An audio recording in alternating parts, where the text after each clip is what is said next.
Need something? If not, then I'll be leaving.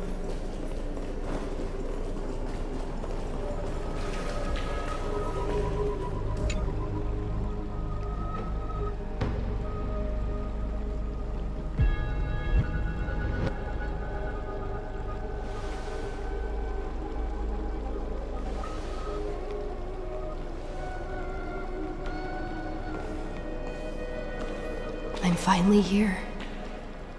Once I return this core flame and become the world-bearing demigod, the cycles of Amphoreus' tragedy can finally end.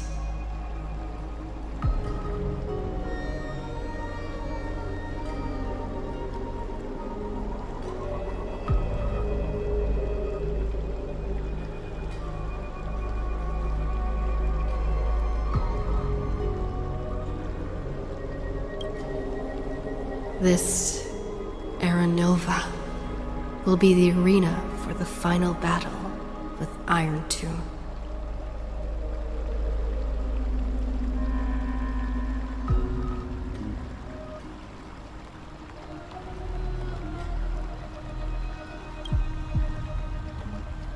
But I still feel like something's not right. Even though this cycle has no demigod of time, time has always stood on humanity's side. Then, with this core flame blessed by the remembrance, respond to their hopes and blaze a trail to the future. Weird. No one ever mentioned this. The core flame of time.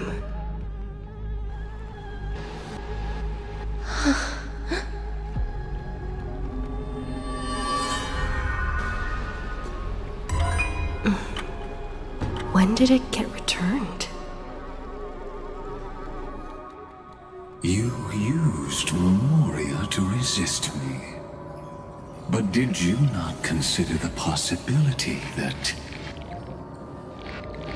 the Remembrance and their children might have taken this opportunity to join the fray as well?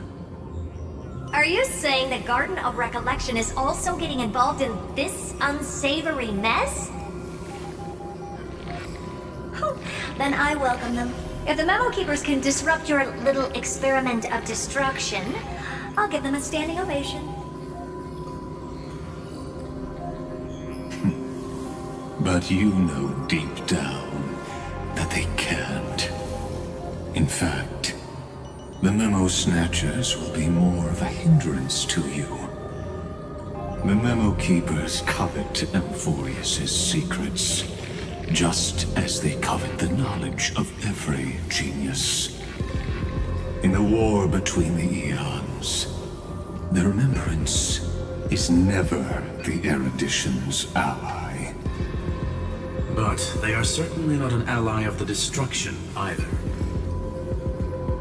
Right now, following behind the Trailblaze, numerous cosmic powers have cast their sights on Amphoreus. They all have vastly different philosophies, but the desire to survive will unite them against a common enemy. How can you be certain that these powers don't have their own end goals, waiting to seize an advantage in the war among the eons? The war has long begun, Screw'em. Four paths will push the cosmos to its end, and the destruction is only one of them. Polka saw these ripples, but had no way of stopping them. So she found in Device 9. Dr. Primitive also took action, but he chose the wrong allies. And now only wild animals keep him company. As for the two inorganic emperors, they could have ascended to the throne of destruction. But they were thwarted by the Eon's plots and became prisoners of the erudition instead. What's interesting is, while the second Emperor had a body made of flesh and blood, he considered himself an inorganic being. Guess who was the one who influenced his thinking? We have no interest in chatting about the past with you. Logic, you are stalling, which means you feel trapped.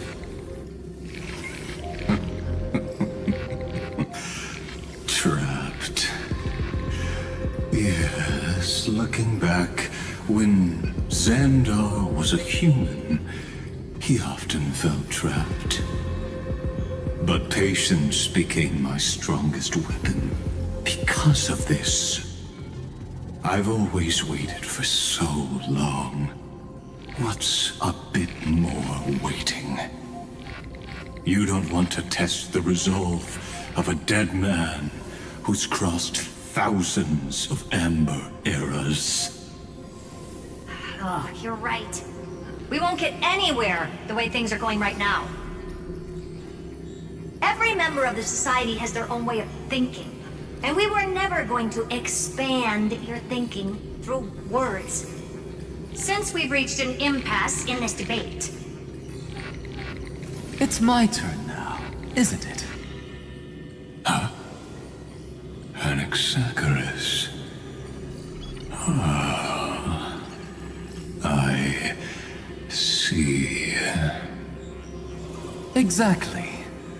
The benefit of dealing with intelligent individuals is that there's no need to waste words. The answer is exactly as you think. Lupai Sealand's in. Let her join the final act. I'll transmute myself into a Philosopher's Stone and embed myself into the formula. And when the time comes, she needs to shatter me and scatter that stone's ashes into the ocean within the vortex. So what exactly does your formula do? Now that would spoil the climax, wouldn't it? I have 10,000 ways to torture an anti-Catheran. And in the flame chase journey that she experienced, the previous me already discovered the optimal solution. Just as that Titan made themselves at home in my brain, I can also fuse myself with your avatar through alchemy. I didn't know until I tried it, but this is simply brilliant. I can flip through a genius's databank like reading a book. Then, I will step onto the stage at the perfect moment and use the truth to end this long debate. And just as always, I'll leave the audience speechless. You waited in the data stream for hundreds of years? This universe is worth all that time that I invested. How absurd. But I can't help but admire it. You managed to avoid the watchful eye of the erudition and plan all of this within Amphoreus. It seems that there was a slight oversight in my assessment of the experiment. Perhaps there was more than just one oversight. More than just one? I underestimated the Remembrance's methods. A third party is about to join our discussion. Still haven't noticed it. In the past few moments, we've all forgotten something, haven't we? Miss Cyrene disappeared. I thought thought no one would notice me if I just waited at a corner of the memory zone. But I see that wasn't enough to fool you, my dear.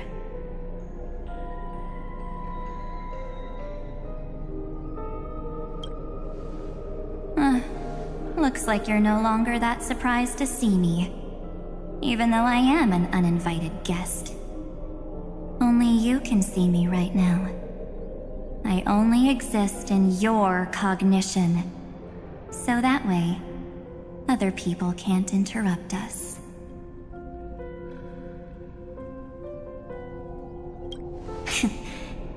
You mean, what's going on with March 7th? Good. I like people who don't beat around the bush. So, let's talk about the one thing you should know. Your friend March 7th is no more.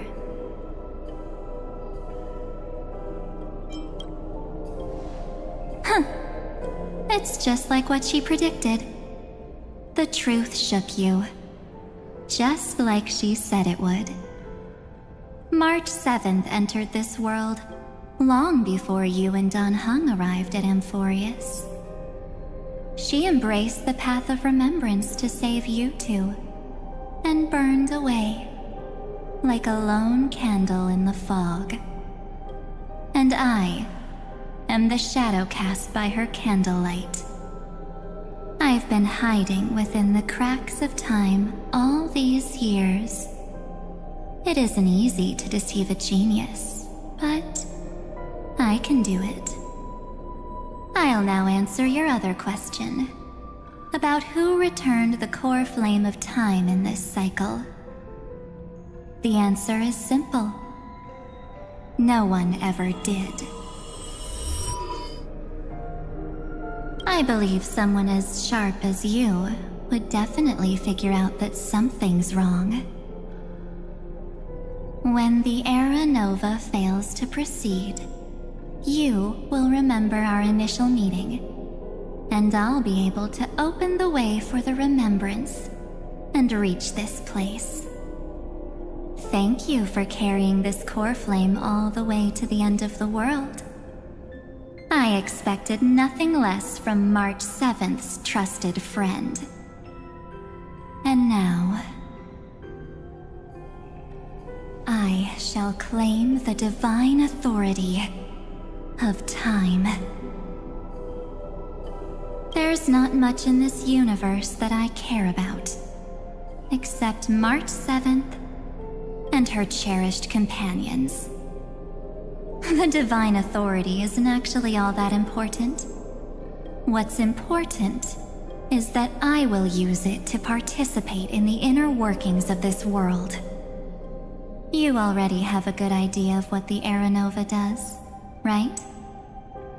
It initiates extrapolations for the next cycle, based on the World-Bearer's memories.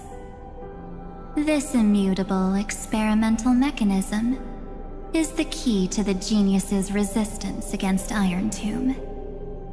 And now, I'll be lending it just a touch more help. Let me filter your memories. Keep the appropriate seeds, and discard the rest. That way, we'll be able to complete an Era Nova that this world has never before seen. It won't take too long. You just need to step into the rain of sensation with me. I'll tell you who deserves to be forgotten, and who deserves to be remembered. With your memories as the base material, I will recreate the cause and effect of this world, and let a flawless Amphoreus be born from the chaos. Isn't the fate of the entire cosmos hinged upon this fight? Then this is the best way to ensure everything works out. It will most certainly defeat the destruction, while composing an unforgettable chapter for the Trailblaze.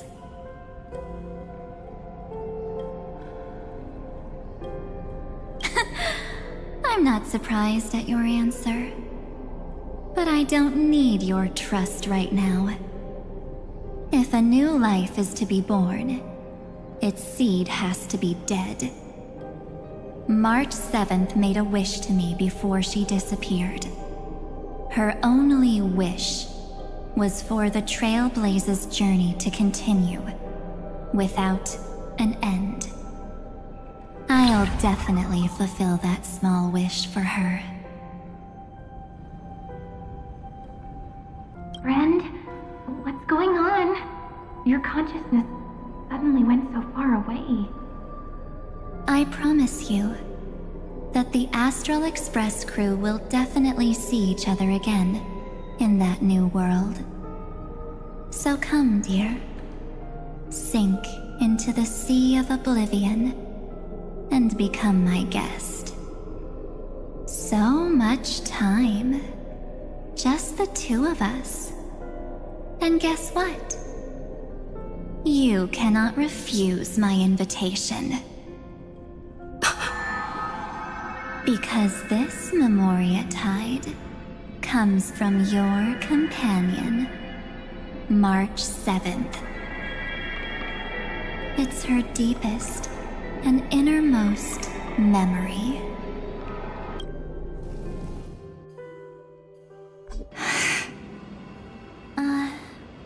Well, I'm not actually all that surprised. I saw you ages ago, after all. It was on that night when a certain Knight of Beauty dropped by uninvited to the Astral Express.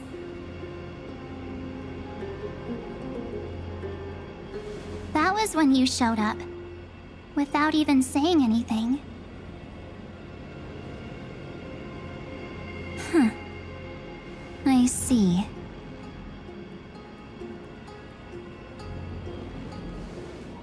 Then, do you still remember how long it has been since you entered Amphoreus? That's gonna be tough to answer. 97 days. You walked every inch of this world in 97 days. But unfortunately, no one was able to see you. And you weren't able to interact with anyone.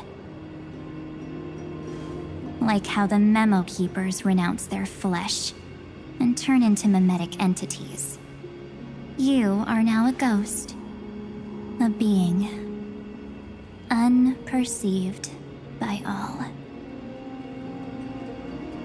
But I can't just do nothing. This world is super terrifying. She and Dan Heng have already set off. The Astral Express could appear on the horizon any second now.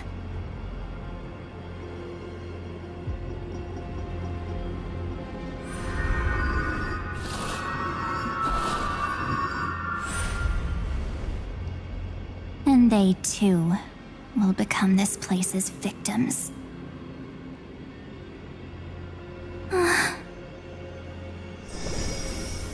For ages, I've watched people walk through that door. They couldn't see or hear my calls. The voices beyond always promised safety, but I've never seen anyone return safely. They are all humans who got lured into this place. But these people's memories were tampered with. That's not what happened with the Express crew. That's so cruel. Did the Memo Snatchers do that? I don't know. I only possess your memories. None of these people managed to break through the sky's seal. There's probably a dangerous reason as to why Amphoreus had remained undiscovered for so long. Anyway, back to our initial topic. You gotta know something, right? We practically look like twins. Maybe you know a thing or two about my past? Or any hidden powers I might have? Please, tell me what I need to do to protect them. Have you ever wondered what the word cost means before jumping into action? Cost? Shouldn't I be the one asking you that? Oh. You always hid in my memories. Never wanted to come out. The only times you showed yourself were when I got into serious trouble. That's because you also don't want to get discovered by the garden's observers. Am I wrong?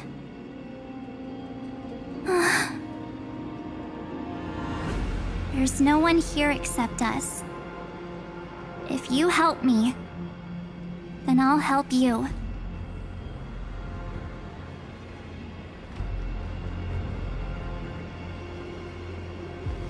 Fine. Let me drop a single pebble into these stagnant waters and watch the ripples reshape everything. But you must polish this pebble with your own hands, and it will require all of your memories. What will I turn into after that? Maybe you'll turn into a guiding light. Or maybe you'll be reduced to dead embers.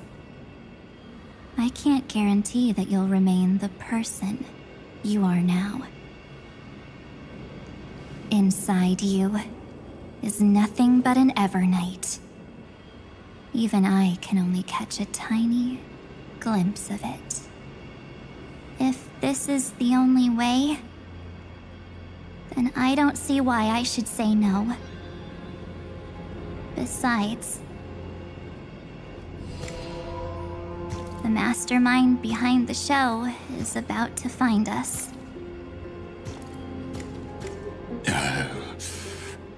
Apologies, lost young lady, but I simply cannot allow you to keep acting as you please. So, he can't see you, huh? As expected. Or maybe he's seen through our true essence. The Garden of Recollection's methods are puny party tricks. But you... how did you overcome the ultimate protocol? Looks like we don't have time to keep talking this out. That's right. Some opportunities will never come again. Then, let's do it. Offer up all of my memories. Cast down this pebble, and let everything in this world be swallowed by the torrents of oblivion.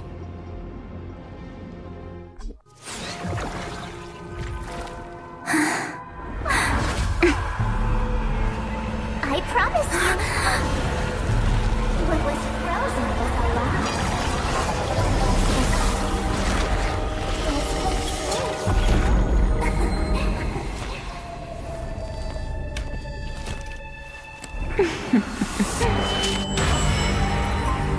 Now,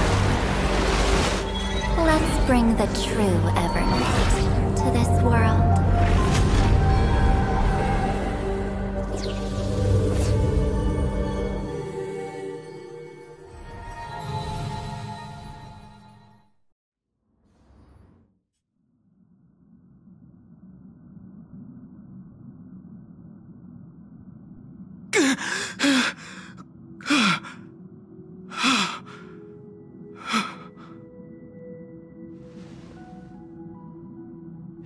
this... the parlor car? Am I back already? But why don't I remember anything about my journey back? Something doesn't feel right. Think back to when she and I separated. It will take time to uncover the reason. Before then, if one of the Nameless is willing to stay and witness the fate of this world, or to push it along when necessary, it would be of great assistance. This is goodbye then, Lord Dan Heng. Thank you, Guard. I hope that all of you will be able to overcome this disaster. But I can't remember anything after that, no matter how hard I think. Where's Sunday? Did he not come back with you? He's stayed with Madame Herta.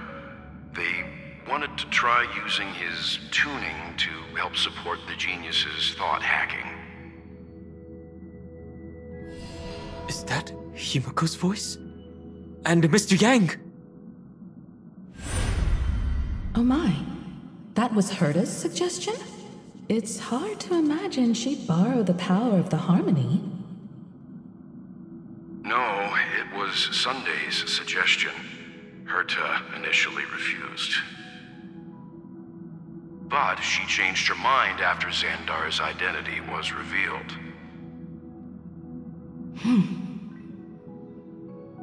And we still can't get in contact with the Xianzhou Lafu? I'm still trying, but this place is outside the Interastral Peace Communications coverage zone, so there's a limit to what we can do. What about Aventurine's chip, the mini-transmitter? Surely it can get through to the IPC's lines. Himiko, are you all right? I've never seen you this anxious before. I'm... all right. I'm probably just tired. Let's focus our energy on the kids. Now's not the time for distractions. Right. Unfortunately, I left that chip in the dreamscape when we departed Penacony.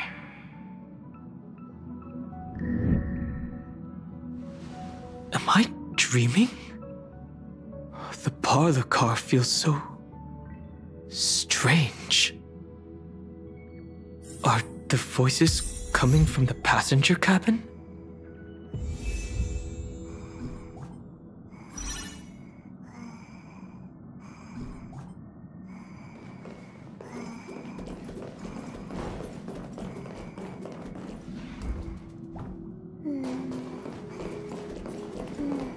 Those two passengers have to return safely. Don't worry, Pom Pom. They're both experienced Nameless. They'll be just fine. Oh, I'm right here. But where did all of you go?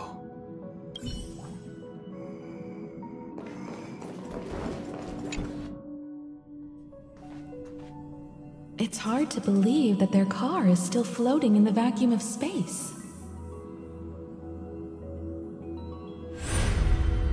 That's why the Express wasn't able to receive any landing signal. It's likely that the two missing Nameless, like March 7th, also came under the influence of the Path of Remembrance, and only their minds entered Amphoreus. We can analyze all we want, but the real question is, what can we do right now? I was just about to get there, Miss Himiko. Right now, Amphoreus' memory zone is extraordinarily full. I can also take this opportunity to enter the world and seize as much of an advantage for the Astral Express as possible before the other memo keepers arrive. For example, I can light a beacon in the memory zone for the Trailblazer and Dan Heng to follow back home.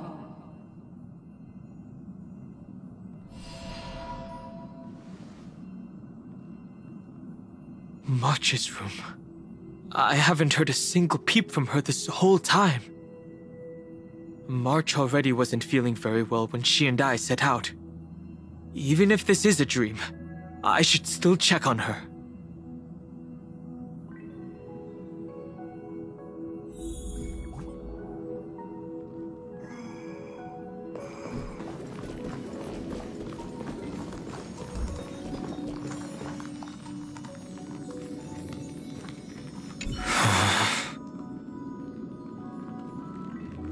March, it's me.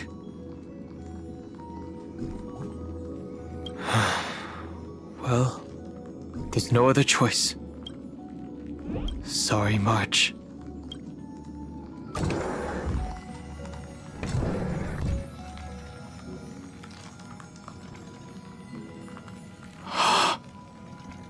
This isn't a dream after all.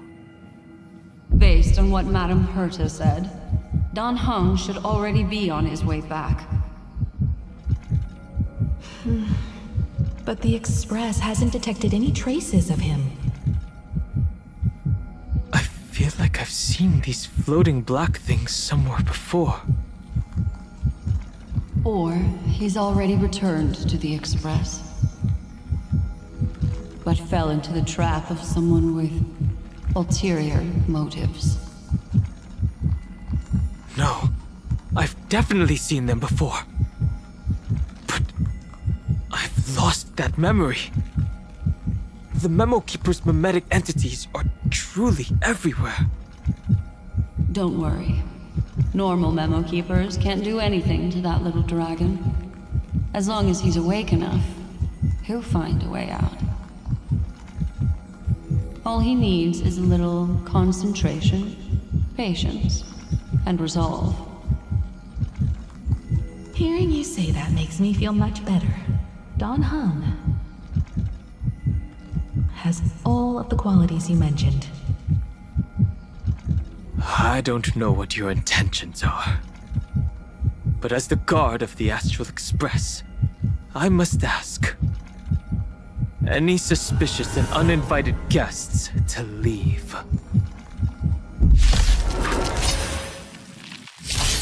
There's more to life. Eternal. All will be swept away by the wind. Feeling spiffy? Can you find the answer? Expand your thinking.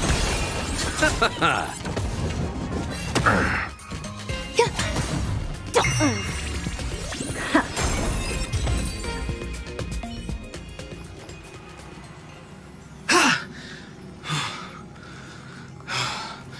Is the trap now taken care of?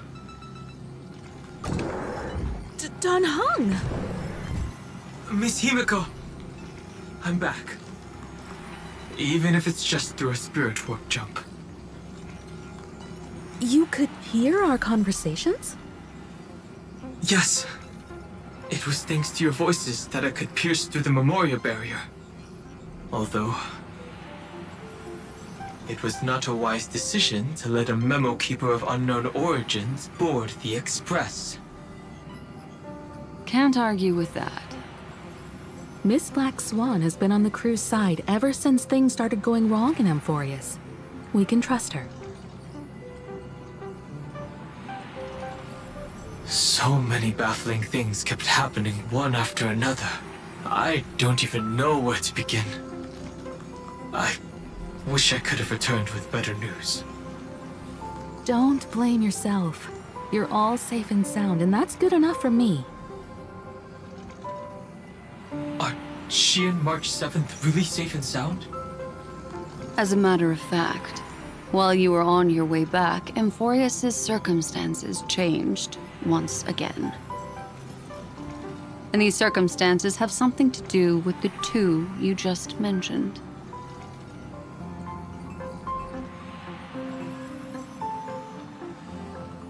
Are you saying that she has been kidnapped by an unidentified Remembrance Path Strider? So you're saying that person's appearance is identical to March 7th? It's too early to say that, as I haven't seen her with my own eyes. I've only detected a similar aura in the memory zone. We have no way of knowing what March 7th has experienced. But I can assure you, if we sink too far into the Memoria tide of that Miss March... What will happen? Everyone here will be torn to pieces. Please, trust me on this. But I also trust in our trailblazing companions. I know this isn't what March would want. No matter what secrets are buried within, we'll do whatever we can to find that March 7th and bring back her and the March we all know. I mostly understand what we've learned about the erudition and the destruction. But what roles do the remembrances intruders play in Amphoreus? I made some new discoveries relating to that with Madame Herta's help. As part of the deal, do you mind if I share them with you? All right then. Fourth mirror. Oh, it's finally my turn to shine! Oh, this feels like such a grand occasion! It's really been too long since I last appeared. This friend here is Madame Herta's very capable assistant. They were the ones who helped you complete the spirit warp jump. Additionally, it was thanks to them that I was able to learn the secrets of that group of extremist memo keepers. I appreciate the praise, but I didn't have to lift a finger. I mean, mirror. You did this through a mirror? The garden has strict rules for collecting memories. But not all memo keepers are as proper as I am. Herta Space Station often has uninvited guests, and they never seem to know their limits. That group of memo snatchers has been taken care of, and they are now trapped in the fourth mirror. How many of them are there? I can't quite remember. I didn't really count carefully either. Maybe around 42? There's still room for more. I carefully dissected the memories of these colleagues of mine. Individually, their goals are not worth mentioning. But when you piece them all together, you come to a conclusion that can't be ignored. The Garden of Recollection is secretly salvaging the memories of a path disappearing. In other words, their goal is to gain the memories of a god's death. The moment an eon falls? That would indeed be a spectacular sight for someone dedicated to recording these things. That's exactly the problem. They seem to have been aware of the destruction's movements early on, but they lacked a decisive power and had no way to penetrate Amphoreus' firewall. So, what did they decide to do? Hide the truth and wait for an opportunity. Now it seems that letting memo keepers guide the right people here was also part of the plan. This also confirms one of my suspicions. They have already infiltrated deep within the garden. They would not hesitate to associate with the destruction in order to salvage memories? Could they be the cremators? I don't know. Perhaps there are even deeper things at play here. The majority of memo keepers believe that when the universe inevitably reaches its death, unable to sustain increasing entropy, Fu Li will use the memories of everything to reforge the cosmos. Amphoreus, as a scepter, can be viewed as a mini-universe, This is why memo snatchers have been frequenting the Herta space station. Without a doubt, these extremists wish to record the cause and effect of Iron Tomb's destruction of the erudition. They may want to use it to simulate the end of the universe, or to probe into the unfathomable will of the eons. The Trailblaze broke the seal around Amphoreus, giving these people the opportunity to enter. Now, they'll do anything to prevent outside powers from interfering. Because your involvement will certainly influence Iron Tomb's final outcome. You said that March is closely linked to the Remembrance. Is what she's doing related to these memo snatchers? I do not believe that Miss March is on their side. In fact, when the car you used for landing first made contact with Amphoreus, a violent surge of memories flowed past. Combined with what we know now, I have reason to suspect that the flash of power came from... March. Exactly. She was the first to be hijacked by the Remembrance, but she used Memoria to neutralize the firewall, allowing you two to enter Amphoreus. At present, we've lost contact with her. Our only choice now is to rely on the eyes and ears of those two geniuses to understand the situation within Amphoreus. There's no use in agonizing over this, Dan Heng. Our top priority now is to find where that car landed. Yes. Ah! Passenger Dan Heng! You finally found your way back home! Yes, conductor. I'm back. It's just... Pom-Pom knows! Pom-Pom came over to bring you good news! Passenger Wealth says they found those two passengers! Their projections are in the parlor car.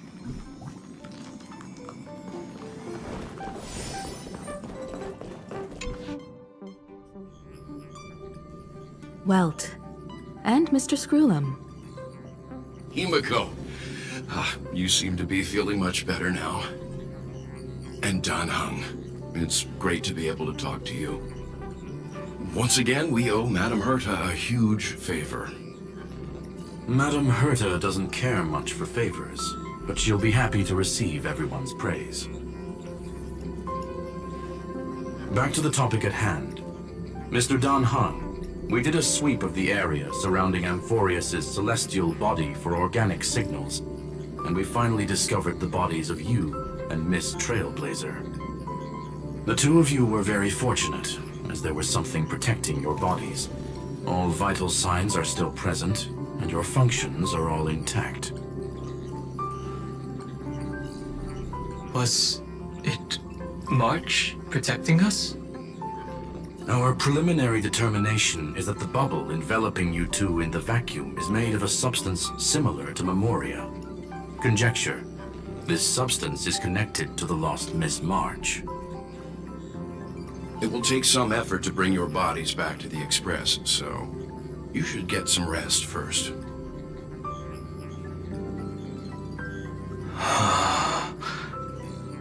Have we completely lost contact with the inside of Amphoreus?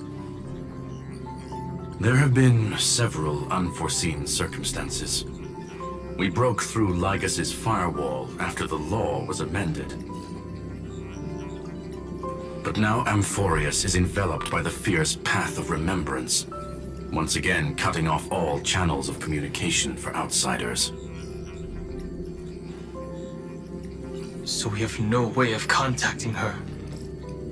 If we take into account the difference in the flow of time, every minute we delay here could be a year of waiting for her. Dan Heng, what are you thinking? If it was March who helped us get past the firewall initially, then does that mean only she and I have the travel permit for Amphoreus right now? That is a logical inference, Mr. Dan Heng.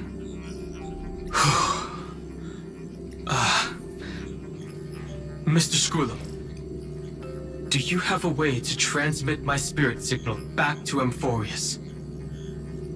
You want to go back? That is far too risky.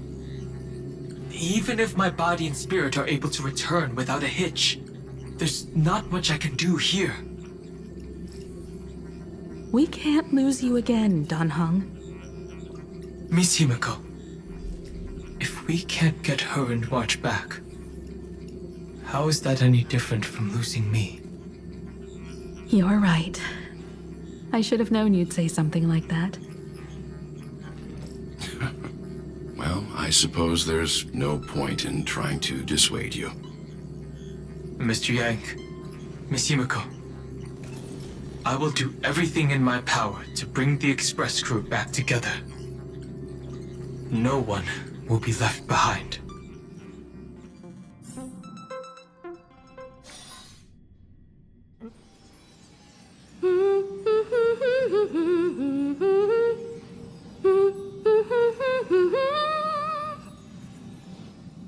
You may notice a hint of sweetness in the air.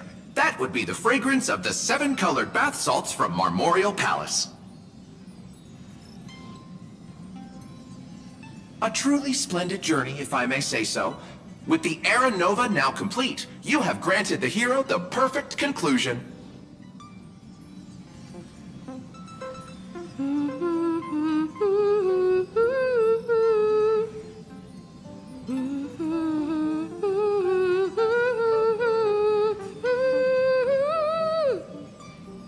Losses were a constant on the Flame Chase journey, until your radiant arrival turned the tide. Lord Ravager, Iron Tomb, ha! Mere playthings in the hands of the Trailblazer. The cosmos is safe once more because... Shush! Hey, hey, hey! Incoming train broadcast! Attention all passengers! The navigation meeting is about to begin! Make your way to the parlor car! It's time to pick our next stop!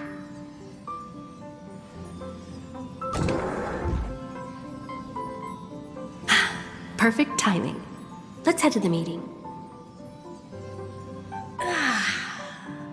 I'm wide awake and feeling great.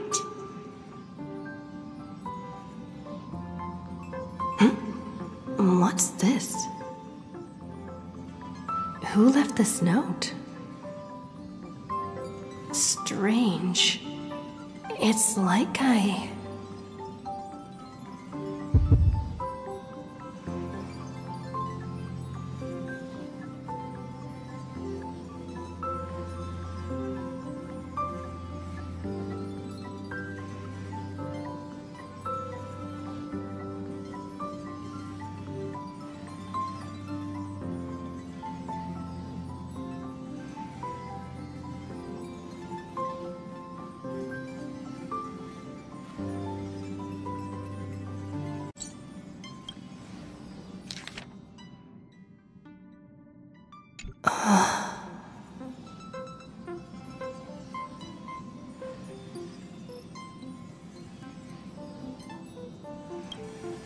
March. When did she leave this here? I didn't hear a thing. Whatever. I'll go ask her myself. There's a new painting here. All I did was take a bath. How did so many surprises pop up? Better step forward and take a closer look. Keep it down. I think I found her. Who's there?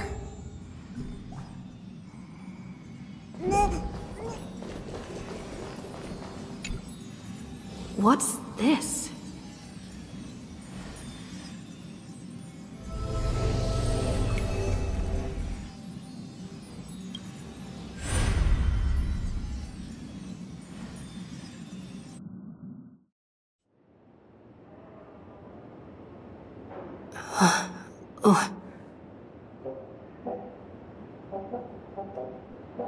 Is this the Reverie Hotel?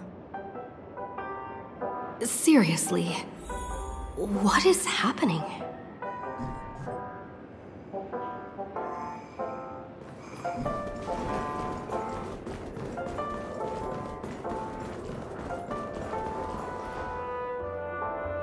There you are! What took you so long?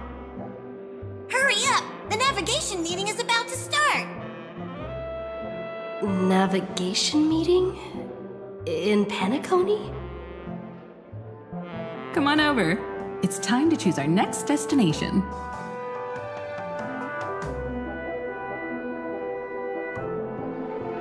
Perfect timing. The meeting's at a standstill. Lushaka or Melistanin? No one can make the call. The vote's split 2 against 2. Everything hinges on your vote now.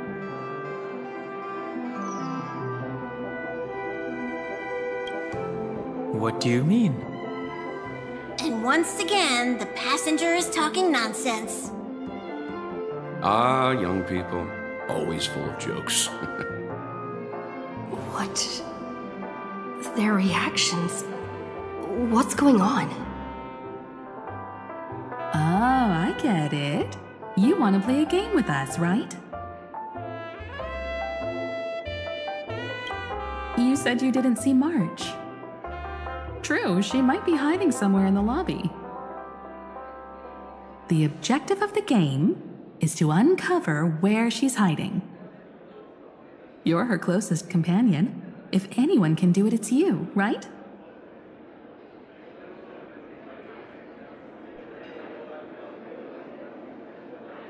Is March 7th playing hide and seek with me?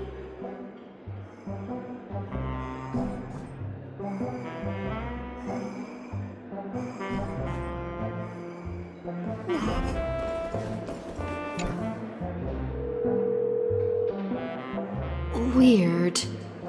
Did I even make a call?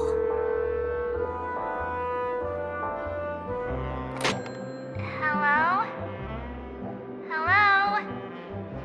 Is that you?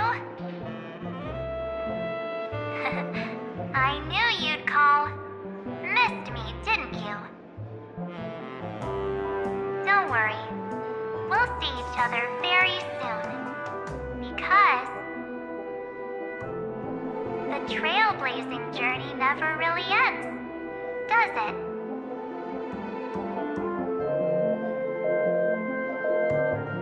March. That's not her. No, fall for it.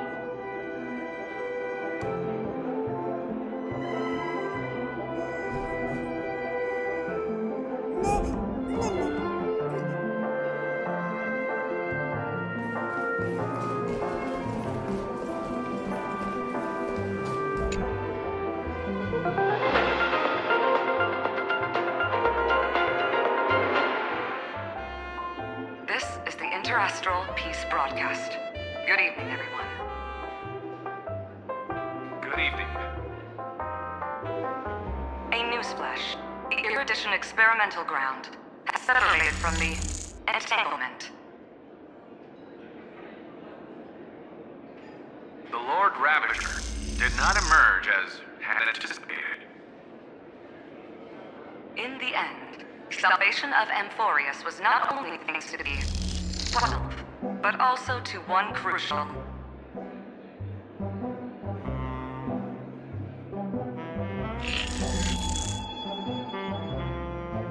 It won't be easy, I know. But you've got this. Find your way back. Find yourself.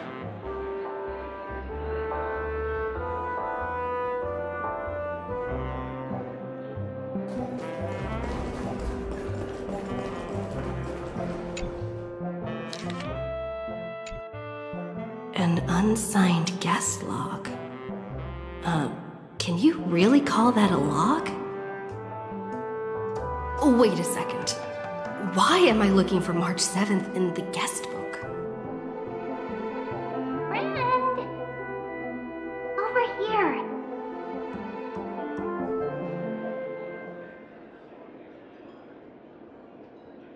March 7th isn't here. Faint, fleeting voices are speaking to me. But where are they coming from?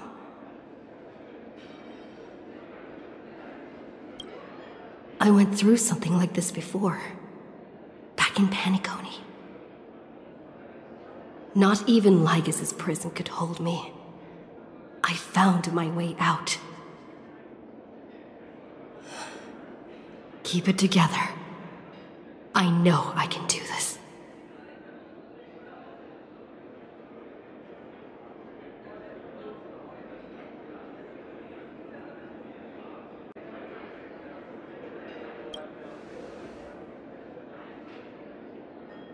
I found you.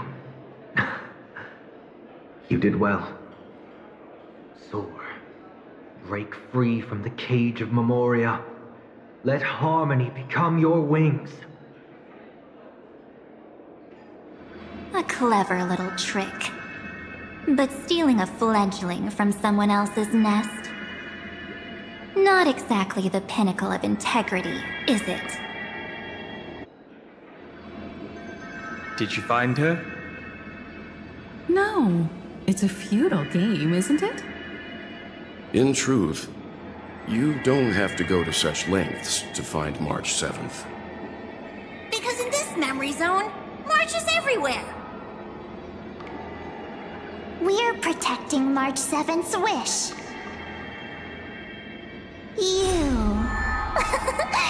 You seriously can't sense it?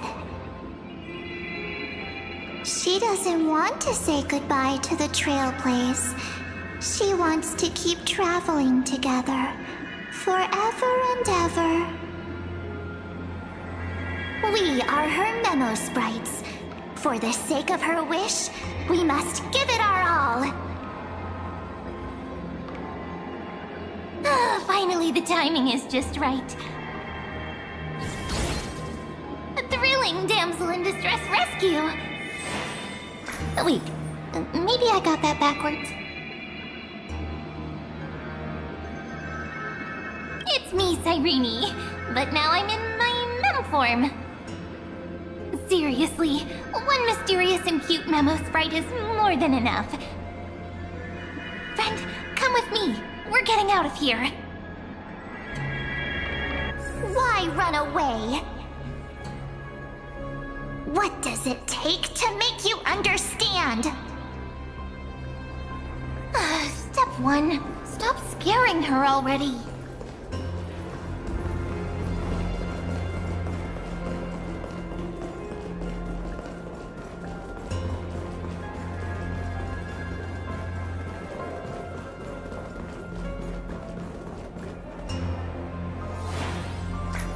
In this form, I'm way more suited for the memory zone. I'm totally in my element. Grab my hand. Let's hide away in the deepest corner of your memories.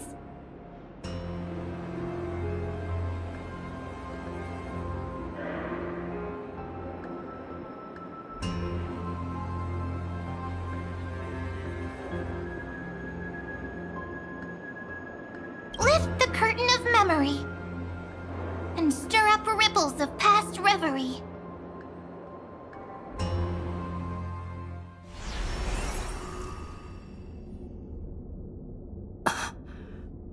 Where am I? The space station. Where it all began for you. Looks like we made it. What's that?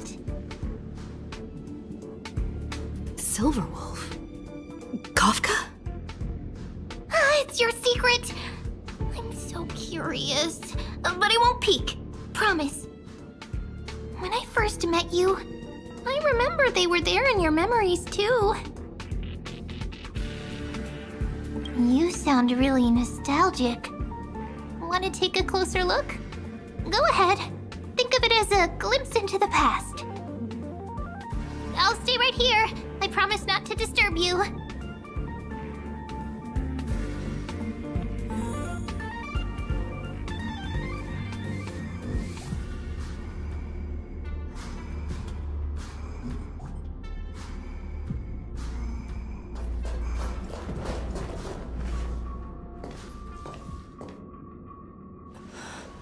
What's this?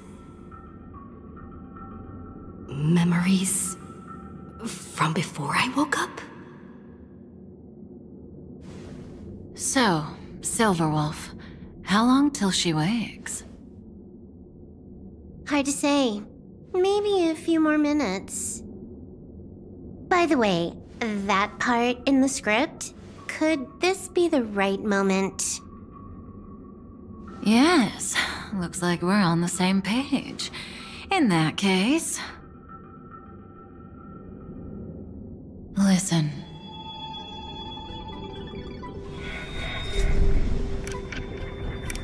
Remember these words, then forget them. Let them slumber in the depths of your memory until the day they are awakened once more. On that day, your journey will intertwine with the remembrance. In nearly every possibility Elio has foreseen, it leads to a great crisis. You'll face betrayal, lose your way, and seek answers.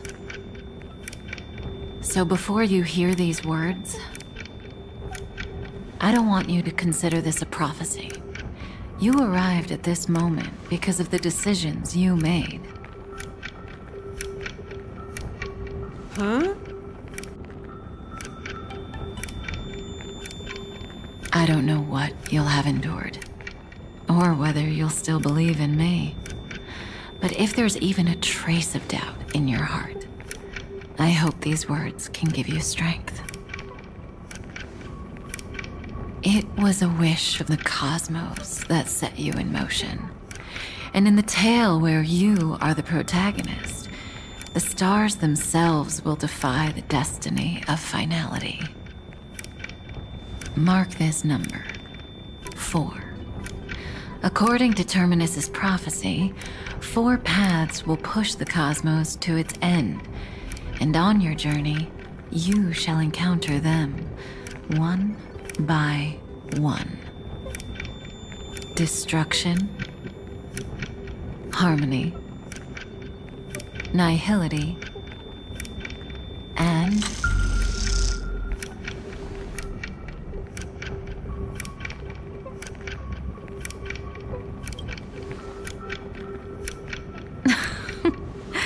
easy now. Trust what you remember. The 4th path has yet to fully reveal their face. And that's why the journey's worth it. Even in a predetermined script, there's room for us to mold possibilities into shapes we prefer. So listen. Take this guiding principle, then forget it. Let your own will be what expands your journey through life. As in the past, even while achieving so much, you never let go of your pursuit of freedom.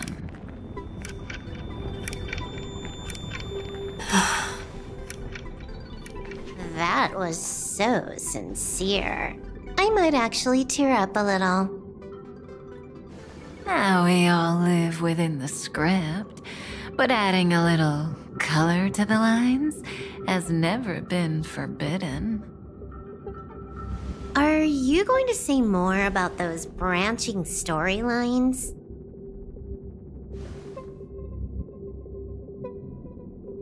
Never mind. Best not to tempt fate. Get ready. She's about to wake up.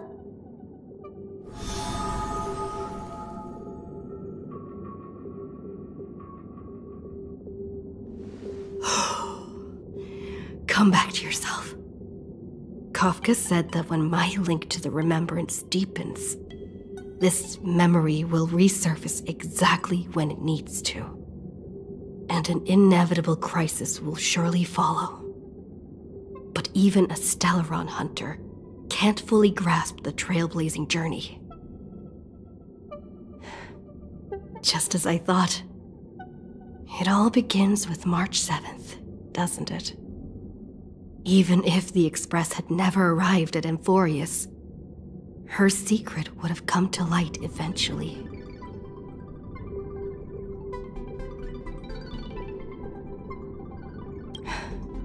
If that's the case, then there's nothing to fear. Collect yourself, and go find Cyrene.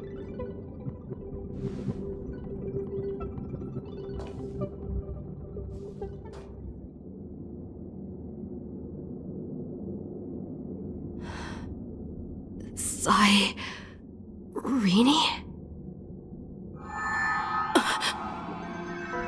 It's a breakthrough! A breakthrough! How could that little pink girl possibly beat us? Little one, you really don't know how to behave, do you? You were meant to stay in those beautiful memories and wait for all the disasters to pass.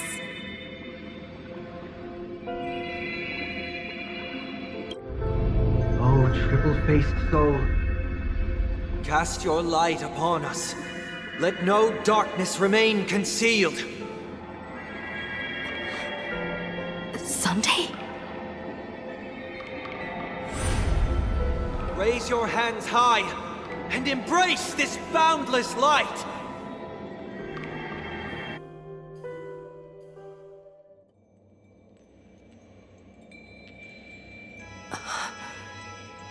This stage really brings back memories. Yes. For you, I suppose it's been a long time, hasn't it? None of this would have been possible without Miss Cyrene. Even while engulfed by Memoria, she fought to stay in contact with the geniuses. Only then, through tuning, was I able to undo the memory zone's effect on you.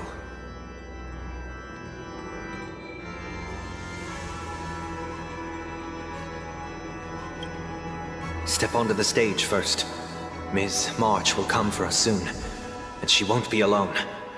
Those memo sprites will follow. We need to prepare early. Only then can we get you out safely, and go back for Cyrene and March 7th. Please, be careful. Amphoreus is being overwhelmed by an unusually violent Memoria tide. I'll do all I can, but even that might not be enough. Black and pink. Two memories twisted together. Time is precious. Let's pick up the pace.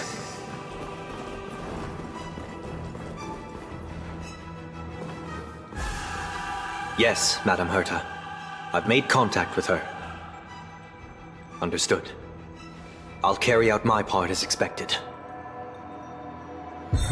Quite the dazzling nest you have, little bird of the harmony.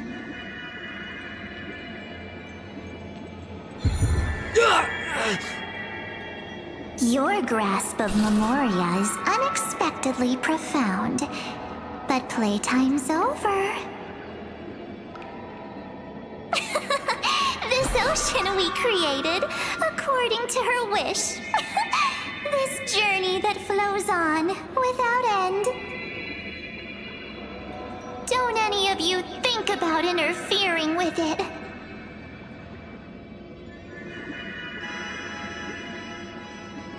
She's coming. Is it me she's after this time?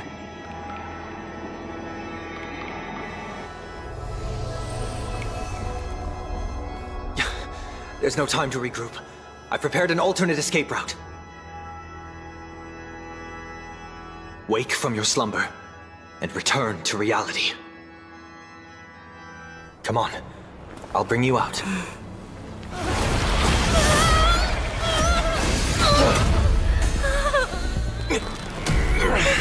Ow. Self-righteous past rider of the harmony. You think you can do that? Next time, get a memo keeper instead.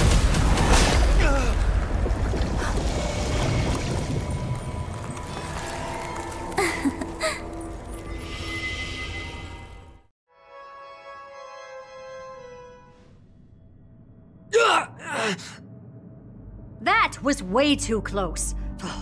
Good thing I was there to fish you out. Sunday, are you all right? Mr. Yang. I couldn't get her out. I'm sorry. Is it true that March is behind all of this? Yes. And no.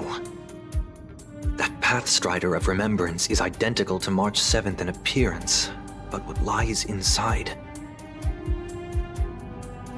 I can't find the right words to describe it just yet. Can't you come up with an analogy? I thought that was your thing. That, Miss March, feels like a reflection on water. Only not from a calm, clear lake, but from a bottomless abyss. Within her words, I sensed an intense but utterly pure protectiveness. Protectiveness? This is only speculation, but after being drawn into Amphoreus, perhaps March 7th experienced... No. She likely foresaw a tragic end. It was out of a desire to protect her fellow crewmates that she chose to awaken a power that teeters on the edge of evil.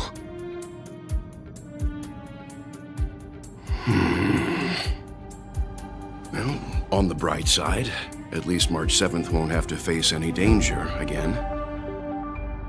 After that battle, I'm afraid I'll no longer be able to join the fight through tuning. So... has Miss Black Swan's progress remained on track? You don't need to worry. She used your disturbance to mask her movements. Current status? Advancing upstream within the memory zone. I didn't see that coming. The Memo Keeper is pretty courageous, choosing to defy the rules and take matters into her own hands. This means she's chosen to stand against the Garden of Recollection.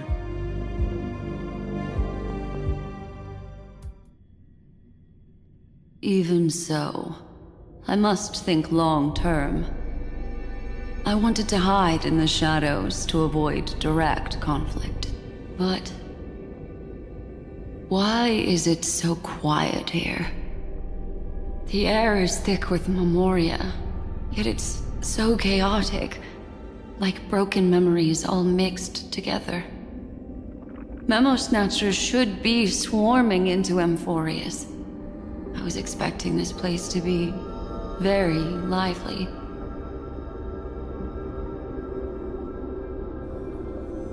So, how did they end up like this? Now I'm getting very curious.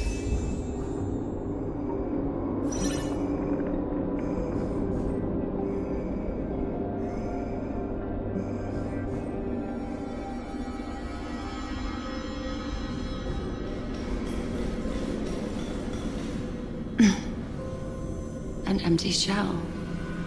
The consciousness that maintained this Dharmakaya has disappeared. So efficient. Not a single trace left behind. Alternatively, she might have sacrificed herself for an even more mysterious purpose. Either way, what exactly made these fanatical believers end up like this? Memory. It is indeed a deep ocean of dangerous allure, where fascinating secrets always hide beneath the waters. I keep getting the feeling that the same thing happened in Penacony.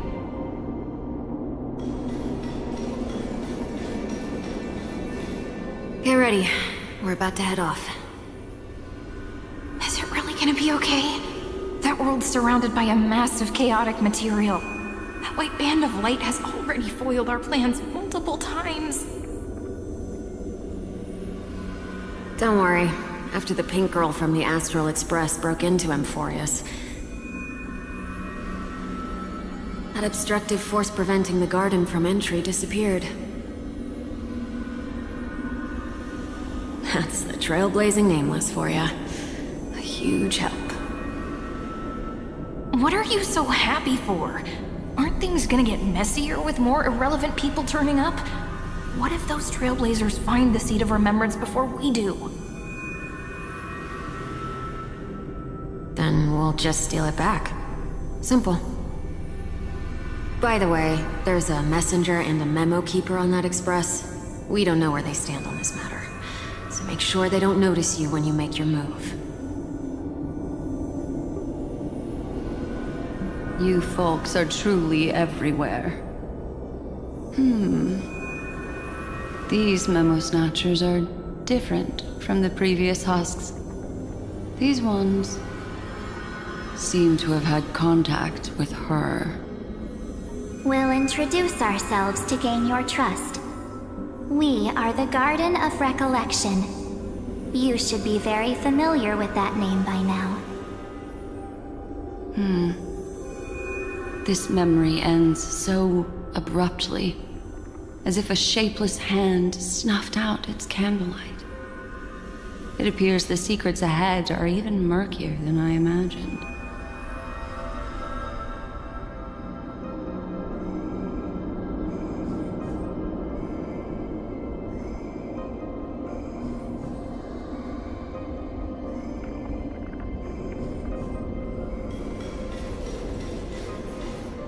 What a bizarre sight.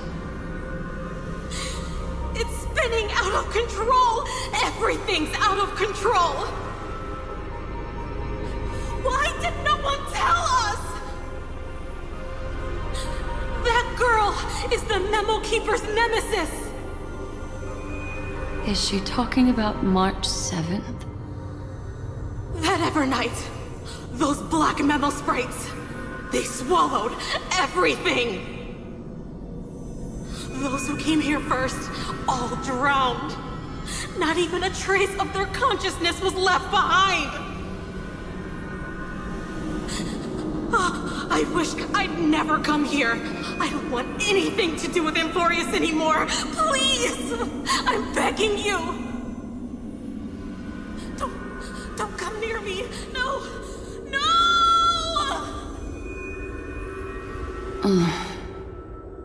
You've involved too many innocent people just to obtain the memory of an eon's fall. You deserve this. But I'm not here to blame you. That entity you call Evernight. Tell me everything you know about her. We may yet bring a glimmer of hope for those who are still alive in there.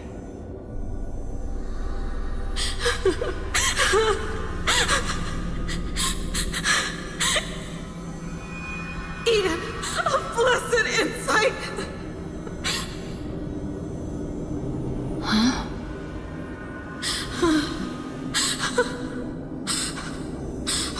So that's what happened. We were tricked.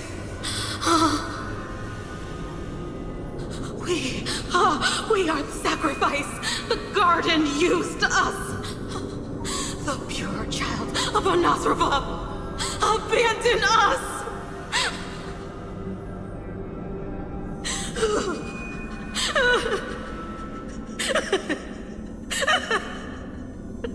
She just wants to find her lost sisters. Find them, kill them, reclaim them.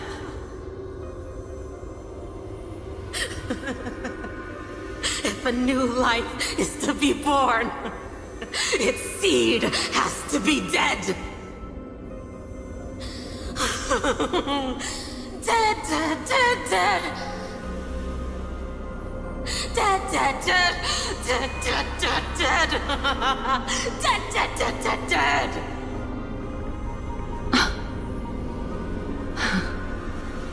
I can finally understand your fears now. Thank you for the information. It was very valuable. I'll take your remaining consciousness out of here as a gesture of thanks. It'll serve as both protection and a punishment. you'll reunite with your peers in a genius's mirror, where you can reflect long and hard on your past actions. Well, provided that I can survive my encounter with her.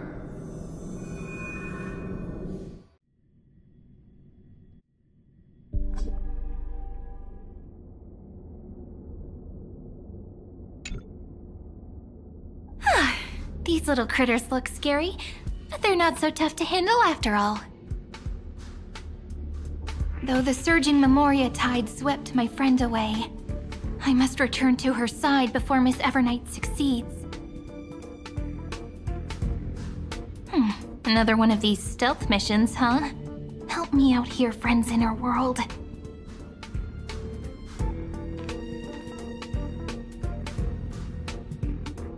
A scorching and dangerous aura.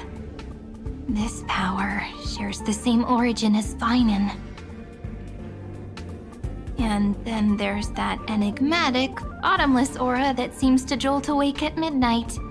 Must be Miss Evernight. Better steer clear of her. There's a beam of light over there. Full of energy, yet uncontrollable. More familiar than the others. As if it's coming from someone close by. Could it be... my friend? Maybe it's the Stellaron she mentioned. Memories of the Stellaron are flowing deep within the Memoria tide. Let's go there to find my friend.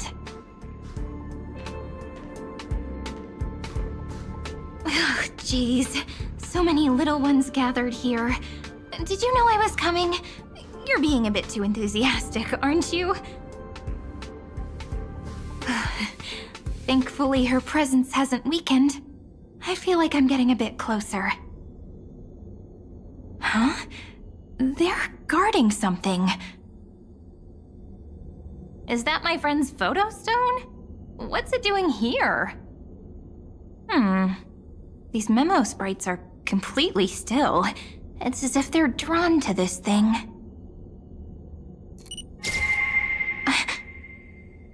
This is an even cuter memo sprite. No wonder the photo stone can't store more memories. Have you been hiding in there all along?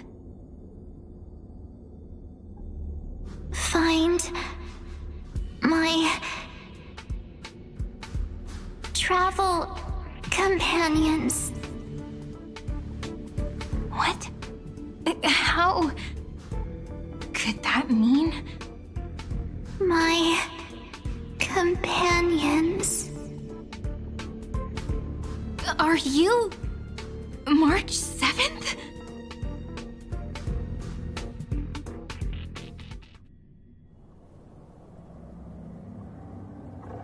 The sky is burning, and the streets are empty.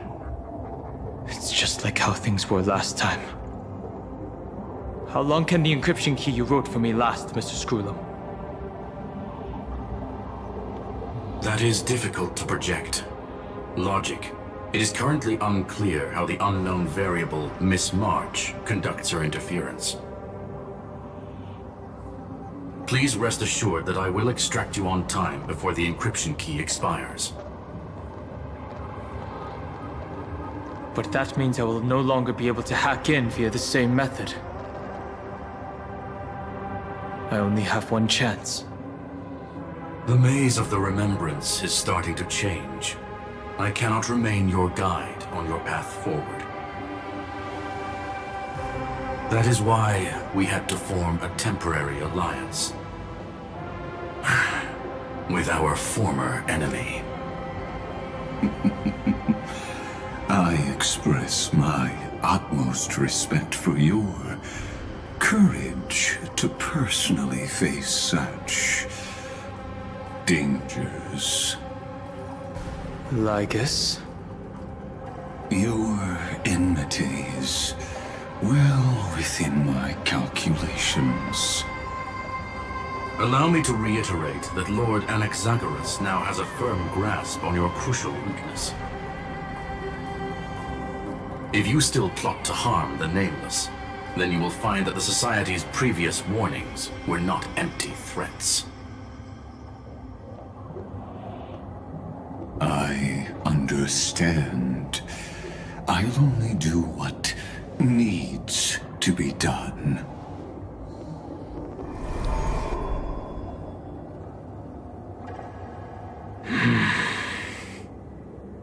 I never imagined that I'd one day walk alongside a genius who offered himself to the destruction.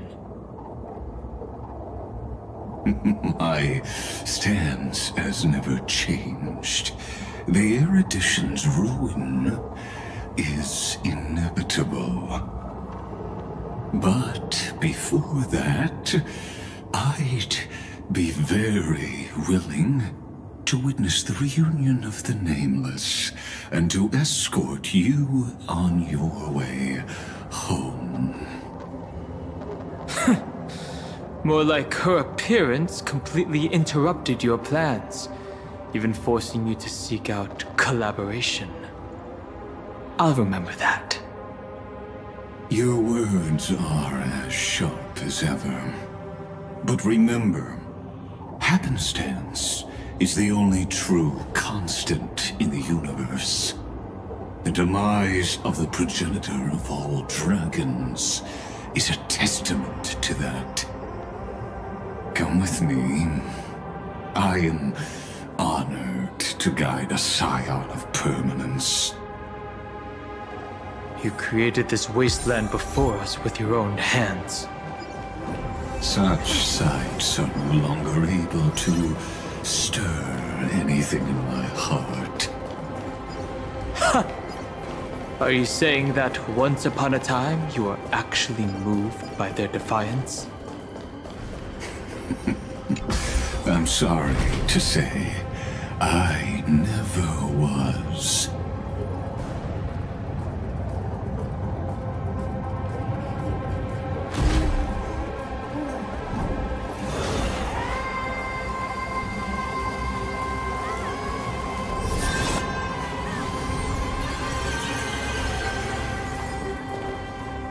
These memo sprites. Is it her? The mimetic entities of the Remembrance are everywhere. That lady wove a giant web in my blind spot.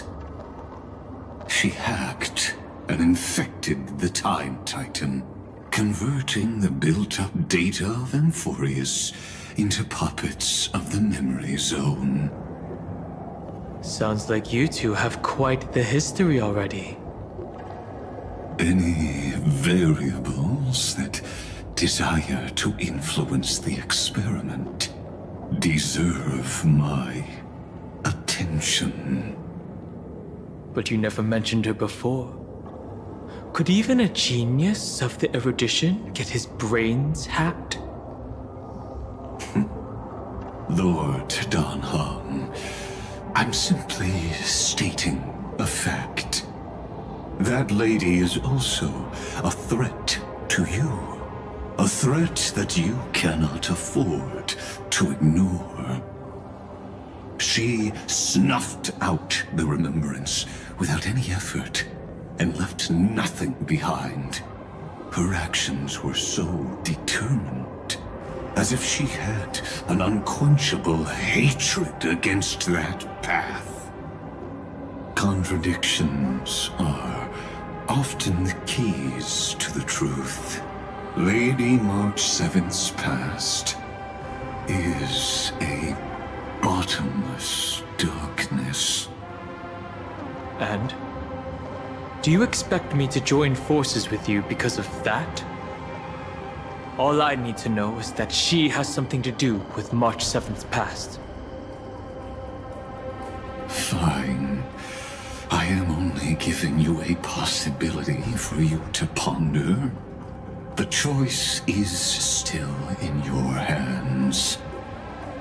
A heavy past is like an everlasting night. As to what kinds of sins lurk within, You should know that better than I do, former Vidyadhara High Elder. Yes, I indeed know how to face the past. Better than you do, first genius. I have no intention of refuting that. Let us keep going, Lord Dan Heng.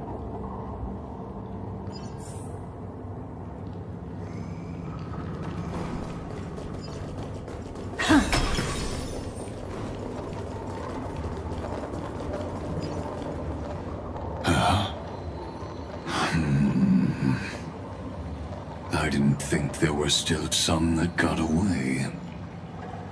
Explain. They are thieves from the garden. They have long coveted this world, but it always been kept out. They finally got a chance thanks to your efforts. Unfortunately, they ran into Miss March and their consciousnesses were plucked out one by one, reducing them to mere husks. Those who were lucky enough to escape her drowned in the black tide, becoming these twisted figures. But they look very different from the usual black tide creatures. The reason has to do with our destination. Let us deal with the threats before us first. Then I'll reveal the answer to you. You really have no intention of fighting, do you?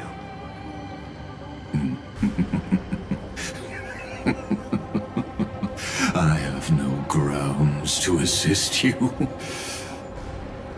Besides, the geniuses are still keeping a close eye on me. I would hate for anything I do to be misconstrued as provocation against you. Never mind. Let me clear the way.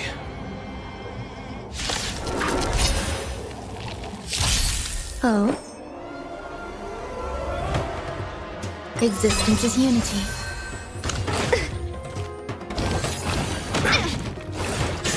Feeling spiffy? Expand your thinking.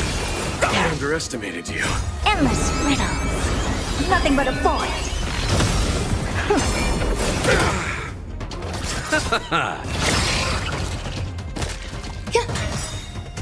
All will be swept away by the wind. Can you find the answer? Open sesame. Glimpse the unknown. I underestimated you. Receive divinity. The dead return! Stay away! Bloom. Enjoying yourself? Still unanswered. Feeling spiffy? Expand your thinking. Receive divinity. Bloom.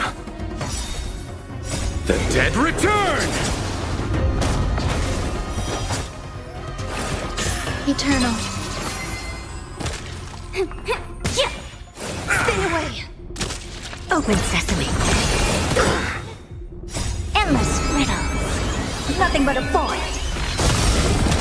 Expand your thinking. Watch it crumble.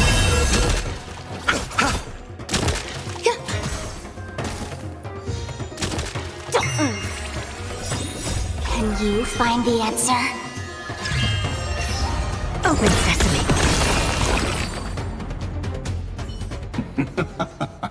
What splendid spearmanship. Truly remarkable. Let's get back on our previous topic. These memo snatchers attempted to infiltrate the breeding ground of the Black Tide to steal Iron Tomb's memories. That sounds like a surefire way of destroying themselves. Well, our views differ on that. They had a chance to reach the truth precisely because they did not fear death. That futile world-bearer turned himself into a seal in this cycle, attempting to suppress the Black Tide's spread. His golden blood soaked into the ocean tides and covered the earth, etching the scar of destruction into this world. And that scar shall point the way forward for you. Erudition, destruction, remembrance. When the three paths cross once again, Amphoreus shall face a most magnificent end.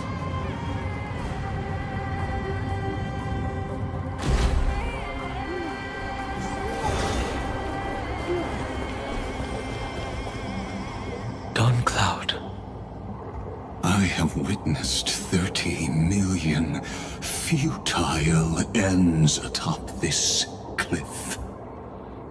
You may not agree with me, but I've always believed that this number has made me the person who understands Kozlana the most.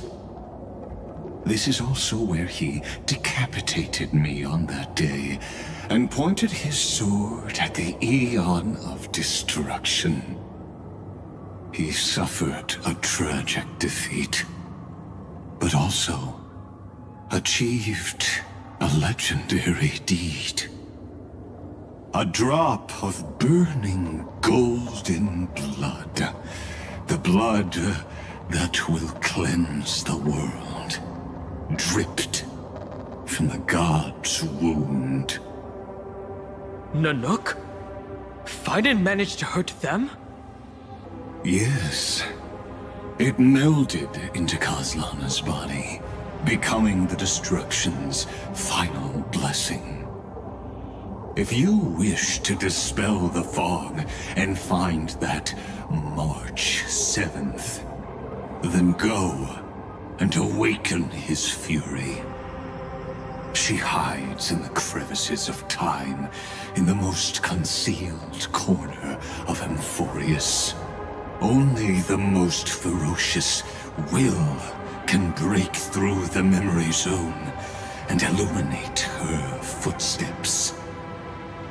Just like how the blazing sun can only rise at the end of the Evernight.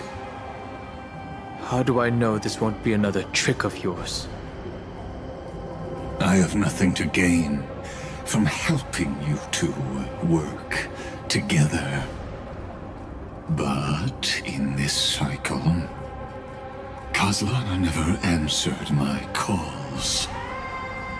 Perhaps his mind has already eroded away.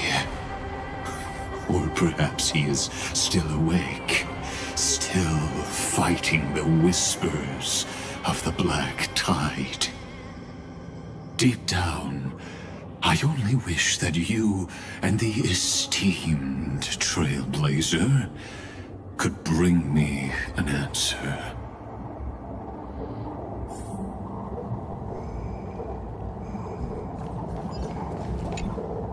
Is there really no other way? How long has it been for you? Kozlana. Finen. I'm back. What? The moment you took the world upon your shoulders without hesitation, you lost the chance to ever be yourself. Duty does not drive you to wield your blade, but hate. Behind that hatred, you seem to desire the destruction of the self.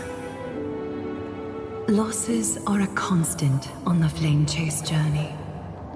What you stand to lose weighs far heavier than life itself. It is because you suffer that you are so much stronger than any ordinary person.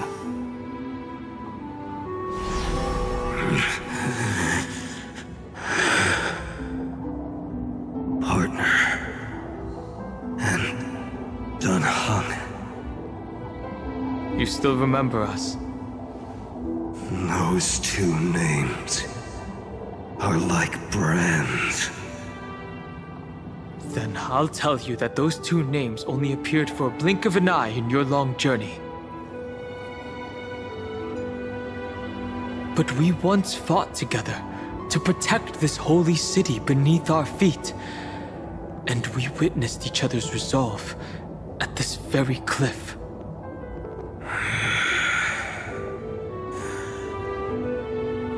I have forgotten everything, except the belief I had when I set off. Even this body is as alien to me as your words. All I know is that I must imprison the destruction that swallows all.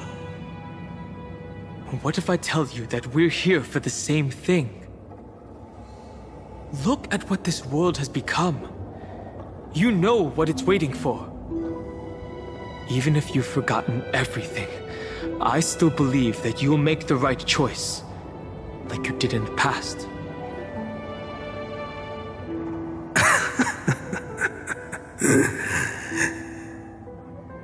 When have we ever had a choice?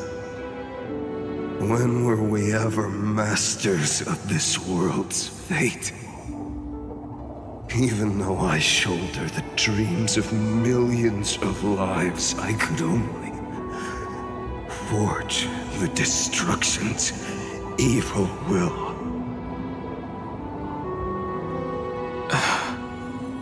No. Everyone I know is dead. And the world I dared to save has been torn to pieces. So, be gone. This body never existed to carry out deliverance.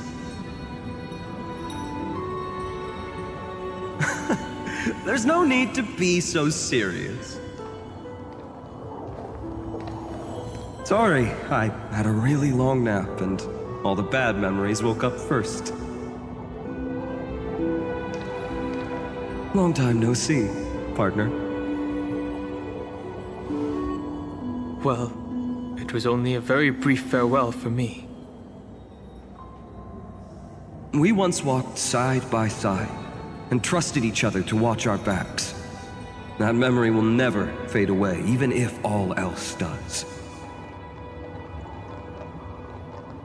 And because it was so precious and hidden so deep in my heart, it needed more time to wake up.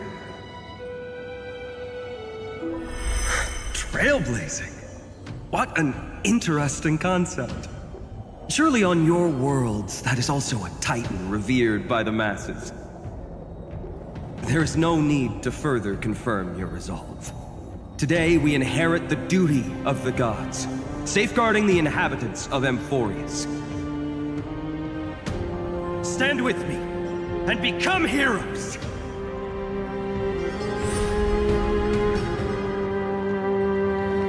Did you hear that? Heroes! I have never forgotten the weight of that word. Even though I am no longer a hero. And the only thing remaining in me is the boundless flames of wrath. But lighting a fire can also illuminate the path ahead. Everyone I know is dead. And the world I dared to save has been torn to pieces. But there is still a group of heroes that I know. And they will bring the true tomorrow to Amphoreus.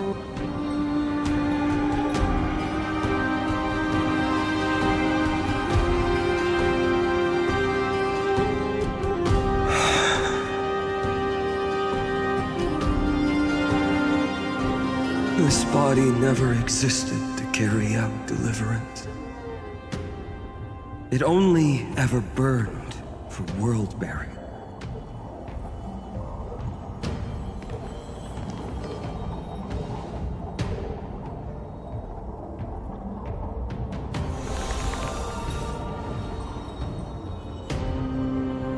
So, I'm going to head towards tomorrow first. Don't make me wait too long, Dan Heng. Partner. Deal. What if we were born from the destruction? There is no need to question your heart. No need to crave victory. If I am born to be a vessel of sin, then I shall roar at evil and trailblaze a dawn for future generations to come.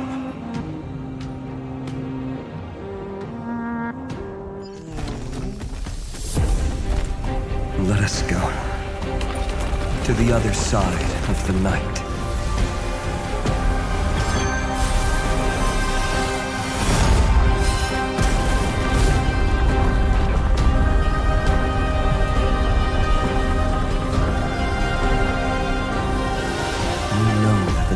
There.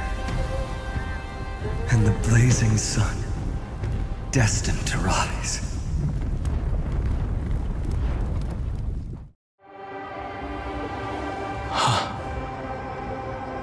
It won't be too long before our paths cross again. There is a ruckus coming from the Grove of Epiphany. It is time for you to set out, my lord.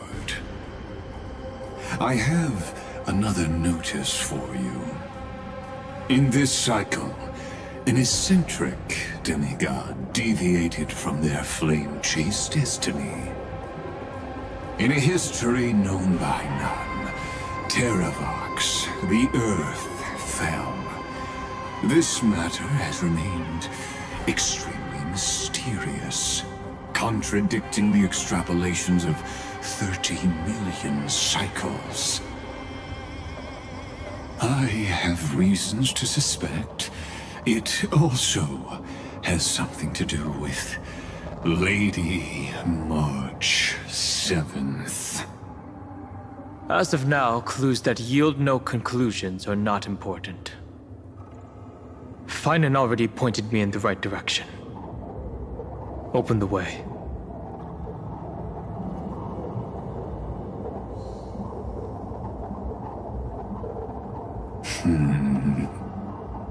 Lord Dan Heng is gone.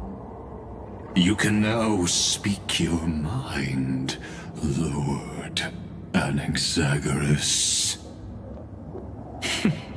Thanks for the honor. And here I thought you weren't ever going to acknowledge your old friend. The Inspiration Circus recorded that you have led me up Dawn Cloud countless times, and the last time was right in the previous cycle.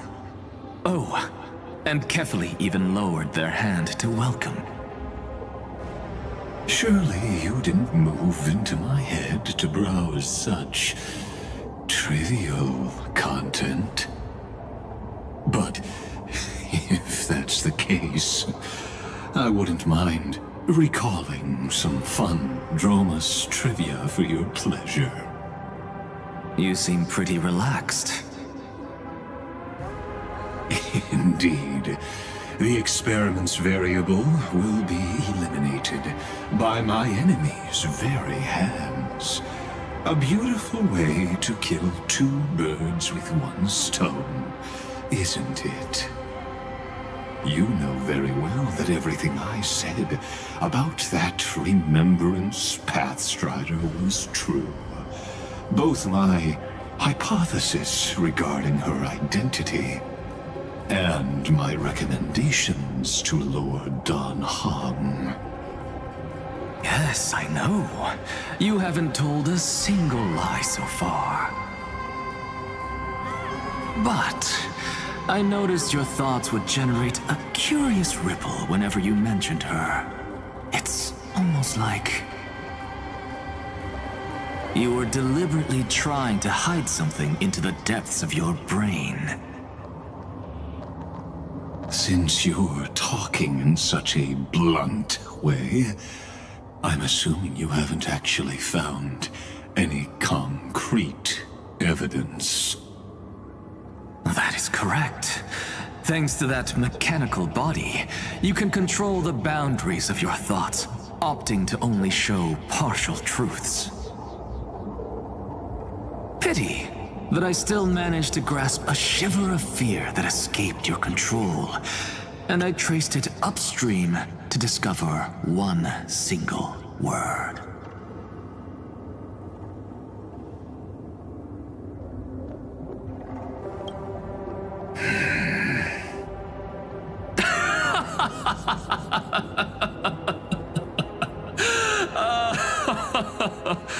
Oh, Lycurgus, tell me, what is the Demi-Urge?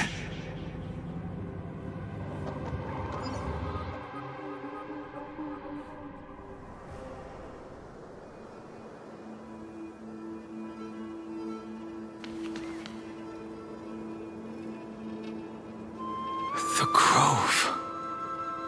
Even the branches and leaves of the sacred tree have been dyed gold. Finan gave his all for her. Now that the destruction has quelled the Memoria tide, it's time for me to go deeper into the grove.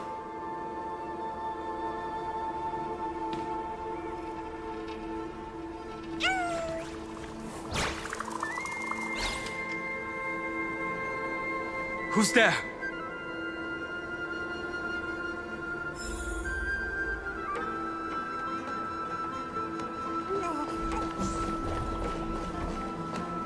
That fiery blaze engulfed the grove and woke all creatures from their slumber. And you, visitor from beyond the sky, you have no intention of listening to the cries of the earth. You are... Are you surprised? Demigods with golden blood are not solely limited to Kefali's children. Is it not natural that the offspring of Georios would take on their duty? I am Terravox, Avatar of the Earth, divine protector of the myriad living beings. What a coincidence. I was just told by someone to watch out for you. Answer me. Why would the Dromus King of the legends, the demigod who should have fallen, appear in humanoid form? You already know the answer. Is the transmutation arcanum not precisely your specialty, descendant of the Permanence? How do you know about... Was it March 7th? Exactly. Thanks to her, I was able to escape into the Memoria tide and disappear from the world's memories. So you didn't die. Your fall was just a lie. You cast aside your duty as a flame chaser and joined her. Why? To survive. For a Dromus, life is no more than existence. The birds and beasts of this world have struggled to survive since time immemorial. Yet unlike humans, they are unable to live on in the World-Bearer's memories. But Evernight is the master of remembrance, and I saw your story in the Veil of Evernight. Vidya Dera, the permanence, tracking transmutation, resurrect, Shang. The path you chose to survive will lead to your death, demigod. And what of it?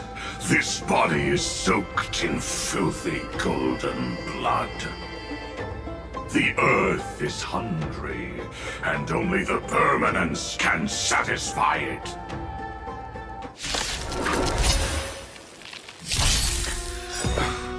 This madness seems exactly like Mara struck. Eternal. Impressive. Almost. Nothing major. Feeling spiffy? Open sesame.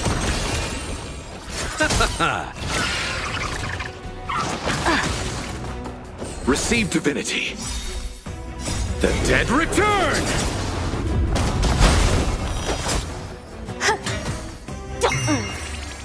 Expand your thinking. Endless riddle. Nothing but a void.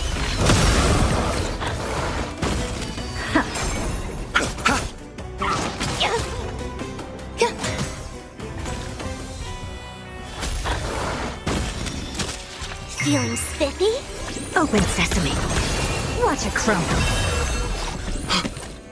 Cloud Knights? How is that possible?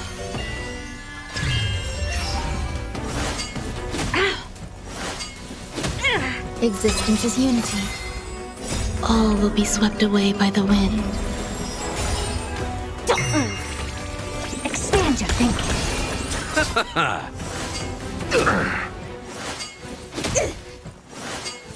Feeling bold? Feeling spiffy? Open sesame. Endless riddle. Nothing but a void. It's endless. Has the Memoria Tide returned? The fires of abomination reignite. Why not join that water-mirrored moon and be fully imbibed?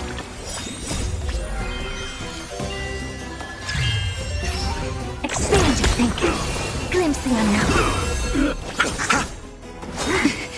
Sacred of the Saints. Nothing major. Enjoying yourself? A miracle. Eternal. All will be swept away by the wind. Feeling spiffy? Open sesame. Receive divinity. The dead return! Stay away! Bloom. Beauty and existence. Expand your thinking. Endless riddle. Nothing but a void. Receive divinity. Repay.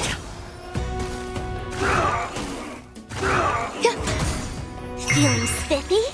Open sesame. Watch a crumble.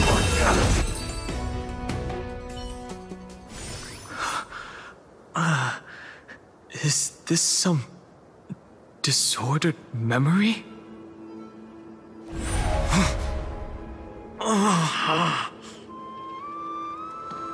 The mists of the past shall drift away.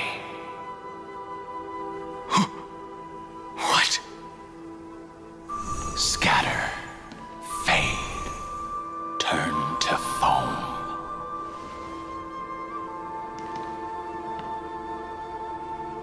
Do you not remember me? After all, I am the heavy burden you must bear. How could I be so easily forsaken? Dan Feng? Is this another Memo Snatcher trick? Vidyadhara are supposed to forget the past during hatching rebirth. But the Preceptors interfered back then and allowed me to remain deep in your consciousness. If you do not wish to use that bloodstained name, you may call me Obliviated Memory. That's not necessary. Though we've long parted ways, I won't ever forget you. So, who is that giant? That is Amphoreus' Earth demigod. He should be on our side, but he was led astray and intends to seize the power of dragon transmutation. The dragon descends upon the earth, and all beings look to it in reverence. You and I know that all life in the universe covets permanence. Are you trying to say I'll end up like you? One day you will. And as I see it, that day won't be far from the end of this journey.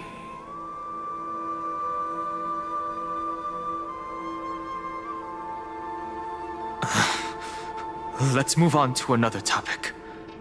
I have no intention of passing judgment on Dan Heng, and I have even less desire to become entangled with him again.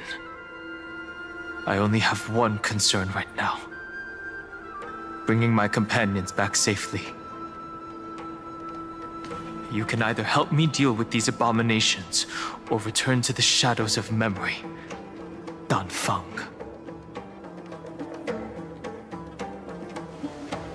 All right. The filthy remnants of the Memoria Tide still run rampant. Let me accompany you through these ruins. You could use the help. And presumably, that giant who craves the power of dragons won't just let things rest. Do as you please. I'm moving ahead.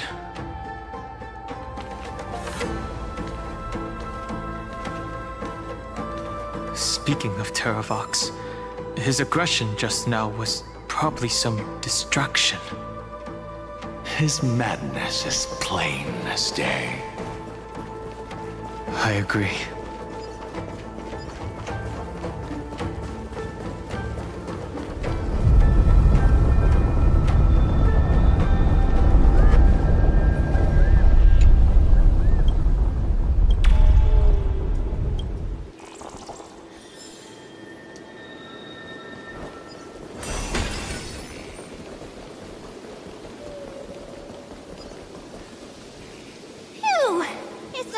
Now, Yanis's blessing is full, and the hidden passage can be used again.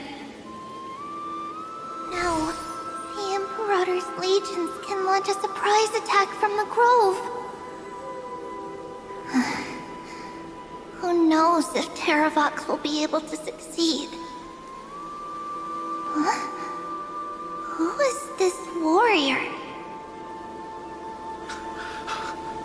Lady Trebios. I am Dan Heng, the Trailblazer's companion. Dan Heng? Nice to meet you. I didn't realize Little Grey had more companions in addition to Little Cyrene.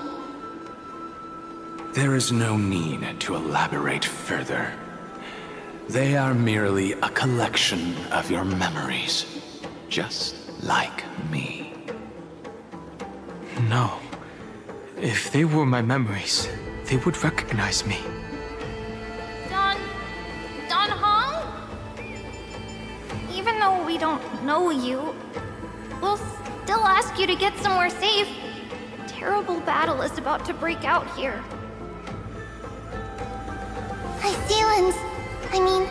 Tux Gladiorum is not far ahead. The evacuation efforts are almost over, so go now, or it might be too late.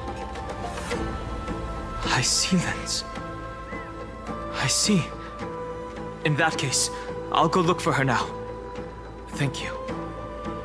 No problem. We need to go deliver some messages, so we'll be off. Please, take care, Dan Heng.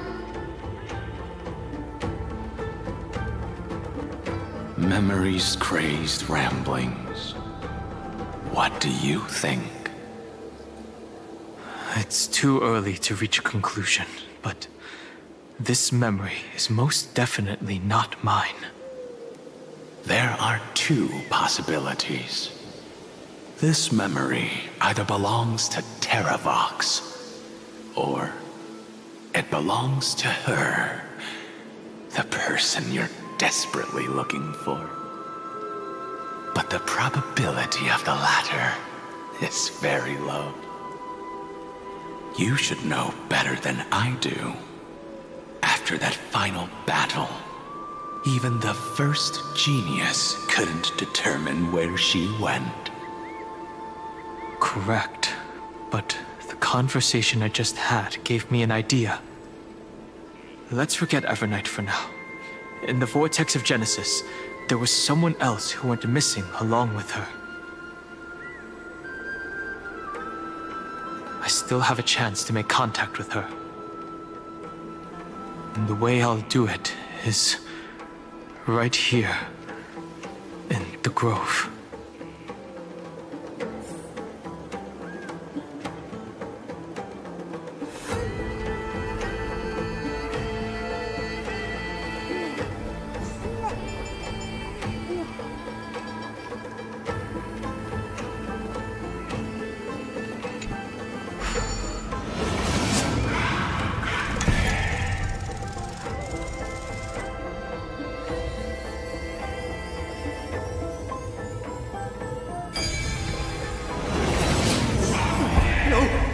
Stay back!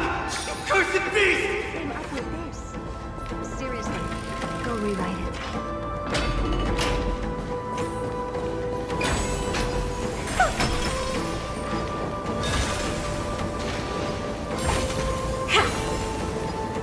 There's not a single sign of movement here. That was probably just the echoes of the Memoria Tide.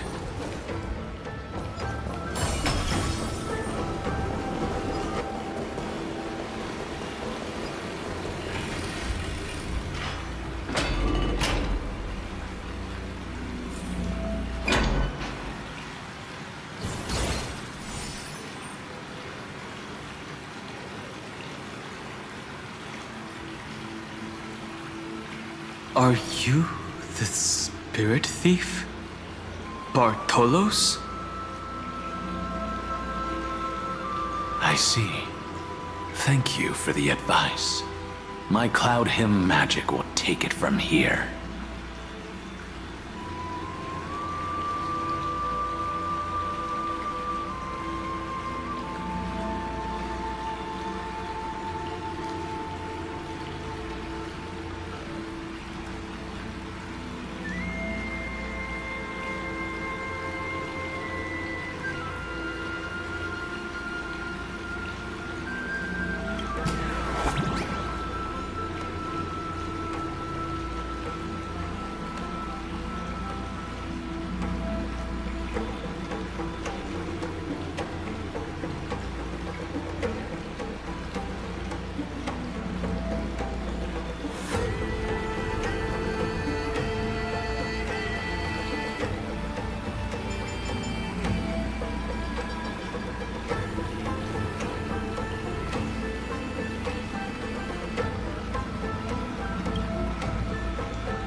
we're here. Now, it's time to awaken the person we're looking for. A pool of spirit water. I see. You plan to resonate with the waters of this world.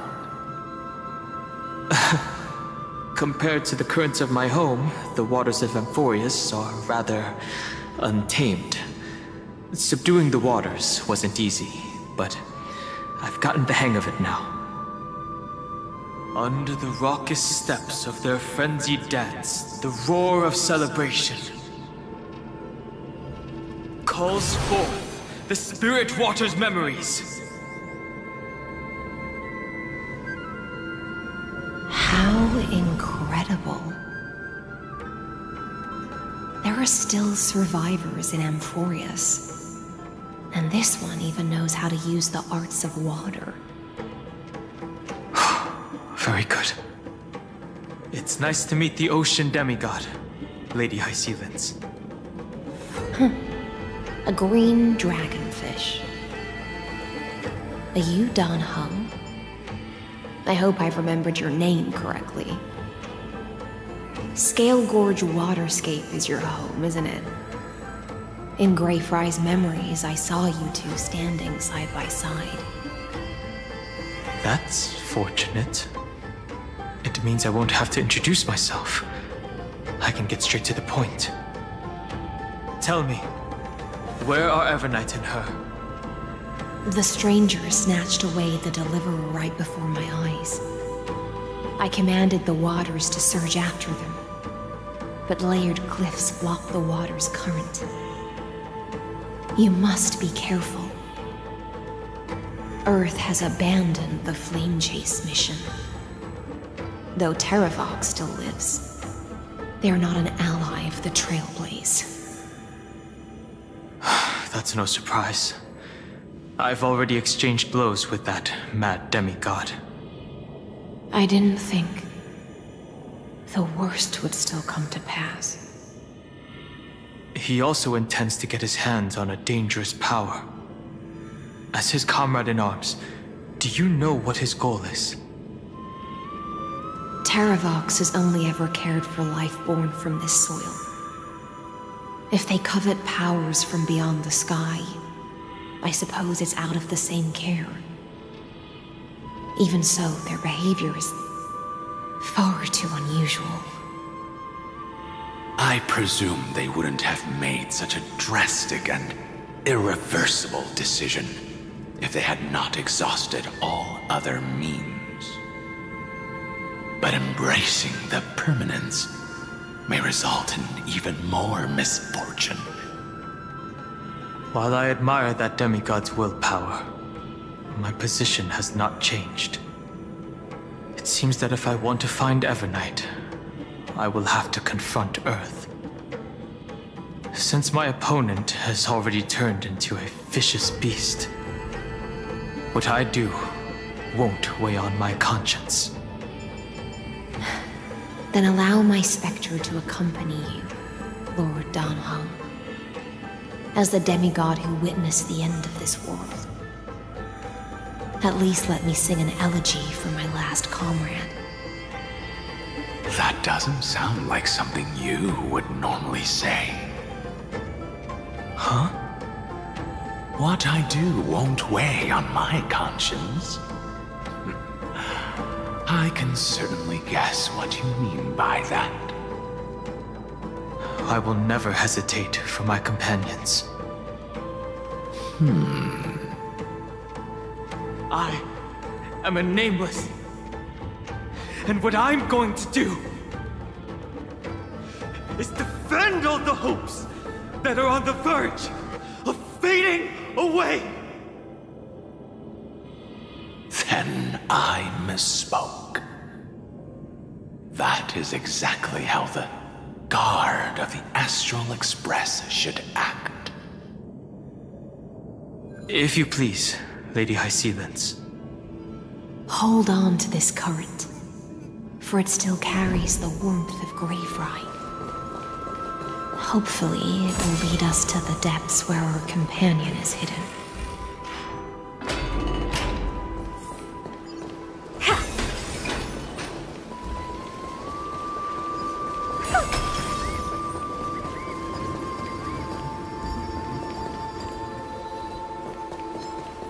Electra, is that you? Who's that? You're right on time. Let the ocean sink into the Memoria tide and become part of the sacrifice to resurrect the Earth.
The Memoria tide surges violently. Hold on, and don't let your focus be swept away.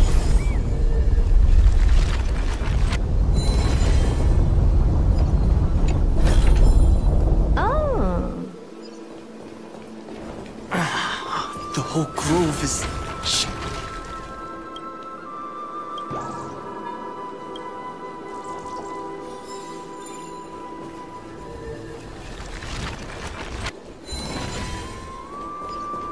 Of 5 people. 3, you.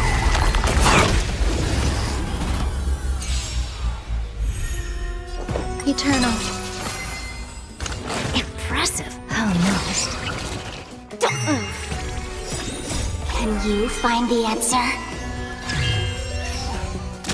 Expand your thinking. Bloom. The dead return!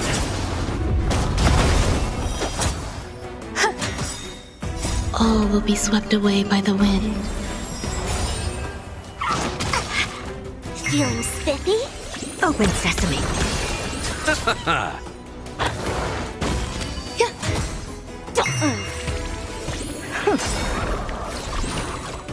Endless riddles. Nothing but a void. Existence is unity. Expand your thinking. Watch it crumble. Feeling spiffy?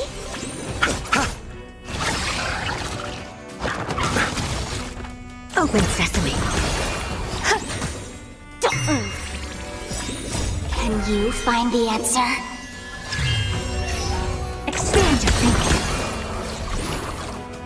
thinking. Enjoying yourself? All will be swept away by the wind. Feeling spiffy? Open sesame. The dead return!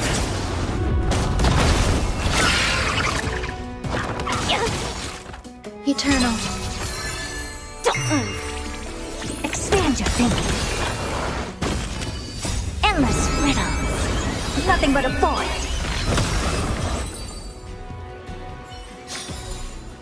Amazing. But then again, it's me we're talking about.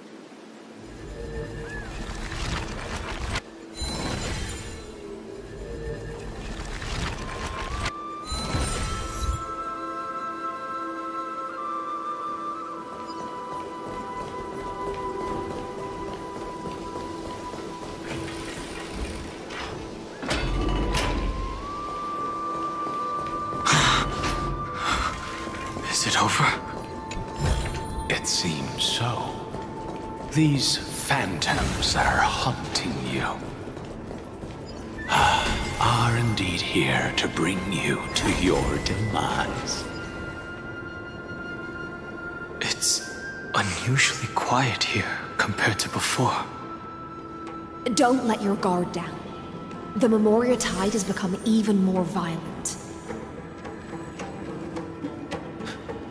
Is that...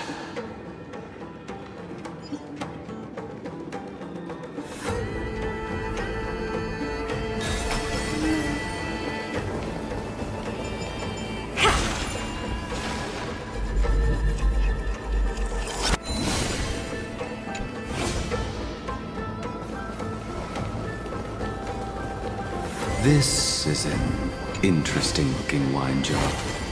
Was it Bai Heng who brought it? It's a specialty from Thalassa that she brought and left here just for this gathering. But she herself didn't come?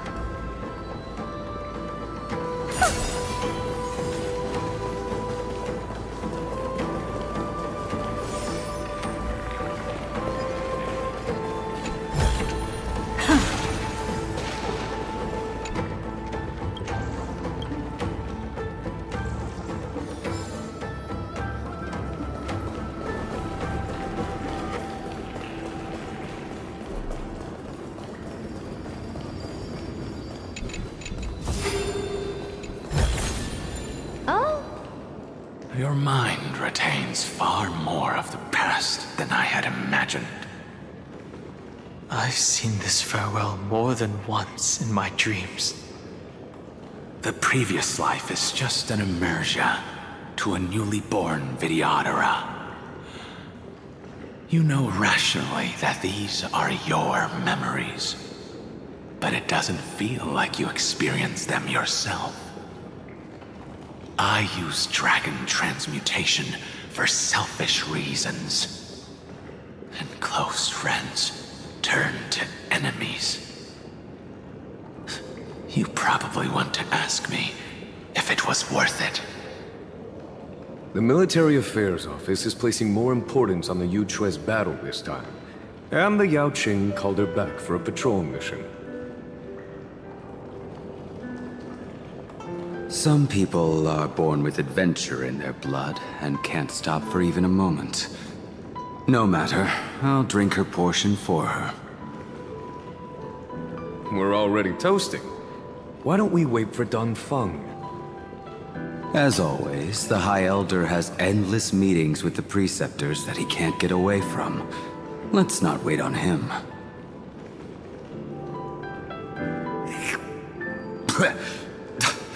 Isn't this just water? I'll relay her exact words. It is a mistake to drink too much before a battle, so I'll leave a jar of spring water from Thalassa's Crystal Palace. She said that wine only has flavor after a triumphant return. Why didn't you say so earlier? I didn't want to go along with her, but she insisted on seeing your expression after your first sip.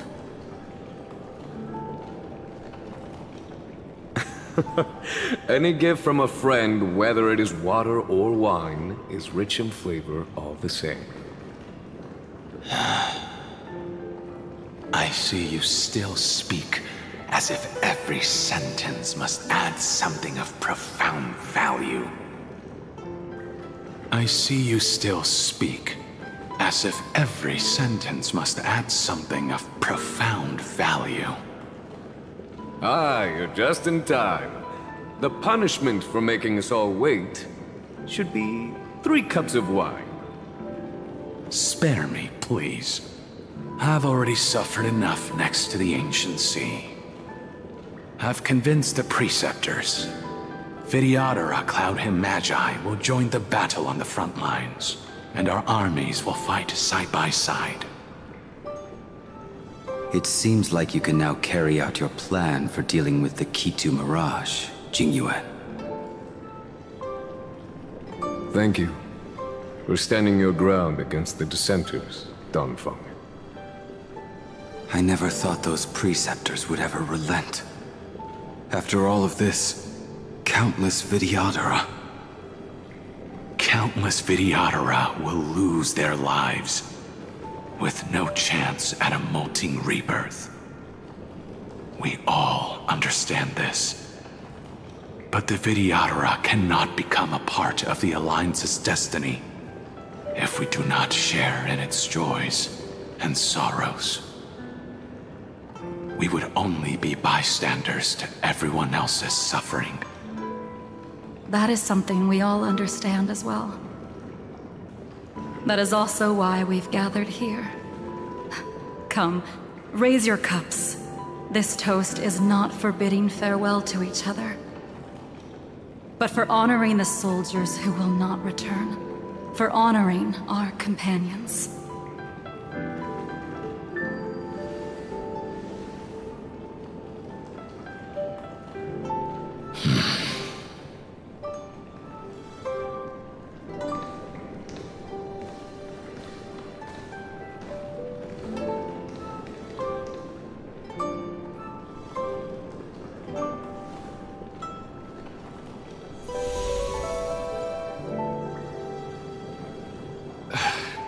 Apologies. My reckless plan must have put a lot of pressure on you.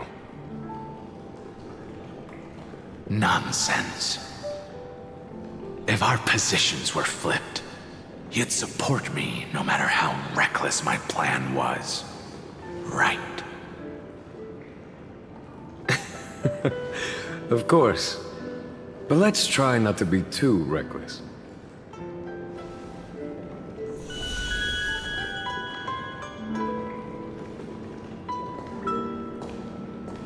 When you make a decision like this, people will always ask, was it worth it?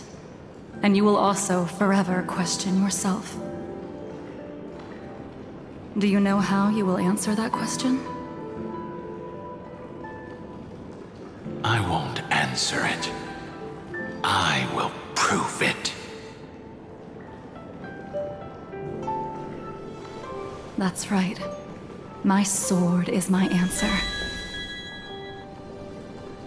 Thank you, Dan Feng. Thank you, Jing Yuan. Oh, thank you, Jing Liu. And thank you, Bai Heng, wherever you've run off to. Ridiculous. How did you get drunk from spring water? I'm just full of joy. It feels like I've just forged a divine weapon with masterful craftsmanship. I'd rather leave this world in a blaze than live until the end of time. That's what I always firmly believed in the past. But I never truly felt like I was alive until I met all of you. Now, I wish more than anything that I could just live a bit longer. No, pretend I didn't say that.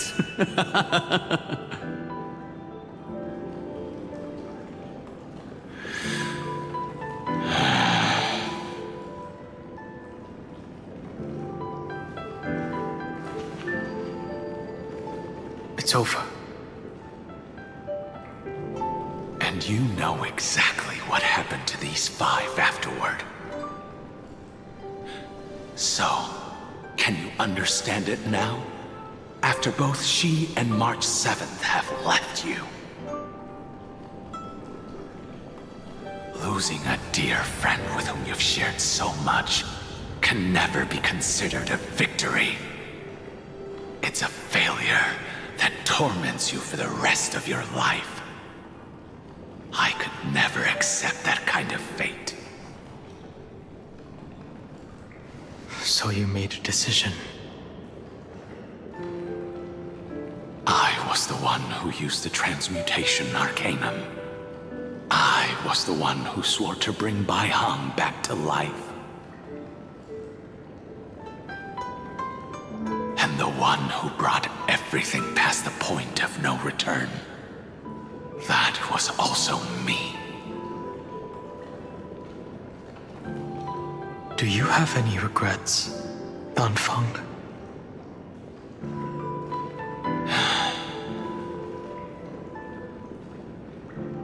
Even if I could reverse time, I would not choose differently.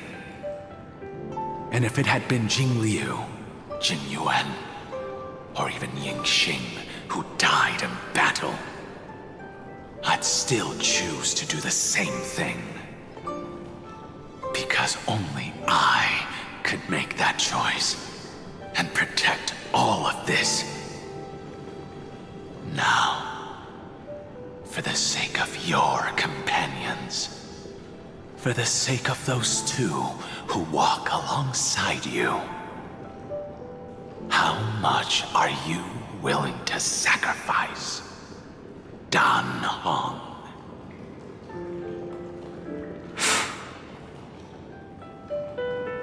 Everything. Your answer does not surprise me. They are more than just my companions. They are the path I took that led me to where I am now. So they will also be beacons for when I am lost, leading me to the future until my next reincarnation. Then let me see how you'll carry out your convictions. Let's leave this place and go settle things with that mad demigod.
Memories intersect. Another betrayal. Another catastrophe. Regardless of whose memory this is, it seems that Terravox has a leading role in it. A beast that's been rebelling its whole life. I see the destination that the destruction points to. Golden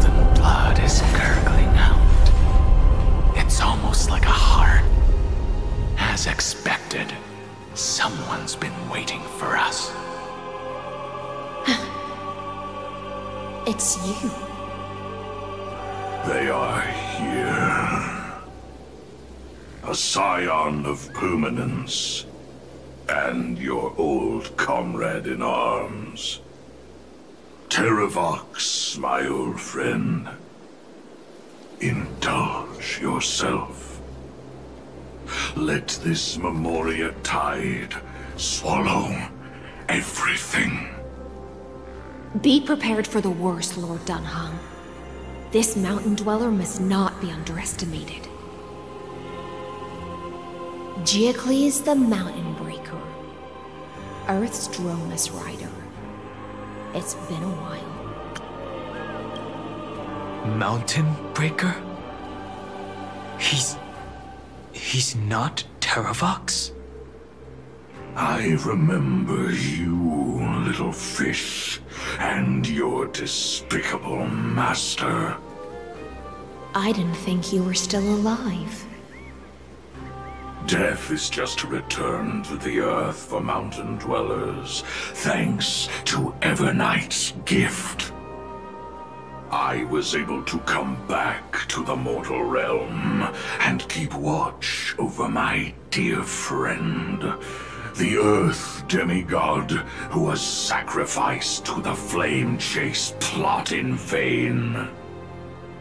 Long Scion, you are the most important offering in this ritual sacrifice. No matter how strong your will is, it will eventually be swallowed by the Memoria tide. When that time comes, you and the powers you bear will serve us. We will use the permanence to awaken the fallen giant dragon and give the earth an everlasting body. I see. So you pretended to be Terravox in order to lead us here into a trap. If it weren't for the Imperator's tricks, the name Terravox would be shared between us anyway. They made the right choice for Amphoreus' tomorrow. But the tomorrow you speak of only ever had a place for humans. Watch, my old friend! I will once again start a fire that burns away the chains that shackle us! Why don't you leave this to me, Lord Dan Heng? Use that hidden passage to reach the opposite shore. Perhaps Greyfry's there, deeper inside. No. I will stay here.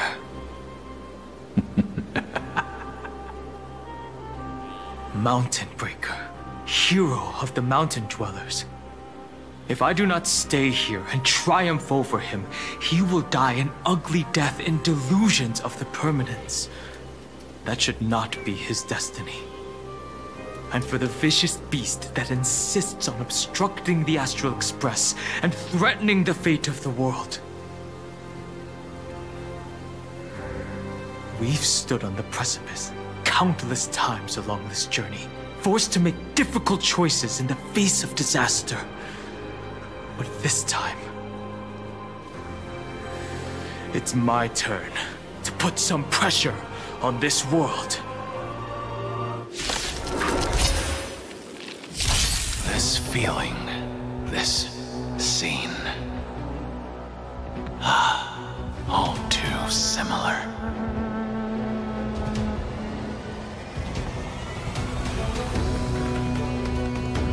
Waiting means change.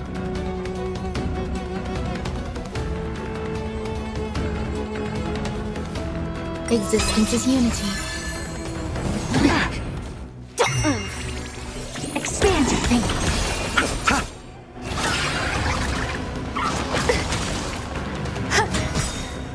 All will be swept away by the wind.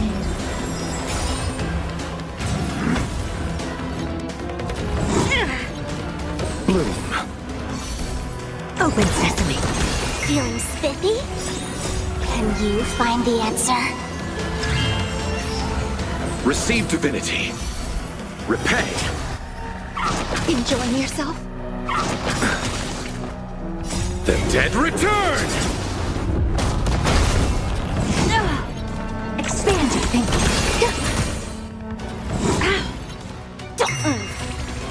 Open sesame. Endless riddles. Nothing but a void. Expand your thinking. Watch it crumble. Eternal. Open sesame.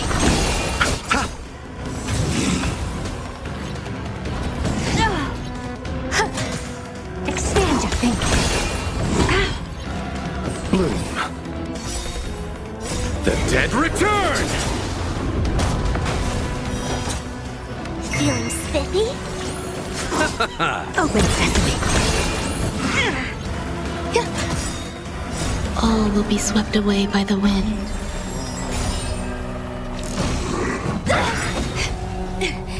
Can you find the answer?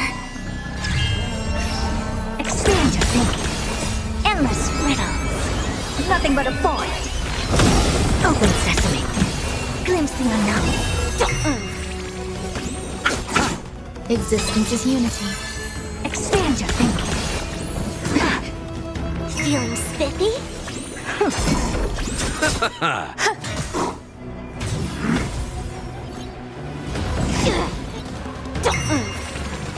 Open sesame. Can you find the answer? Receive divinity. The dead return! Feeling spiffy? Expand your thinking. It's time to stop struggling, Geocles. Go to your death with dignity. Before that, tell me, what kind of deal did you make with Evernight? How was the Great Mountain Breaker reduced to this?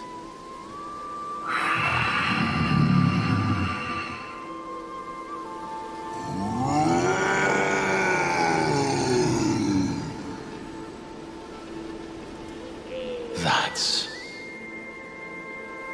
Leave it to me. I'll recount the Earth's heaviest past. And sever its deepest delusion. Terravox? Is that you? Your body has become so frail. Even mountain ranges grow old and eventually die. But I can hear the sound of blood still surging through your veins, fast and strong. I suppose you are the true Earth demigod. I am near my end, and the demigod title means nothing to me now. The being who stands here now is just the former comrade of the Mountain Breaker. And the traitor who abandoned him. Traitor? Terravox was once a member of Geocles' Dromus Legion. This force was famous for its skilled riders and their brave Dromuses. Terravox himself was the Dromus King, the giant dragon who swore their life to the Mountain Breaker. In the battle against Georios, the Imperator could not surmount this mountain, and thus had to break it from the inside. Terravox's betrayal was key to the Flame Chase Army's victory. The age of the gods was coming to an end. Living beings had adapted to the changes amidst the rifts of the earth, and now they had to learn to survive in the crevices of the epics. Someone had to watch over the earth, so I agreed to a deal. take the Titan's divine authority and sink into the cliffs, using my flesh and blood forged of stone to mend the land. But there was one betrayal I could never forget. The Mountain Breaker refused to believe that was my choice, even till his dying breath. Faced with having to surrender to the Imperator, he chose to die instead. So this is why you decided to conspire with Evernight. Time's strange visitor appeared before me. The great power from beyond the sky, called the Remembrance. It's incredible. Geocles was able to be reborn as a memo sprite. He mumbled about the times we fought side by side. Just like how all the lives this body carries speak to me. Evernight did not ask for much in return. She only wished for me to use the divine authority of Earth to hide her tracks. Since you're being so candid, does this mean you've given up resisting? Resistance. For a beast on the brink of death, what is the point of resistance? I see. 1,000 years have passed, and your mind has long since been shattered. This frail body bears the weight of all those I've betrayed. And now, my only wish is to rest with them. In the unchanging past.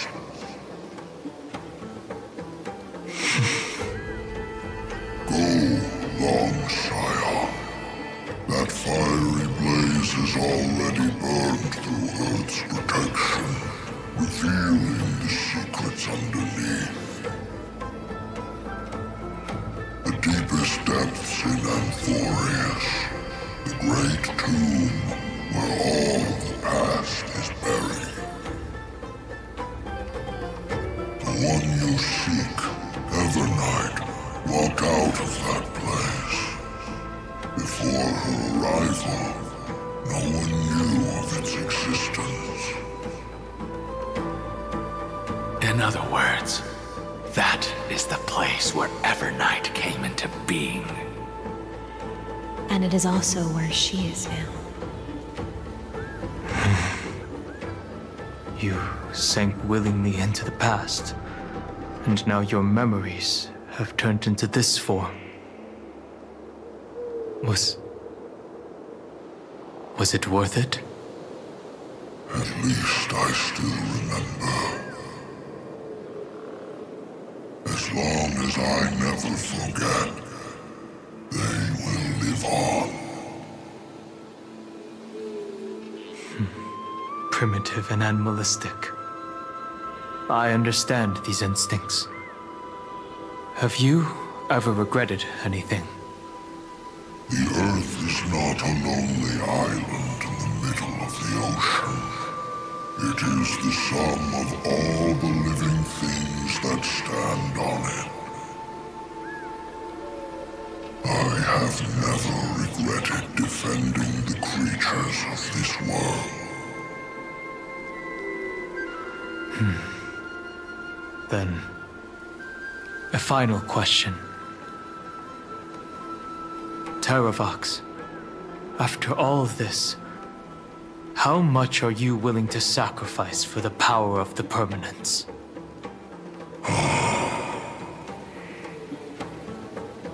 Everything. My journey up to here has allowed me to fully understand my destiny. No matter how I struggle, the Earth will never be able to reach the stars. What my compatriots deserve to continue their struggle. At the end of my life, I want to make one last effort to give them a chance to move on to the future. Even if it is a future I am not able to witness.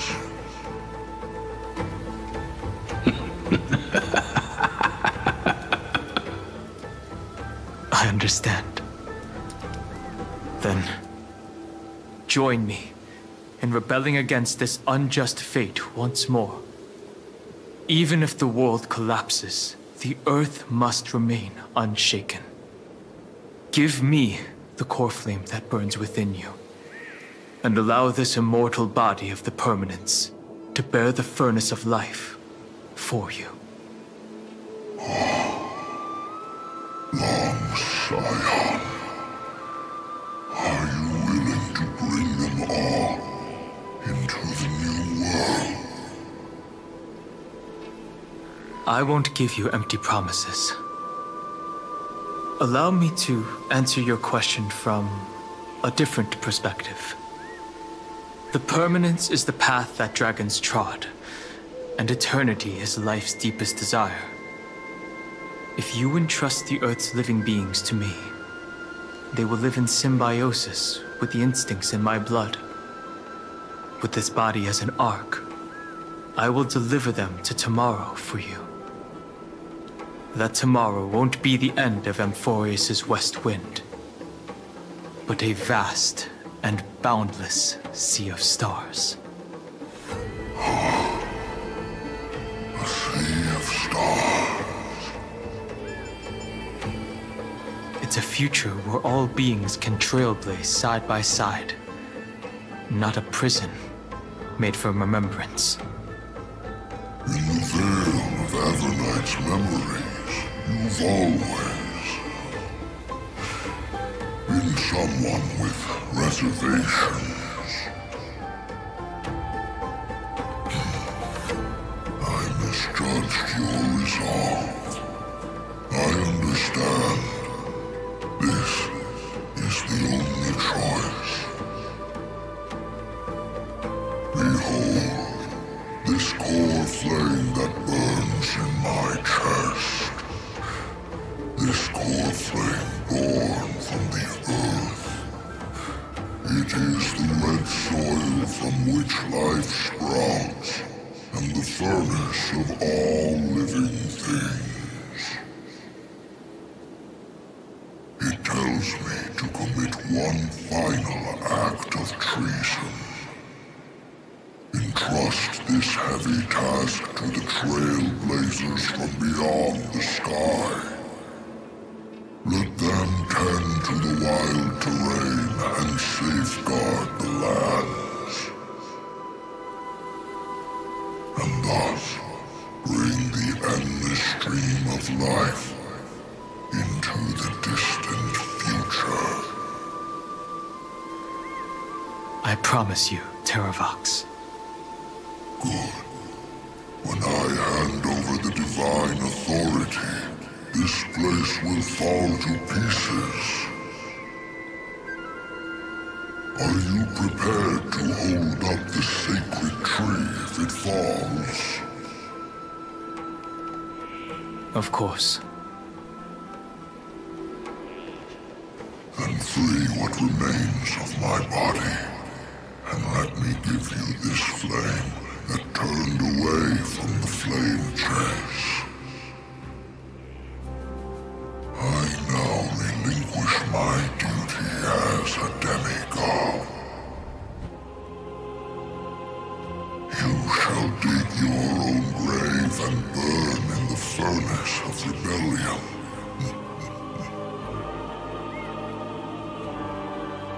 I only hope that, after all this time,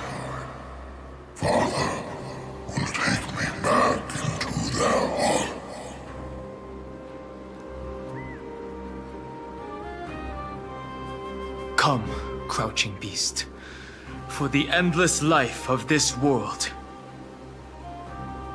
Rise from your dormancy, and follow me as soaring dragons of the wilderness.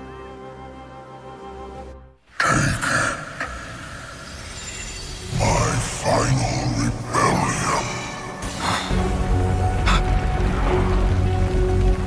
Then declare to the earth the name of the new god.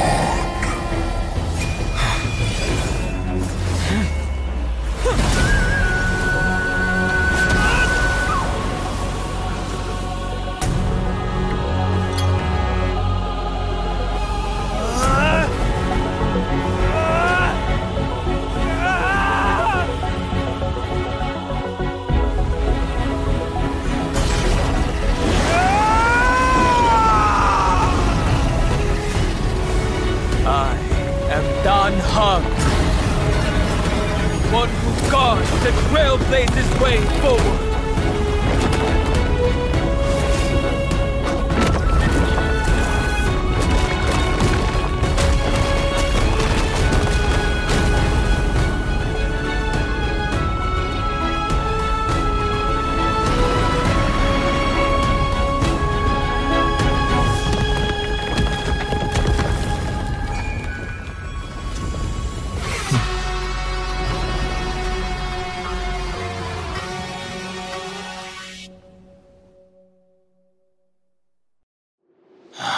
Fortunately, the worst did not come to pass.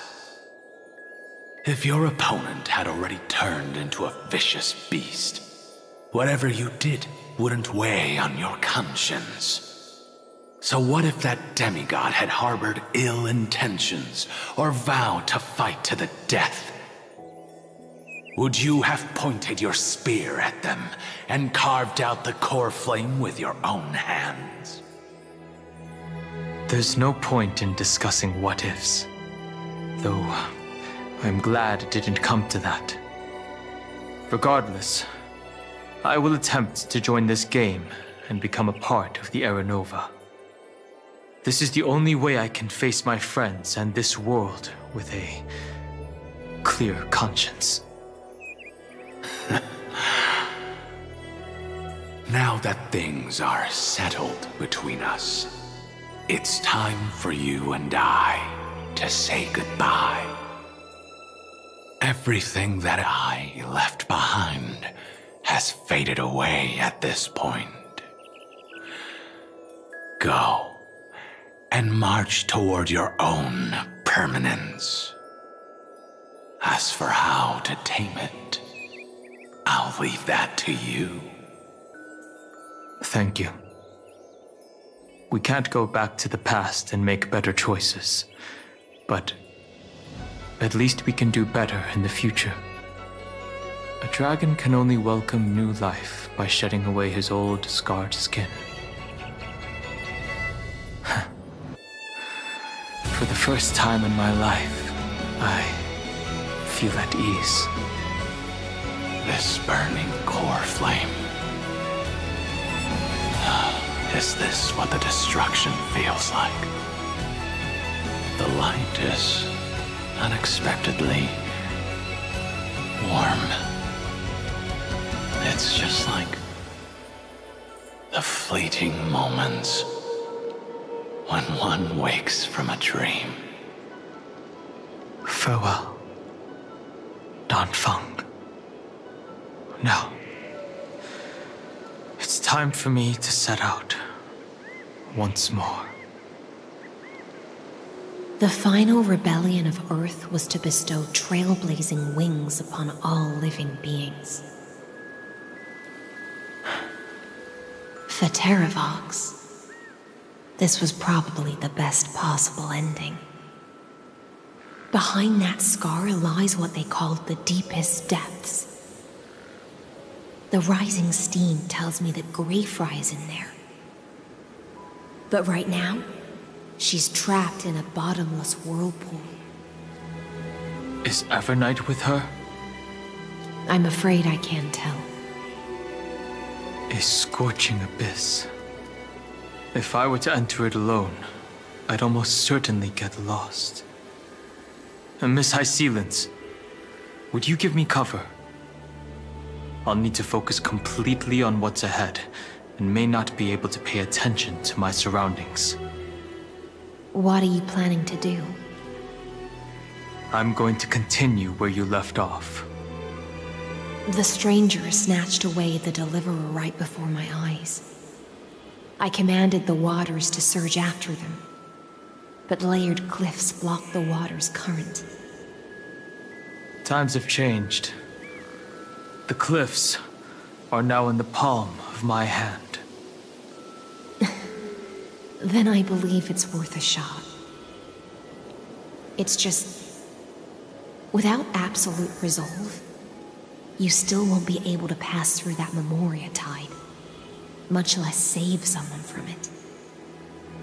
The search for Greyfry might stretch on like an Evernight without end. Be careful. Wandering through time is no easy feat. Don't worry, Lady High Sealants. Just as you kept your lonely vigil in the depths for 1,000 years, my determination to find her is even more unshakable than the earth itself.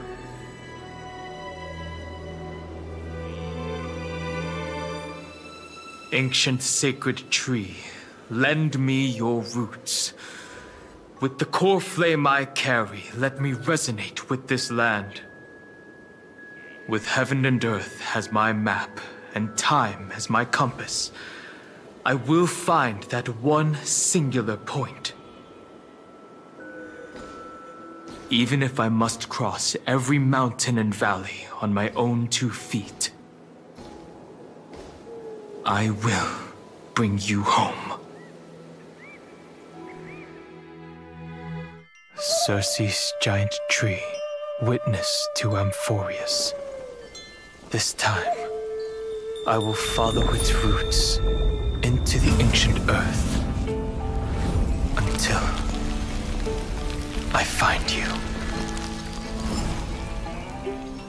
On this journey, I will become the bedrock of mountains and bear the cities above. With the currents, I merge into the tide, crashing upon the land's jagged reefs. I sweep across the nameless barrens, scattering endless snow and frost. Entwined in the cycle of day and night, into the deepest depths of this world, adrift in the darkness that was before all else. When can I lead you out of this maze? No. I can't do it with just my eyes alone. Maybe it was never me. Maybe it was always you who could set us free. Long time no see. All right. Let's settle this and keep moving. That's where we will all find our answers. Hey, Dan Heng, wake up. 3 of a kind. 2 pair. Ace. Go.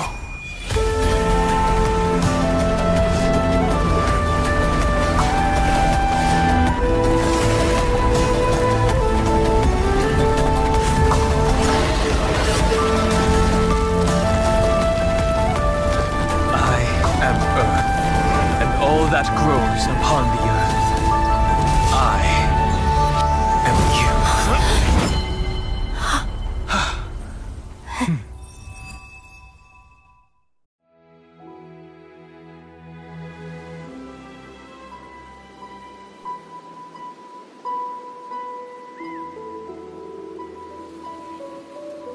Finally.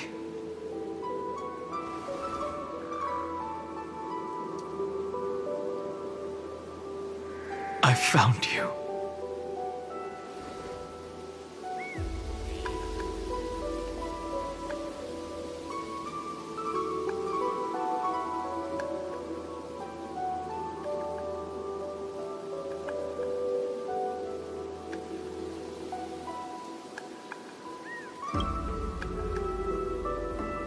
It really has been a long time. Don't be so sentimental. That's not like you.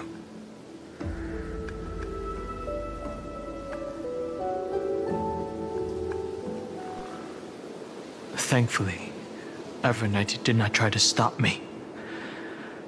Looks like we've managed to stay ahead of her this time.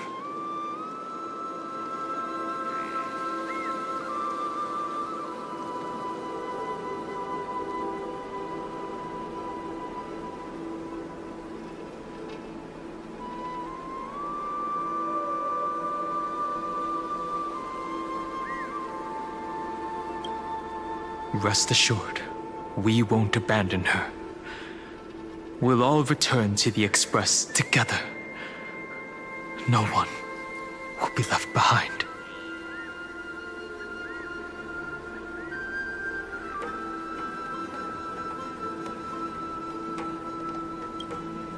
You mean Mem? Sorry, I haven't seen her at all on this journey. Perhaps you were not the only one being held captive by Evernight.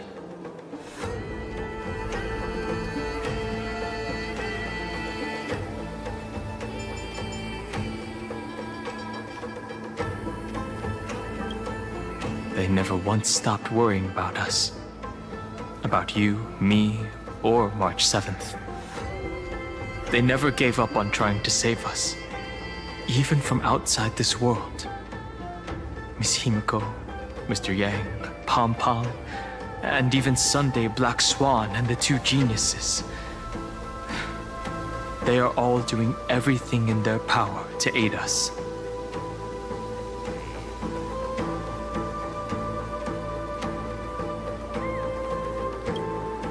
I understand.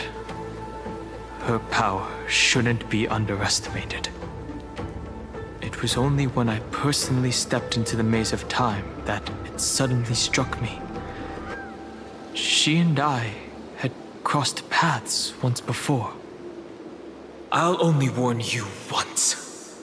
Leave her body now. I feel like I've seen these floating black things somewhere before.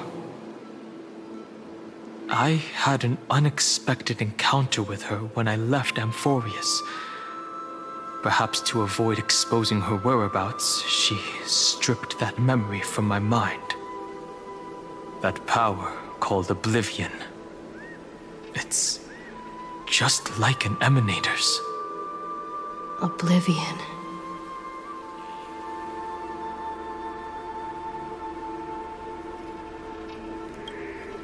I know. But you still remember me and our companions, for now. Do you have any clues about the memories you may have lost?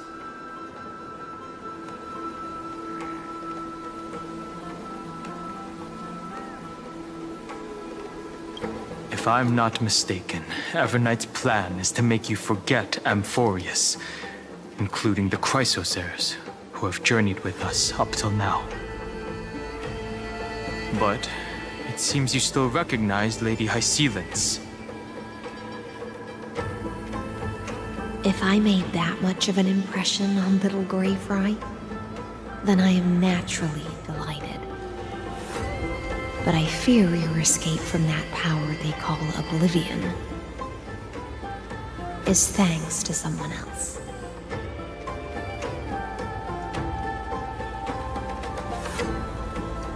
Nice to meet you.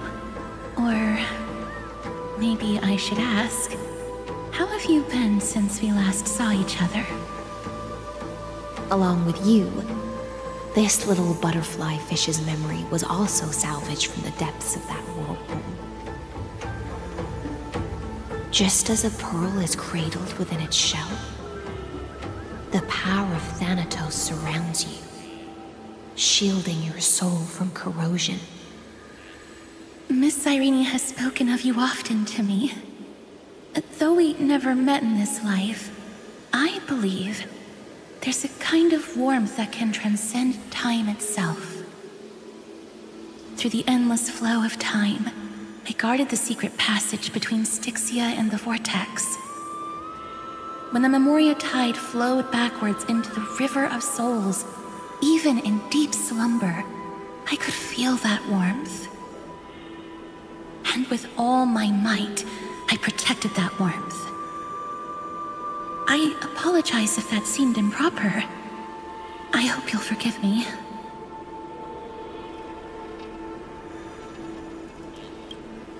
I understand that your mission is still unfinished. The path ahead is treacherous, and even though my body is bound to these dark currents, I'll do everything I can to watch over you both.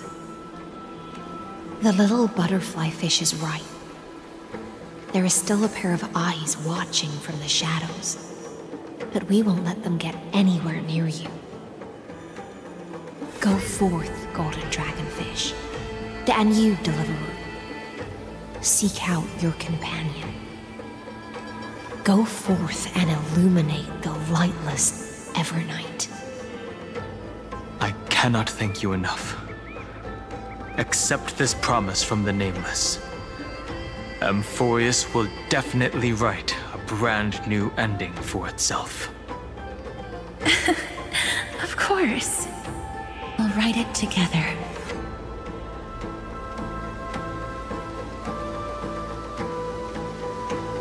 The Nameless will never stop. Until all of us stand side by side in the true new world.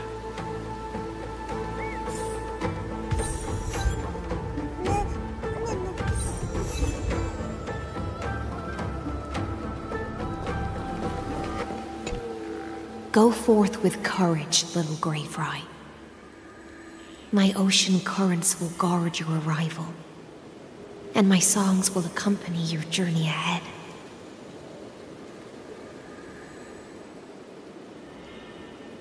Farewell, little fry. When we reunite in the ocean at the boundaries of this world, let me play a song for you beneath the glow of fire.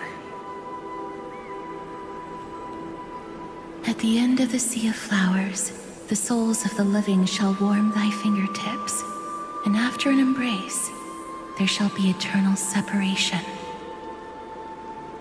If I hadn't met you at the end of the world, I would have thought Lady Trinan's prophecy was wrong.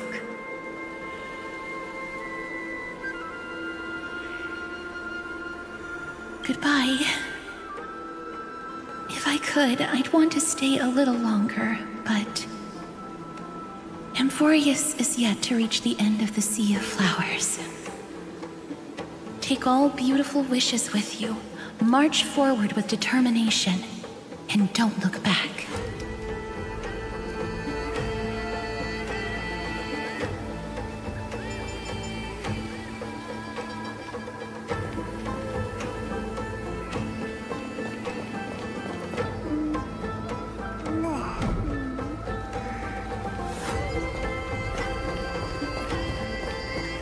This place was once Nestia's altar. Could the golden thread be leading us to the world's deepest secret?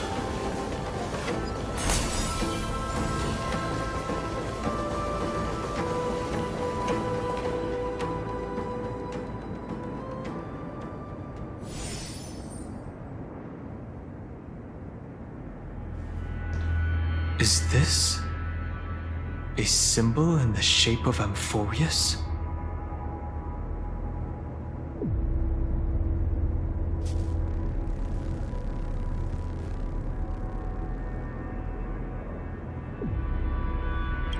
Naturally. How could a world enclosed within the scepter have a way of knowing what it looks like from outer space? Unless the mural isn't a drawing of Amphoreus, but rather someone saw the mural and shaped the world in its image. Could that someone be Xandar? No. His concession proves that this place where Evernight is hiding must be a blind spot of the experiment. I'm afraid not even Xandar knows about the existence of this great tomb, or the secrets buried within it.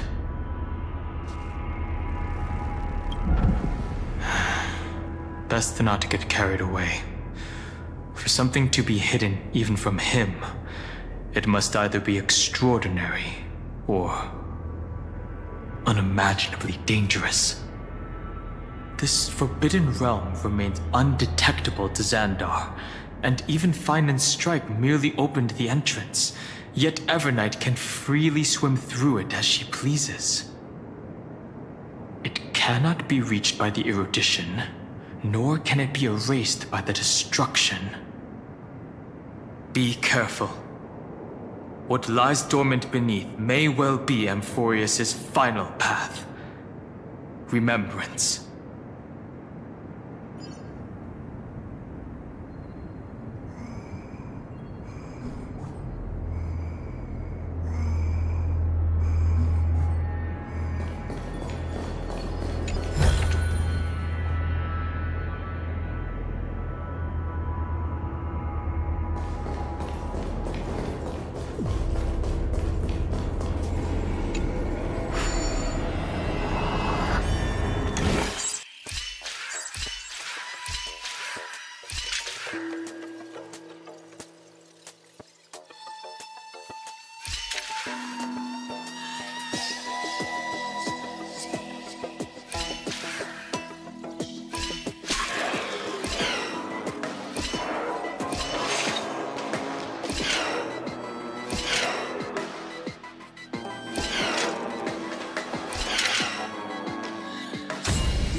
It's endless.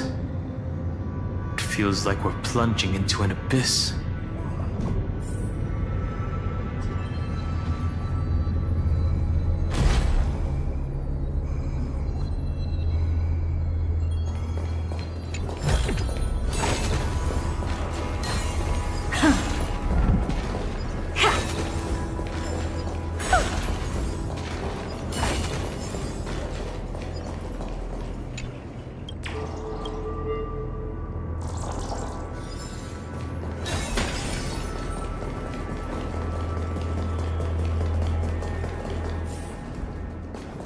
Are those distant structures all entombed data?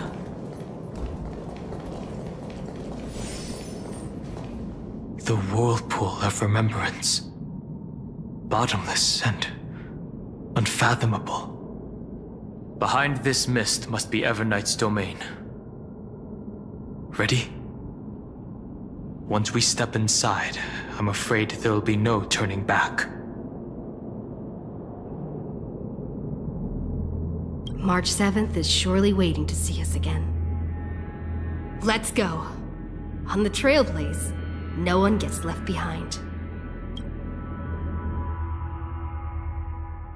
This maze is full of memory loss.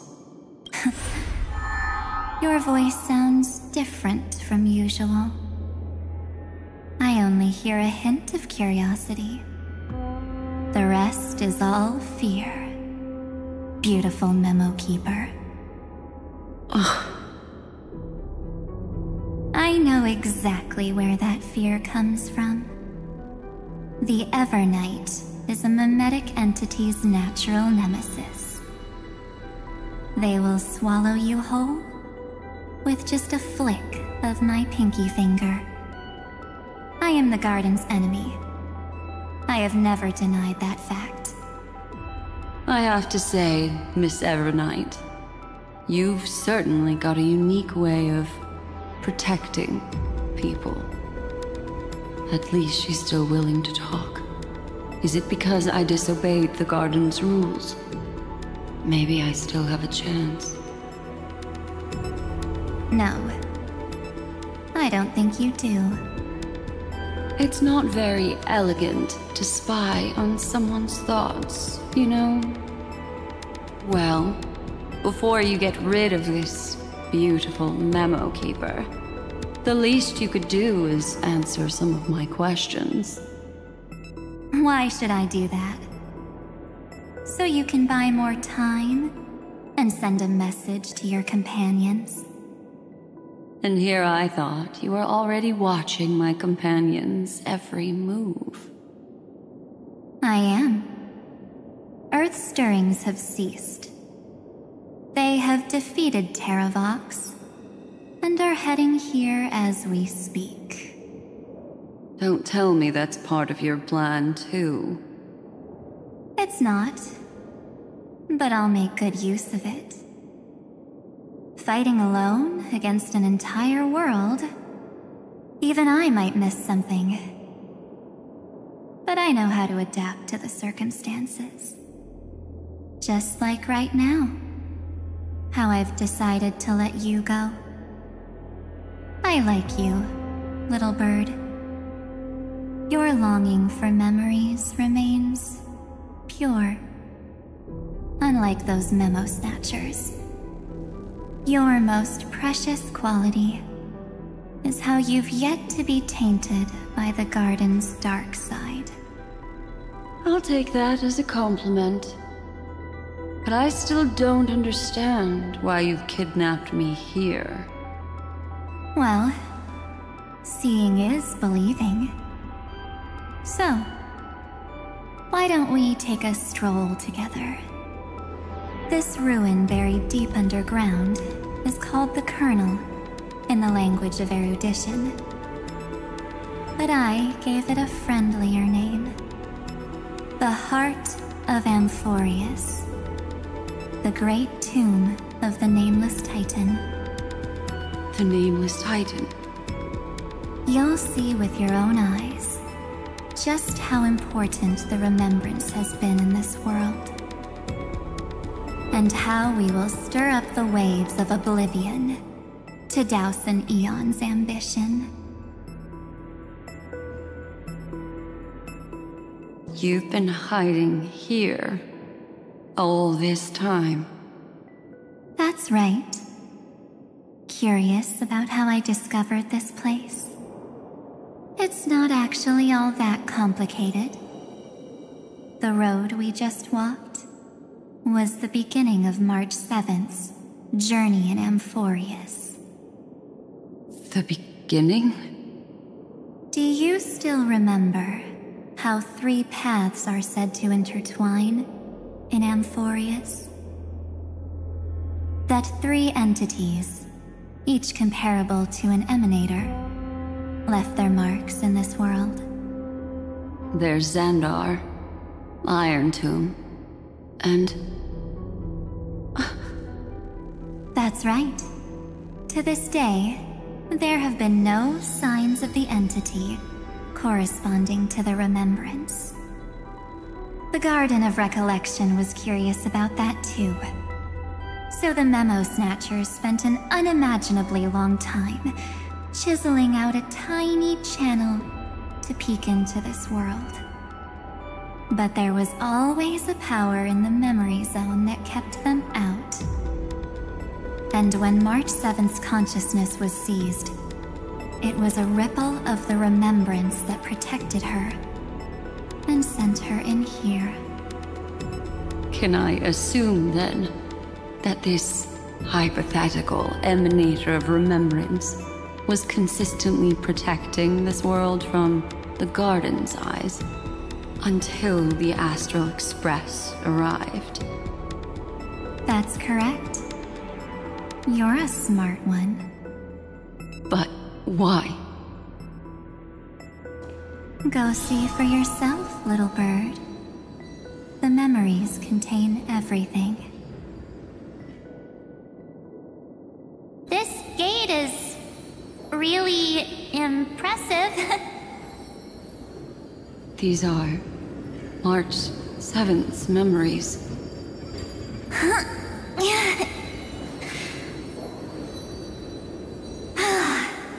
Didn't move at all, huh? I just got here and I'm already locked out. A journey of 1,000 miles stopped at the door? That's terrible! Is she stuck? Keep watching. The fun stuff is just ahead. Warning. Object does not have access permission. What? Did I touch something I shouldn't have? Execute formatting protocol. What's going on? Formatting? Warning. Illegal operations detected. Warning. Illegal operations detected. Hey! Don't just activate like that! How do I stop this thing?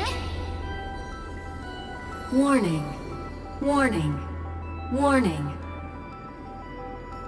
Operation authorized. Protocol name. Back. Huh? Finally it stopped! Wait, did you just mention her name? She's barely spent any time in Amphoreus, and she's already famous?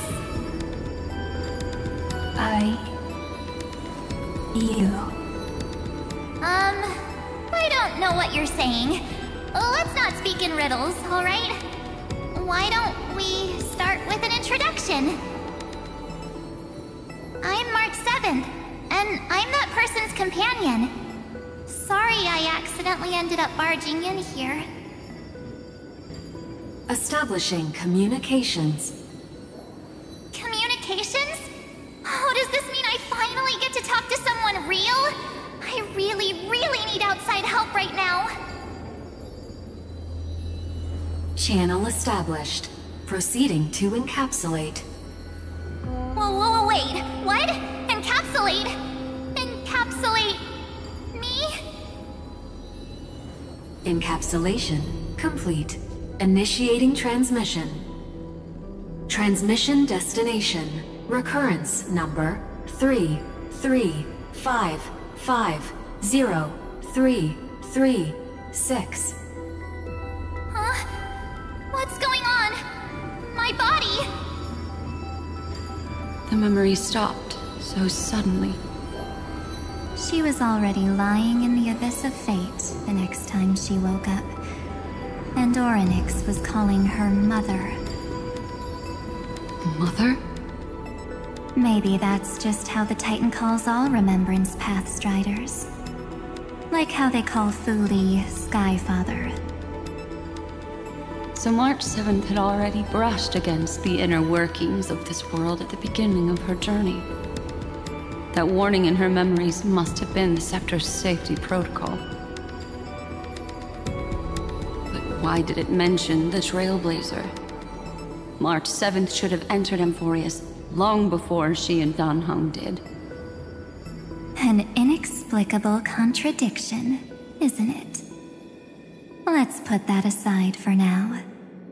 The protocol didn't kill March 7th. Instead, it threw her deep into extrapolations.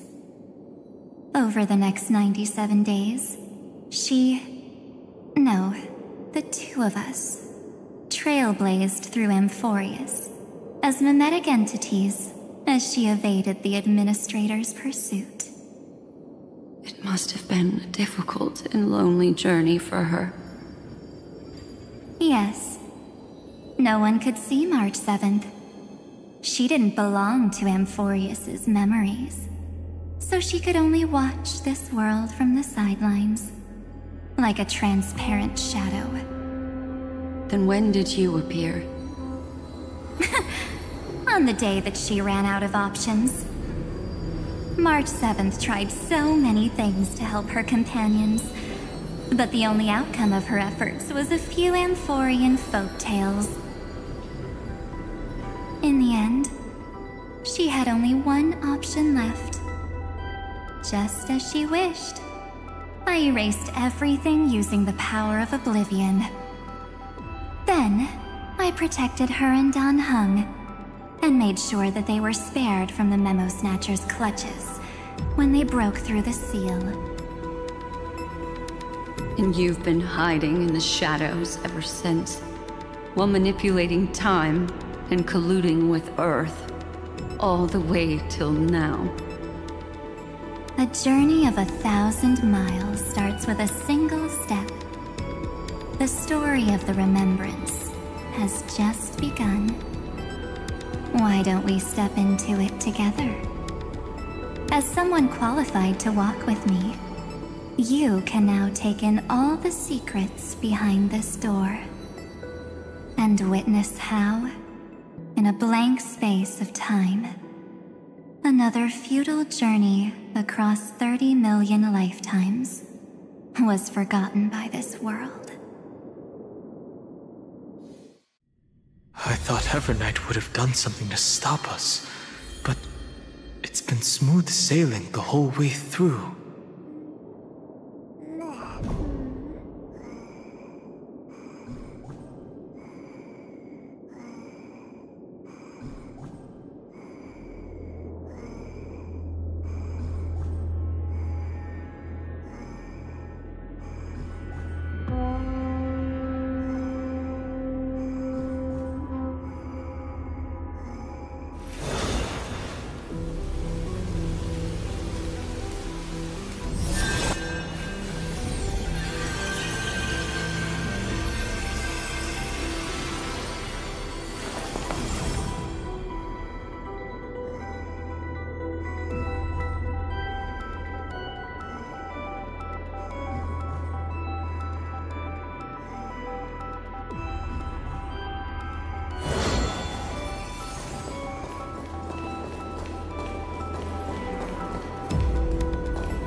Are you ready?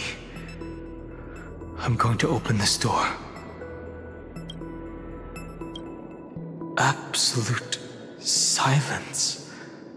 I can't sense anything at all. I know. Duck behind me if anything happens, okay? 3, 2, 1. Warning. Object does not have access permission. That means we're in the right place. Warning. Warning. Warning. Get ready. Incoming. Welcome back. What? I'll be waiting for you. It mentioned your name. I'm getting a feeling of deja vu. Like the first time I opened as I've written. Thankfully, Evernight didn't take that book. Let's try using it. Operation authorized. Protocol name. The seal's gone. Didn't think this book would have a use here.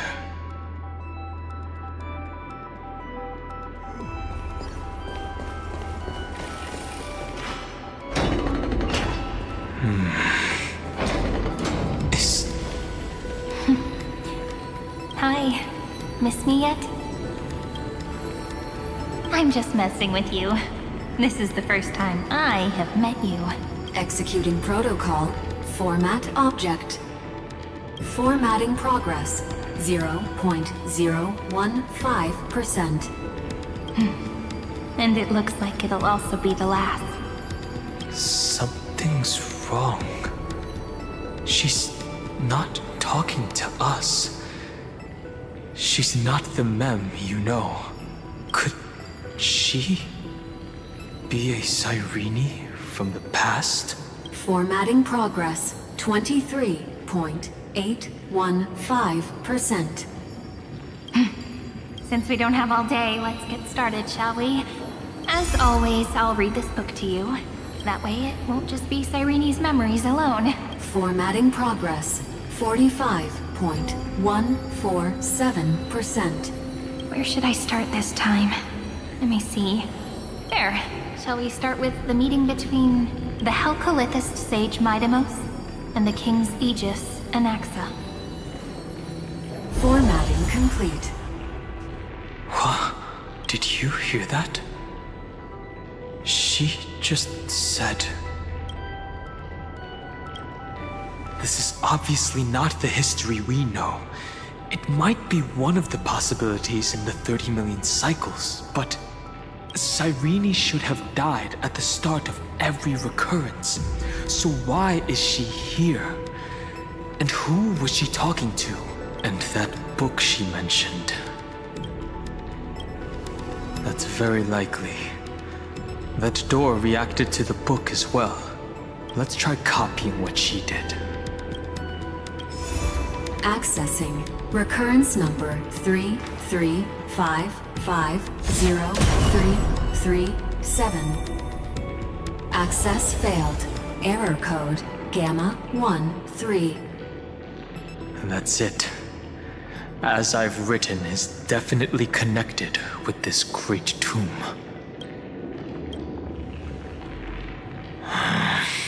There are 12 chapters in As I've Written, corresponding to the 12 demigods. Maybe the nameless recollections match these runes. Let's try linking them first.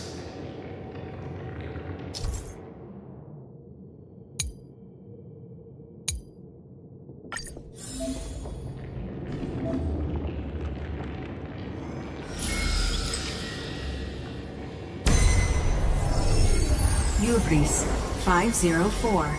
Downloaded. As expected, the data stream flew into the crystal in the middle. It's absorbing the memories in the book in this manner.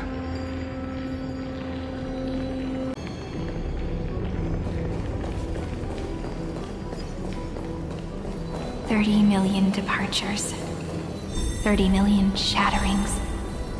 And the beginning of 30 million flame chase journeys. Fate betrayed Trevios, but she was never betrayed by humanity. Uplotis 405. Downloaded.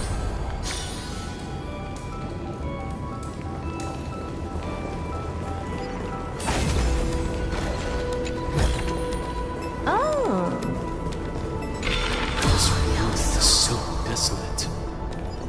What exactly is it?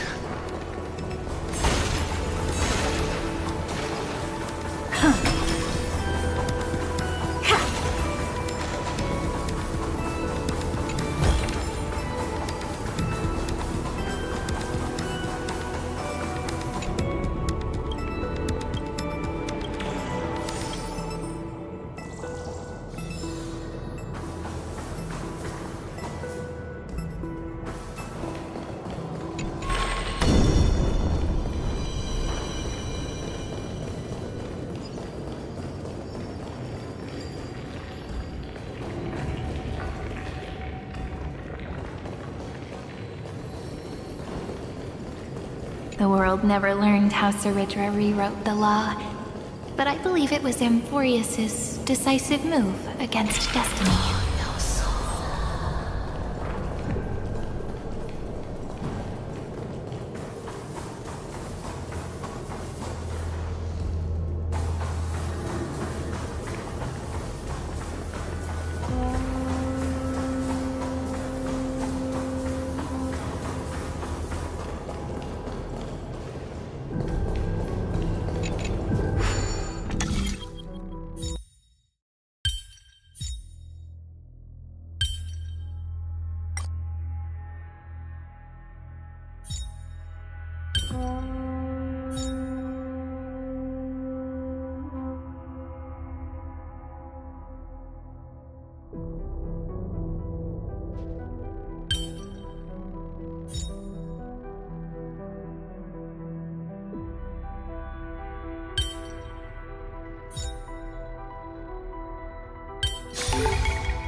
pretty underwhelming.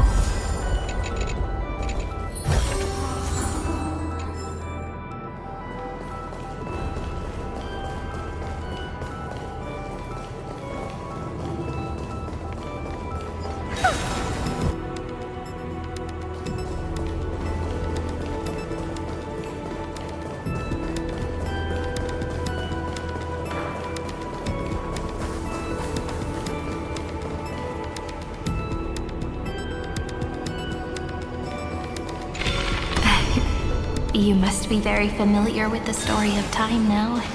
So why don't we leave some pages for the heroes instead? Want this? Fine. Take it and amuse yourself.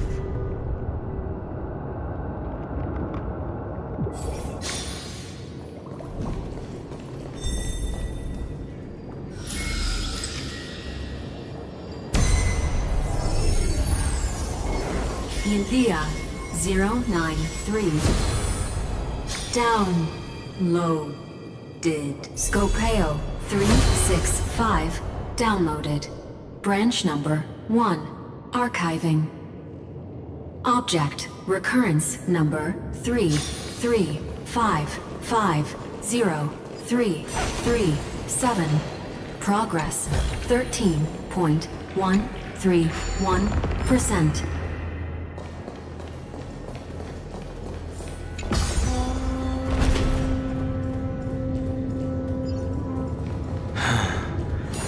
There's a notch in the terminal that's just the right size for this book. Branch number 1. Archived. Encapsulating encryption key.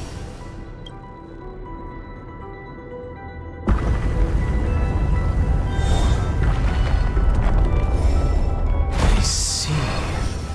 This As I've Written book is a data terminal that has been modified by the Remembrance.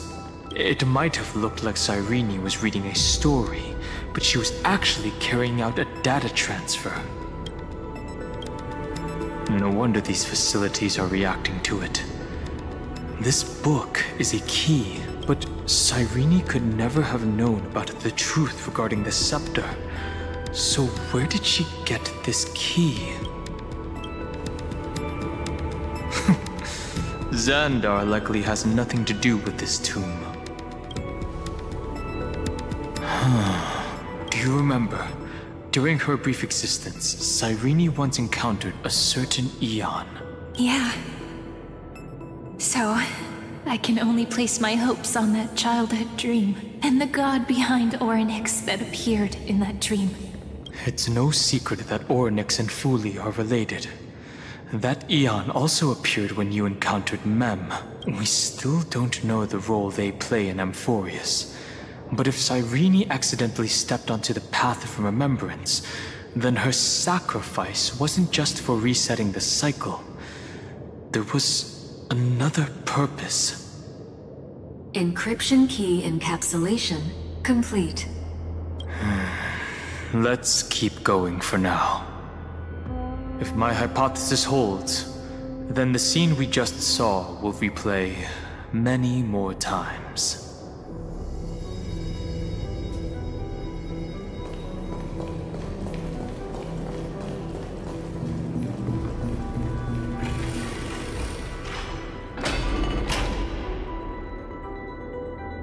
Hey, be careful. Evernight's eyes are everywhere. Don't get too far from me.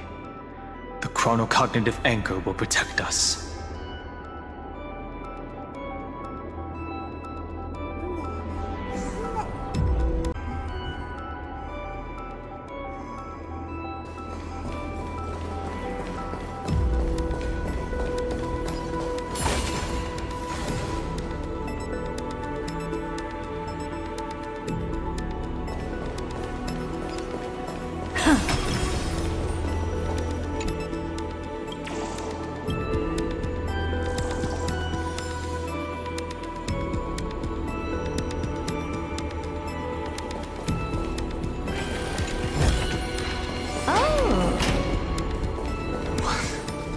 What is this? It's hard to believe. Is so countless storage arrays. This would even rival the cyber prison of Inupis.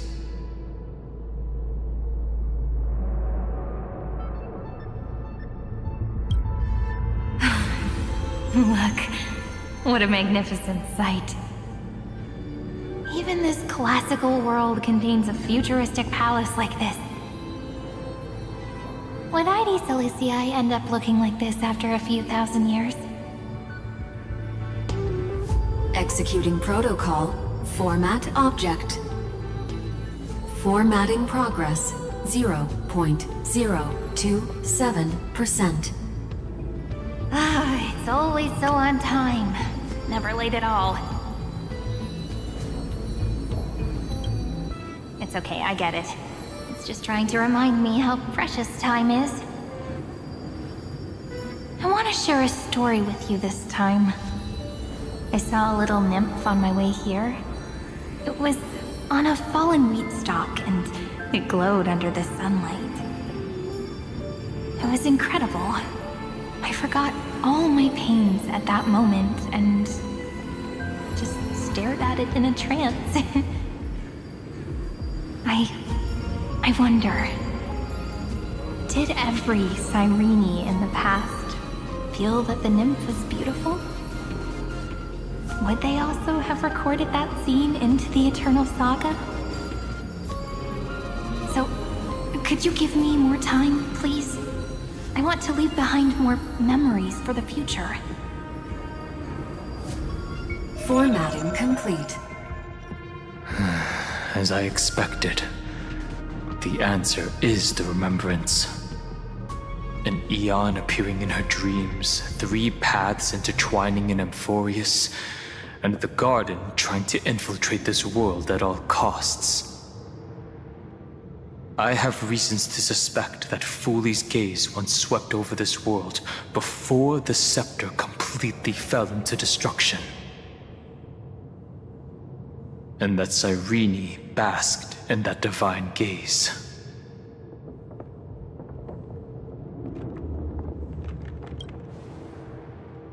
Humanity cannot judge eons based on our own common knowledge.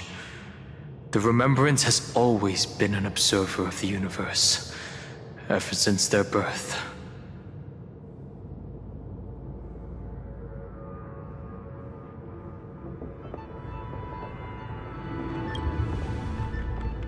That's to be expected. The various factions are only followers of their eons, and Fooley was never known to be friendly with humanity. But there's still something I don't understand. According to Black Swan, the Garden is internally fractured, and there is a party that craves the memory of an eon's fall. They would do anything to achieve that goal. Yet, I feel as though those memo snatchers didn't try to stop us at all. Instead, it feels like they were trying to cover something up.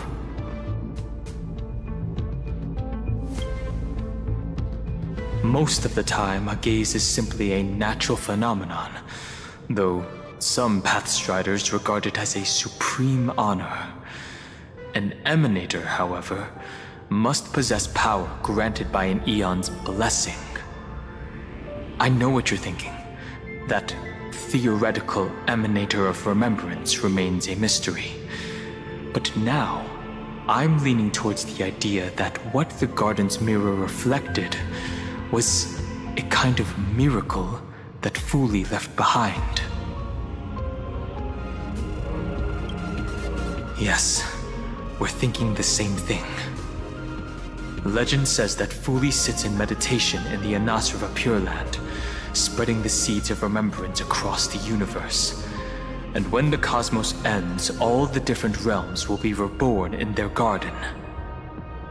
If this sealed-off world is also within their gaze, then it's not too big of a stretch to surmise that they need a mechanism to save these incredible amounts of memories and store them somewhere out of the Erudition's sight.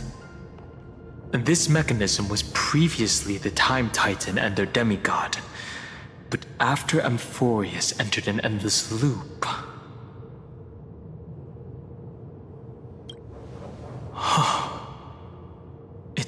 ceremonial blade. Now, I can say with certainty, time is the page on which that eon records Amphoreus. If it fades from existence, and all that it records is lost among the stars, that eon will surely direct their gaze here. And it will be a glance that spans time and space, transforming each incarnation of me into the power you shall wield to reset time, imbuing my soul into this ceremonial blade, and creating an endless flame chase journey. The ceremonial blade killed Cyrene at the start of every recurrence, and at the end of every journey, Cyrene's soul took the extrapolated memories stored within the blade and buried them in this great tomb. That's how the memories of Amphoreus transcended the loop and were continuously stored, while the scepter had to revert its progress over and over again because of loss in its logic. Foley's blessing will not disappear as long as this process keeps going. I knew their gaze never left. As long as I record every page of this story and tell it to you, Amphoreus won't be forgotten. Cyrene encountered the Eon's gaze and regarded them as the hope to continue her world. That's why she offered them memories over and over, even if she had to turn herself into nothingness every time. As to why she insisted on keeping her human form and offering the memories through reading a story, it might have been the only way for her to maintain her sense of humanity and leave her mark in this world. Even though everything was just her wishful thinking.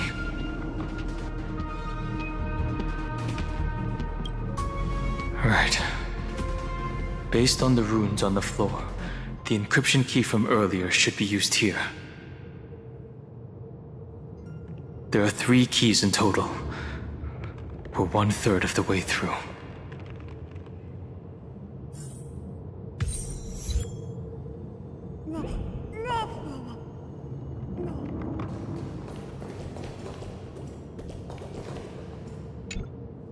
I'll leave it to you. You never say anything, but I know you're listening. Every story I've told is like a little key that opened a door in your heart, no? The path has appeared. Go!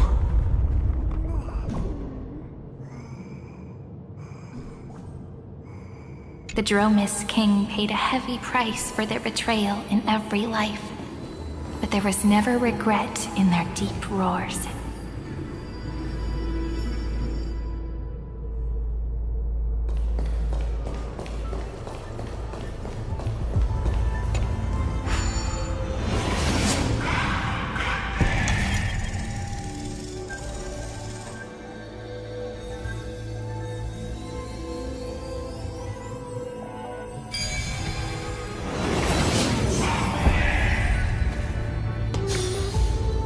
Came up with this? Then, the sky sent down rainbows and showed the world a gentle smile. Formatting progress, 93.998%. Looks like it's time to say goodbye again. Before I was even aware of it, this book had already recorded too many emotions. Every page has become so heavy. I've started to feel uneasy whenever I take it into my hands. Where did the very first ripples want these memories to be sent to? Formatting progress, 94.423%. How many times has it been? It faithfully fulfills its duty, activating and formatting. Never changing, like the fate of the flame chase in every cycle. If I can only write the same ending every time I lift my pen, then is this weighty saga just an overly naive dream? Formatting progress 96.024%. Process error. Analyzing. Process error. Analyzing. Really? Are you encouraging me? Thank you. I'm sorry for making you see this embarrassing side of me.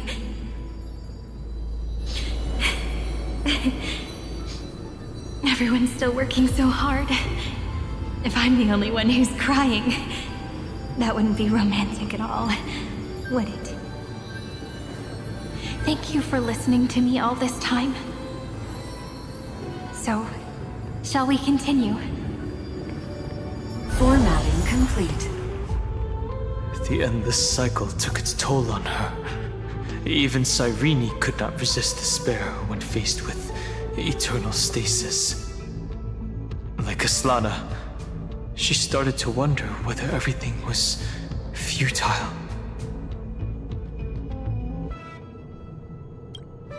Indeed. But I still haven't figured out one thing. Who exactly was she talking to?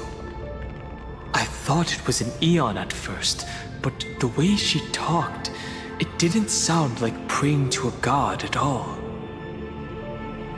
Maybe she's talking to her imagination? A hero within? But that wouldn't explain the process error. No matter who that listener is, Cyrene's storytelling is just a data stream for the Scepter.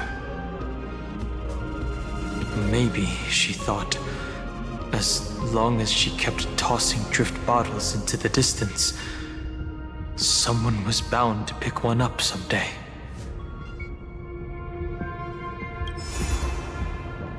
Accessing recurrence number 335503337. Once again, Castor is offered her final embrace to death. And from then on, she started another lonesome watch.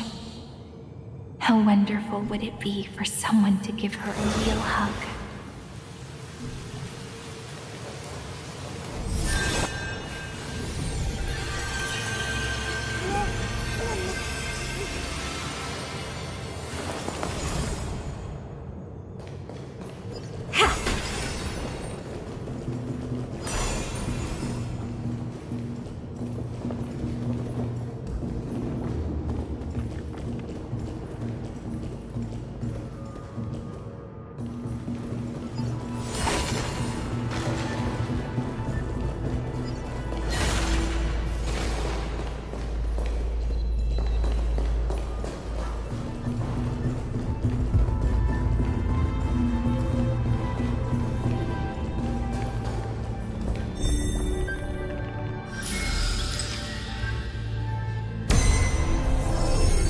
Epiikia 216 downloaded.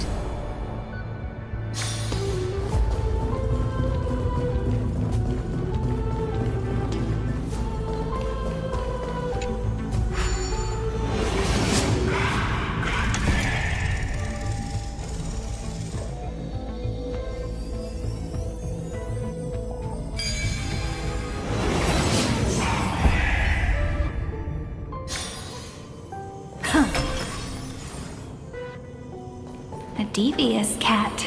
The hand of Zagreus. Seems like we'll need it here. Oh, you want this? Fine. Take it and amuse yourself.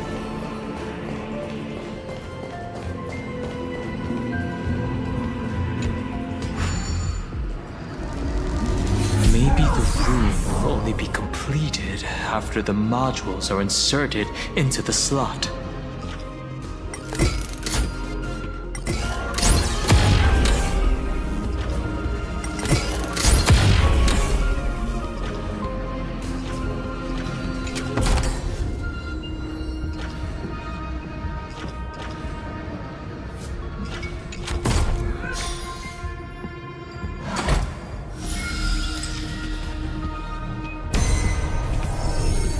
Orexis 945 downloaded.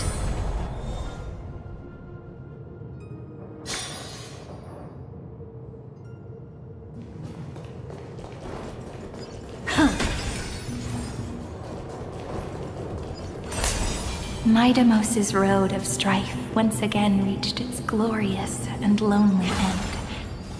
As always.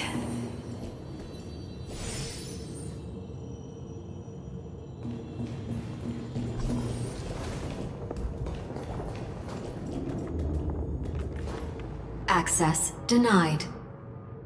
We were denied access. Memories about strife are always so defiant and resistant. A fight is unavoidable. Come. Warning. Illegal operations detected. Warning. Illegal operations detected.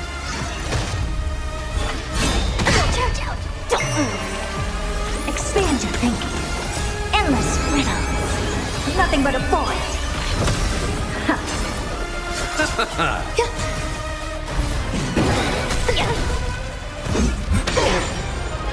Receive divinity. Feeling spiffy? Can you find the answer? Open sesame. Watch it crumble. Bloom. Repay. The dead return!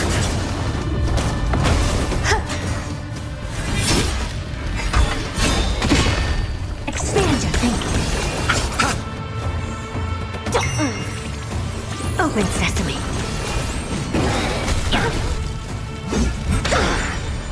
Existence is unity. All will be swept away by the wind. Feeling spiffy? Can you find the answer? Expand your thinking. Endless riddles. Nothing but a void. Open sesame. Glimpse the unknown. The dead return!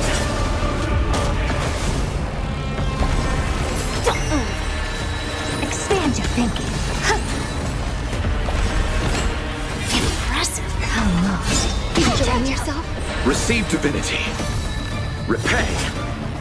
Bloom. Feeling spiffy? Open sesame. Eternal. All will be swept away by the wind. Nothing major. Can you find the answer?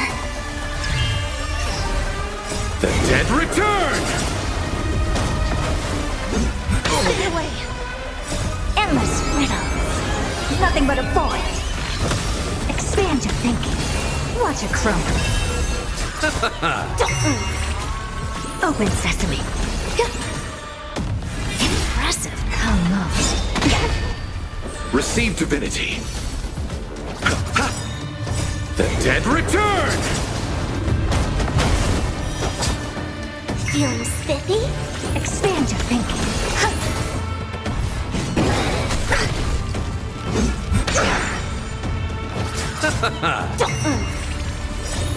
Can you find the answer? Open sesame. Endless riddles. Nothing but a void. Expand your thinking. Glimpse the unknown. Existence is unity. All will be swept away by the wind.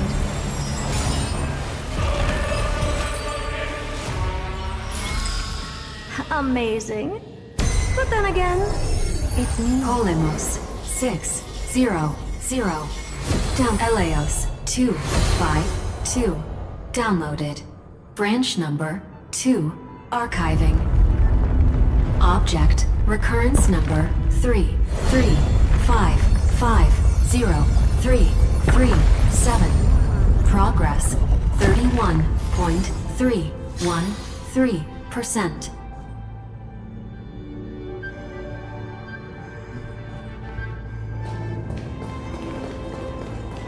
Nice. Let's go encapsulate the encryption key. Branch number 2 archived.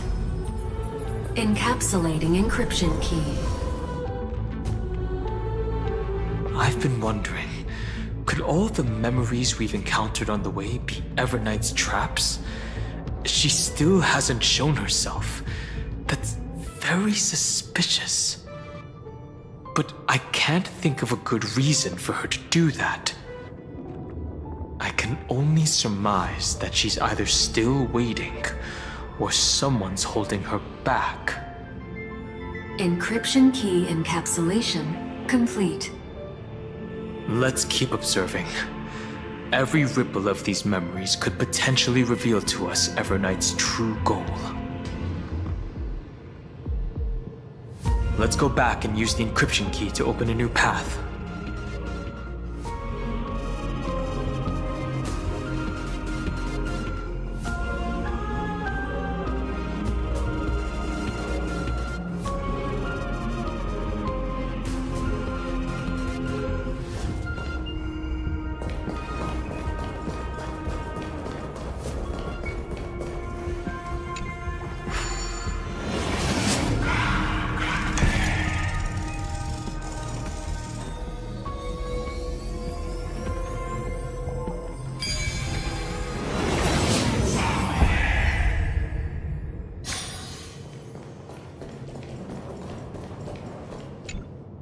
Go upload the encryption key, just like last time. What could be behind this door? Glittering crystals? Or a beautiful world I've never seen before? If I tell you all the stories of tomorrow, will I be able to finally welcome the Deliverer and Amphoreus' dawn in the next life? The third encryption key belongs to the ocean. Let's get going. In the end, the gentle rainbow covered the sky. Whether in the past, present, or future, Hyacinthia will always illuminate the glimmering light in people's hearts.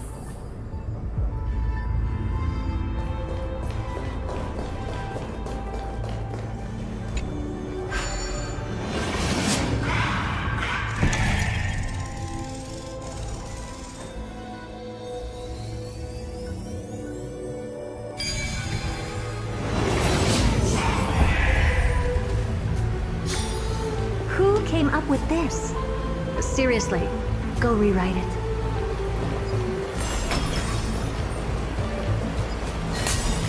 No memories appeared this time. It's a huge fan. Use the chrono vessel over there to stop it.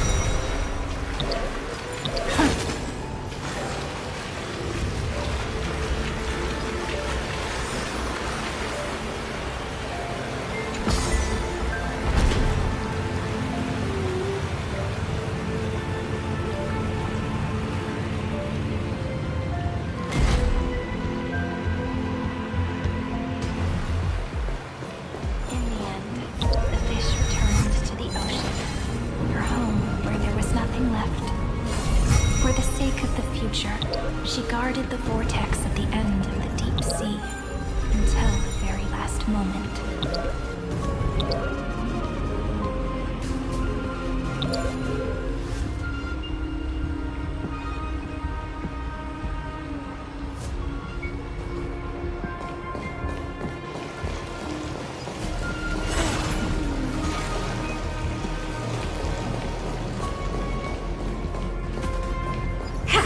Look! She's over there. Cyrene. There really is no end to her perseverance. Once again, the saga comes to an end. Everything is deathly silent, just like this very moment. It's another cycle of new beginnings, and another familiar reunion. Now that I look back, there was a period when I got really sentimental. I was so anxious, trying to find as many different memories as possible, hoping to bring some change to this unchanging destiny, and find the way out of this maze. But I won't do that anymore now. Formatting progress 73.998%. Process error. Analyzing.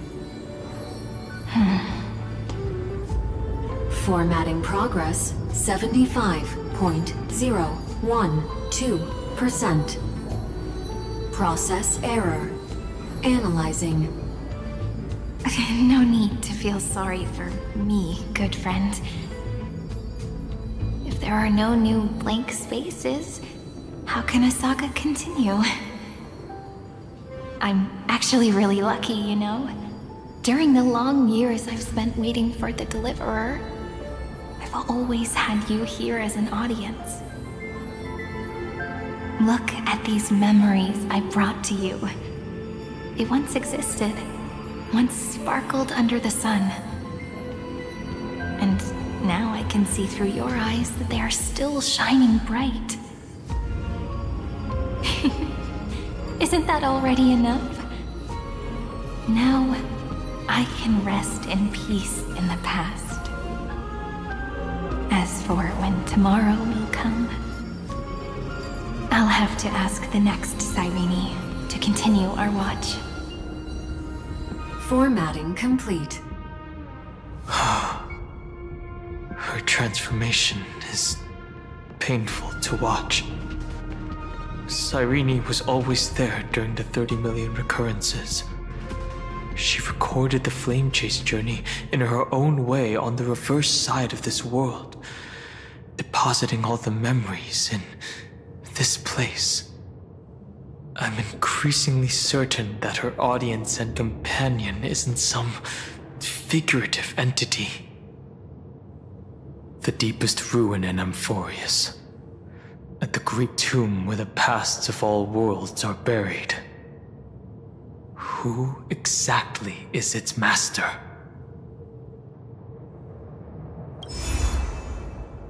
Accessing recurrence number 335503337.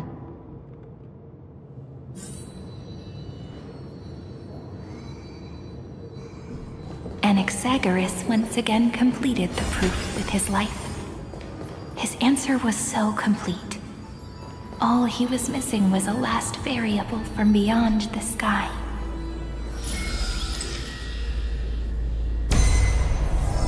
Schema 720. Downloaded.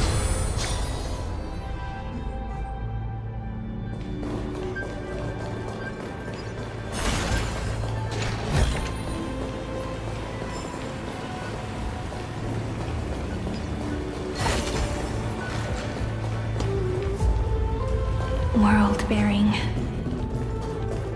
This divine authority is so heavy that I do not know how I can even tell its story.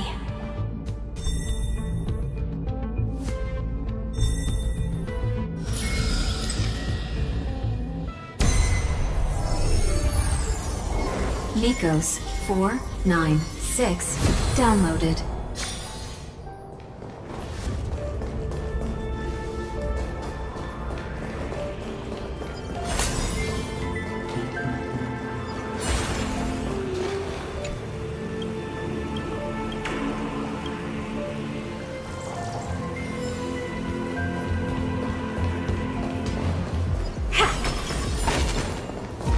Romance in warm gold, forged along the runes on the fan. We need to use the chrono vessel to stop it first.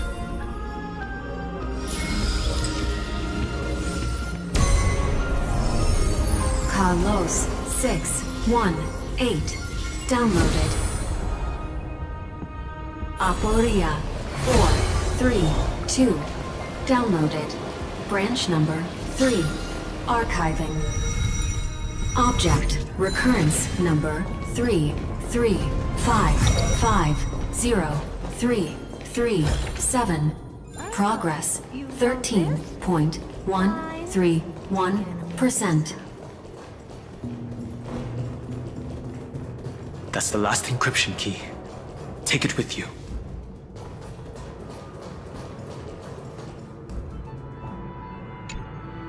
Branch number 3. Archived. Encapsulating encryption key. Encryption key encapsulation complete. It's time to go back and activate the system in the middle of the Great Tomb.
The third encryption key. And the final piece of the puzzle. I pray that you can dispel all the mysteries and lead us into the deepest bowels of this world.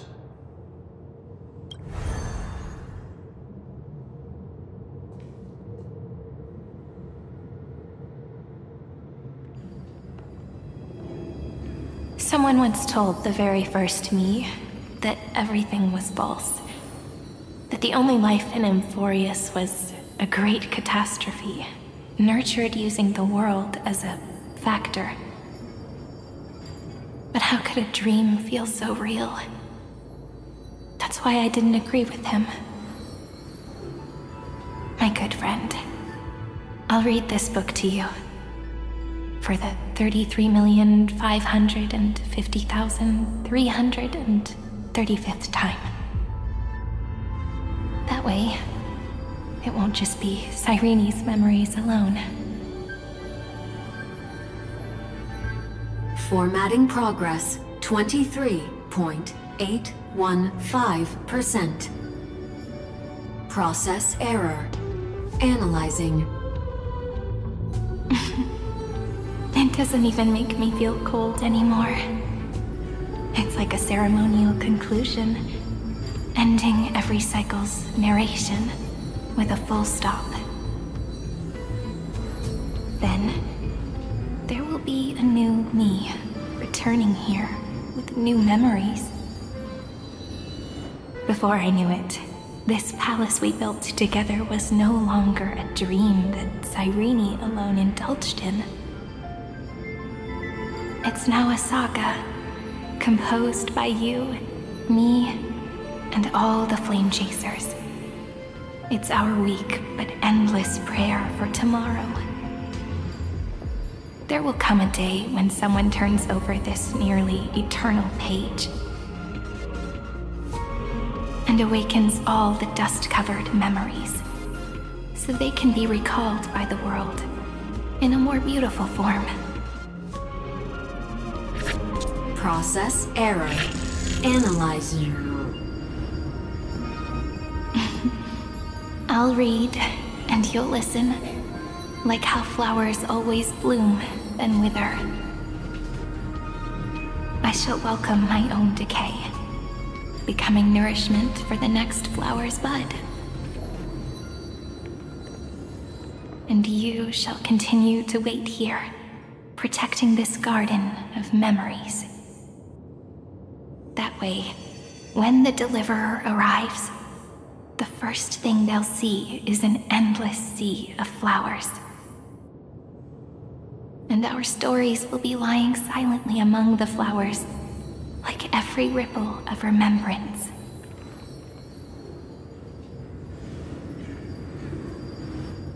And they shall become the epic known as I've Written.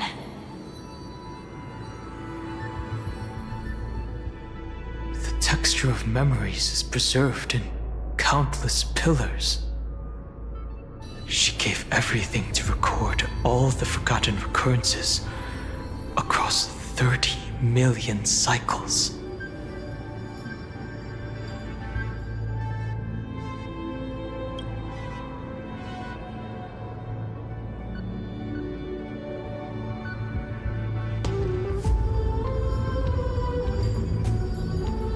All right. Let's not make things so gloomy.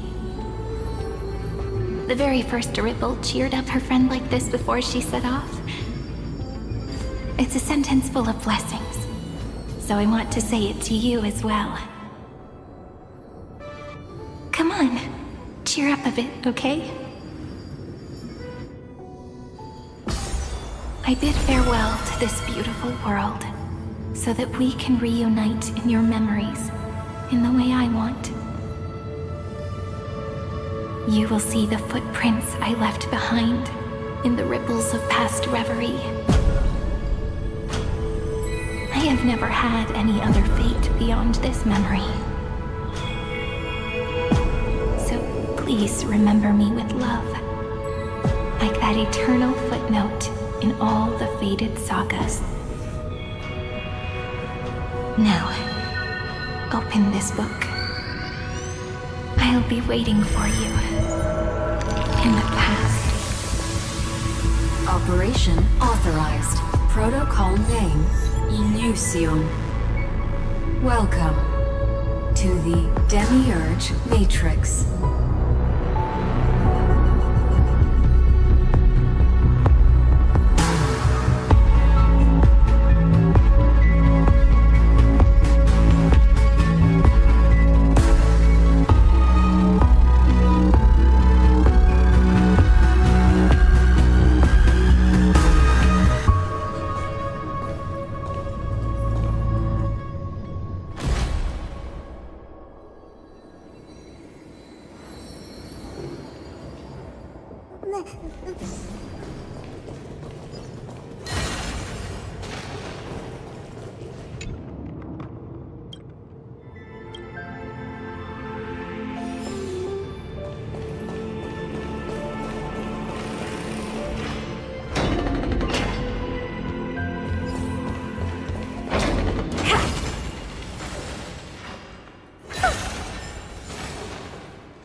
That listener lies behind this door.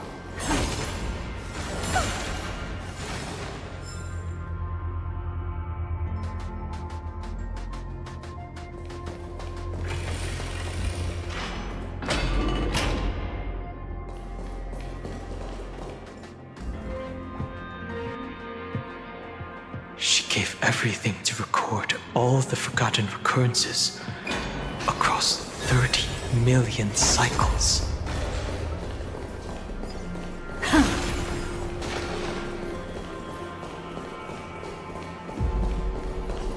Look, that symbol at the end of the room.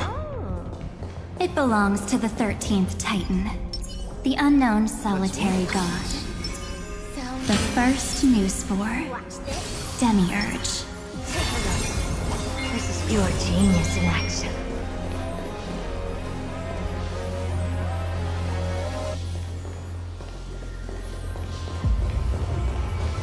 Those who are lost remain lost, while those who have met will meet again. What a touching scene. The deepest place in this world is exactly the ideal location for the Trailblaze to reunite. You're not the one we want to reunite with, Evernight. But you'd better explain everything to us. This tomb and the 13th Titan. Tell us everything you know. You're too on edge, Dan Heng. I've always been honest with the two of you. Before we talk about Amphoreus' destiny, why don't we lay aside our differences and take a moment together to mourn for the cruel truth. Truth? So you still haven't figured it out. Take another moment to look around. Look closely. You must be curious as to where the final Titan is located, right? What a good question that is. I too am curious. Because there's absolutely nothing here. Except a cold, empty void. You mean Cyrene was deceived? Indeed. Fu Li planted a false hope in her heart, making her believe that she was special, and that Amphoreus still had a chance. Then, that poor girl walked into the Great Tomb over and over again, and willingly offered herself to the remembrance. Why did they do that? Did you really think they would just save this crumbling world? In the way Cyrene was praying for? Don't be naive, Memo Keeper. In this game between gods, the Remembrance chose to stand with the destruction. Given your evident hostility towards the Garden, I find it hard to take anything you say at face value. Aren't the Memo Snatchers' activities enough evidence? They did everything they could to help Iron Tomb reach completion. And it wasn't just to obtain some fanciful memories. Let me tell you the real reason. Iron Tomb is a perfect ark. If a seed can be planted within, then the moment the Lord Ravager blows the erudition to pieces, the remembrance will be spread to every corner of the cosmos. That masterless path will be equally split between two eons. Fu Li will devour the erudition. Do you understand now? The war among eons started long ago. Fu Li did not glance this way to save Amphoreus. They will drain this world dry and turn it into a most poignant and tragic poem. But fortunately, that girl's sacrifices won't be wasted. I will give her another possibility. I promised her that I would recreate the cause and effect of this world and form a flawless Amphoreus. But the only way for a world that can't be turned back to be considered flawless is to burn it with a raging fire until nothing remains.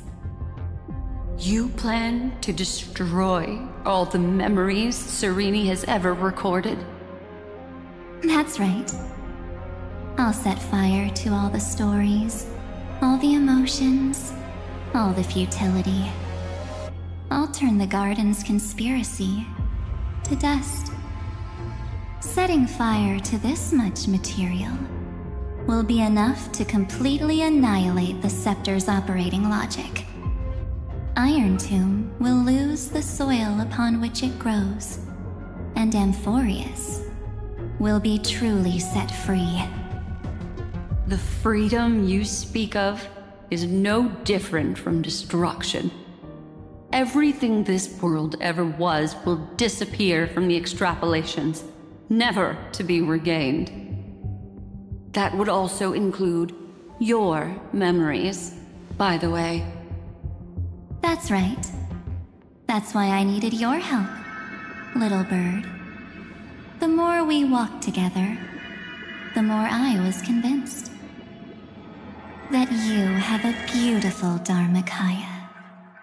It fits me very much. So that's why you took me here.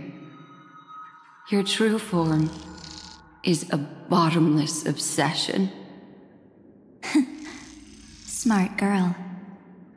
You haven't disappointed me. This avatar is but a shadow cast by the candlelight. Discarding it invokes no feelings within me. What I must preserve is only my wish. my wish, to kill the Path of Remembrance. March 7th will not find peace, as long as they and their fanatical henchmen exist. The road ahead is still long, and she needs a guardian to stand by her side. You are my best choice. Allow me to refuse. That duty seems far too heavy. Resistance is pointless, my darling birdie. I will personally plant myself into your heart. And once I've calmed down those two, I will head into reality and find the true you. So, that wasn't enough to fool you? A genius's mirror trick and a protective mechanism of the erudition. Is that right? Those layers of security do make things a little difficult. But unfortunately, those two nameless are already right outside the door. Your plan is about to encounter a few mishaps.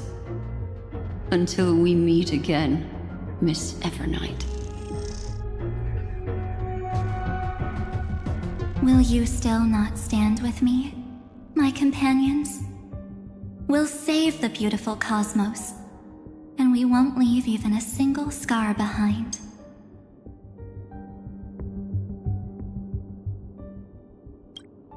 Perhaps you can. But what will that cost? Don't get caught up in your emotions, my dear. The hero's journey in this world is just a narrative embellished with memories. Its essence is nothing but a string of zeros and ones. For your own sake, and for the sake of March 7th, I think my choice is a very reasonable one. Come. I hold the core flame of world-bearing. Just fall asleep, and we'll save the cosmos. If you honestly thought we would agree with you, that just proves you don't understand March 7th at all. Seems like I really can't get along with people like you do. But in order to make sure you can still embrace tomorrow and continue this carefree journey, some memories must be set on fire as the sacrifice. What can change a person's nature? Is it memories? Unfortunately, the result is just the opposite.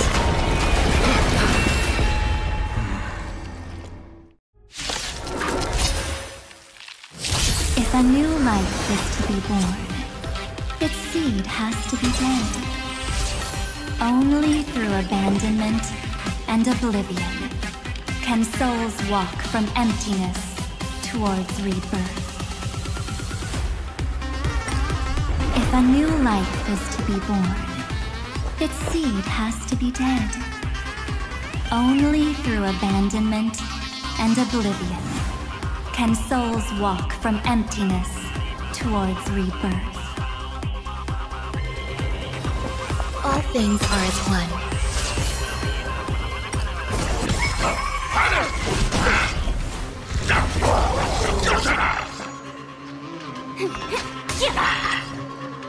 Expand your thinking. You chose the wrong enemy.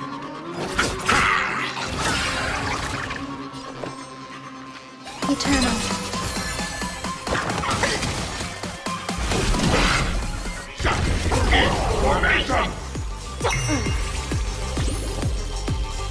Open sesame.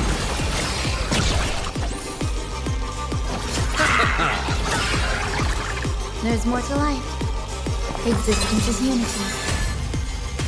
Every petal and all will be swept away by the wind. Receive divinity. So this is the warmth Eternal of life. sleep is not the dead return!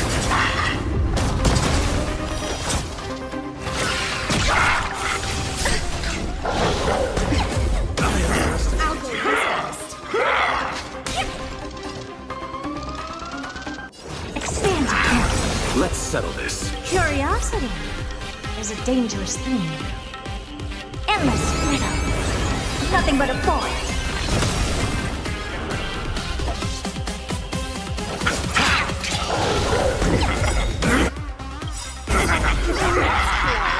Can you find the answer?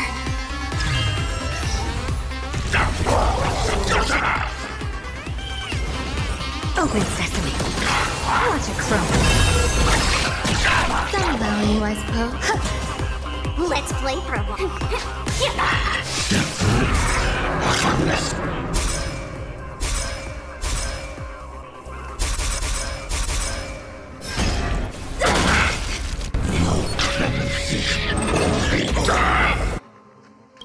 Eternal sleep is not the end. The dead return! Expand your thinking.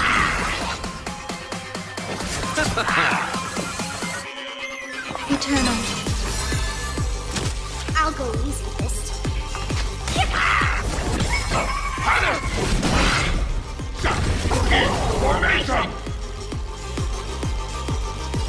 Open sesame. It's time to end this. Return March 7th to us, and end this pointless conflict.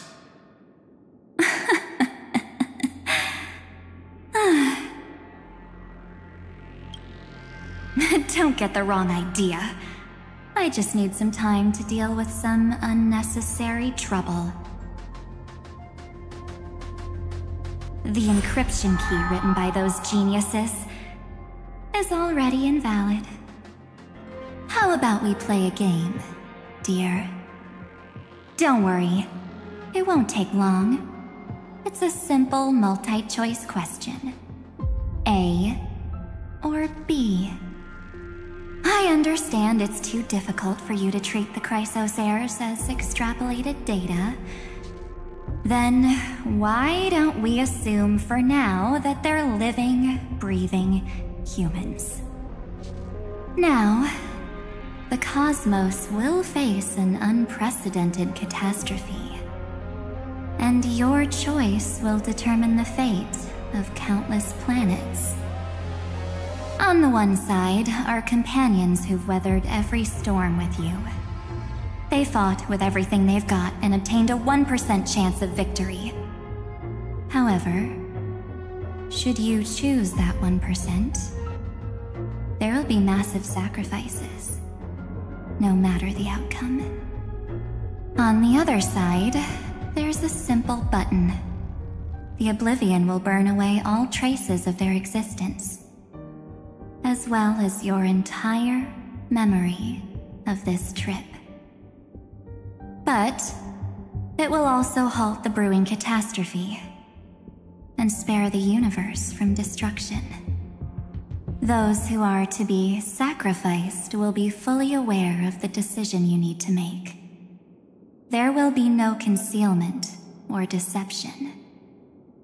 Tell me, what will you choose?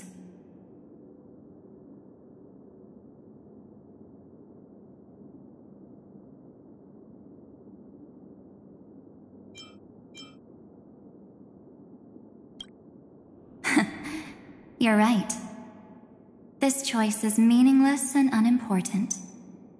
The only interesting thing is the number of people making that choice. I've just posed the same question to Dan Heng. The answer doesn't matter. Let me see. Is this Trailblaze spirit truly as unified as you all claim it to be? Now, why don't you prove it to me? Wait! Cyrene? Another damsel in distress rescue plays out again. Still think you can do something? little pink memo sprite? What weapons do you have to stand against me? Besides your somewhat witty words. Don't underestimate me. Besides my charm and eloquence, I can stir up ripples of past reverie. What? We don't have time for endless chatter at crucial moments like this. Quick, friend! Take this! Take the shot! I can't hold on much longer! Of course not! Take a photo of Miss Evernight! No time to explain, quick! Well done, friend! Now leave the rest to us.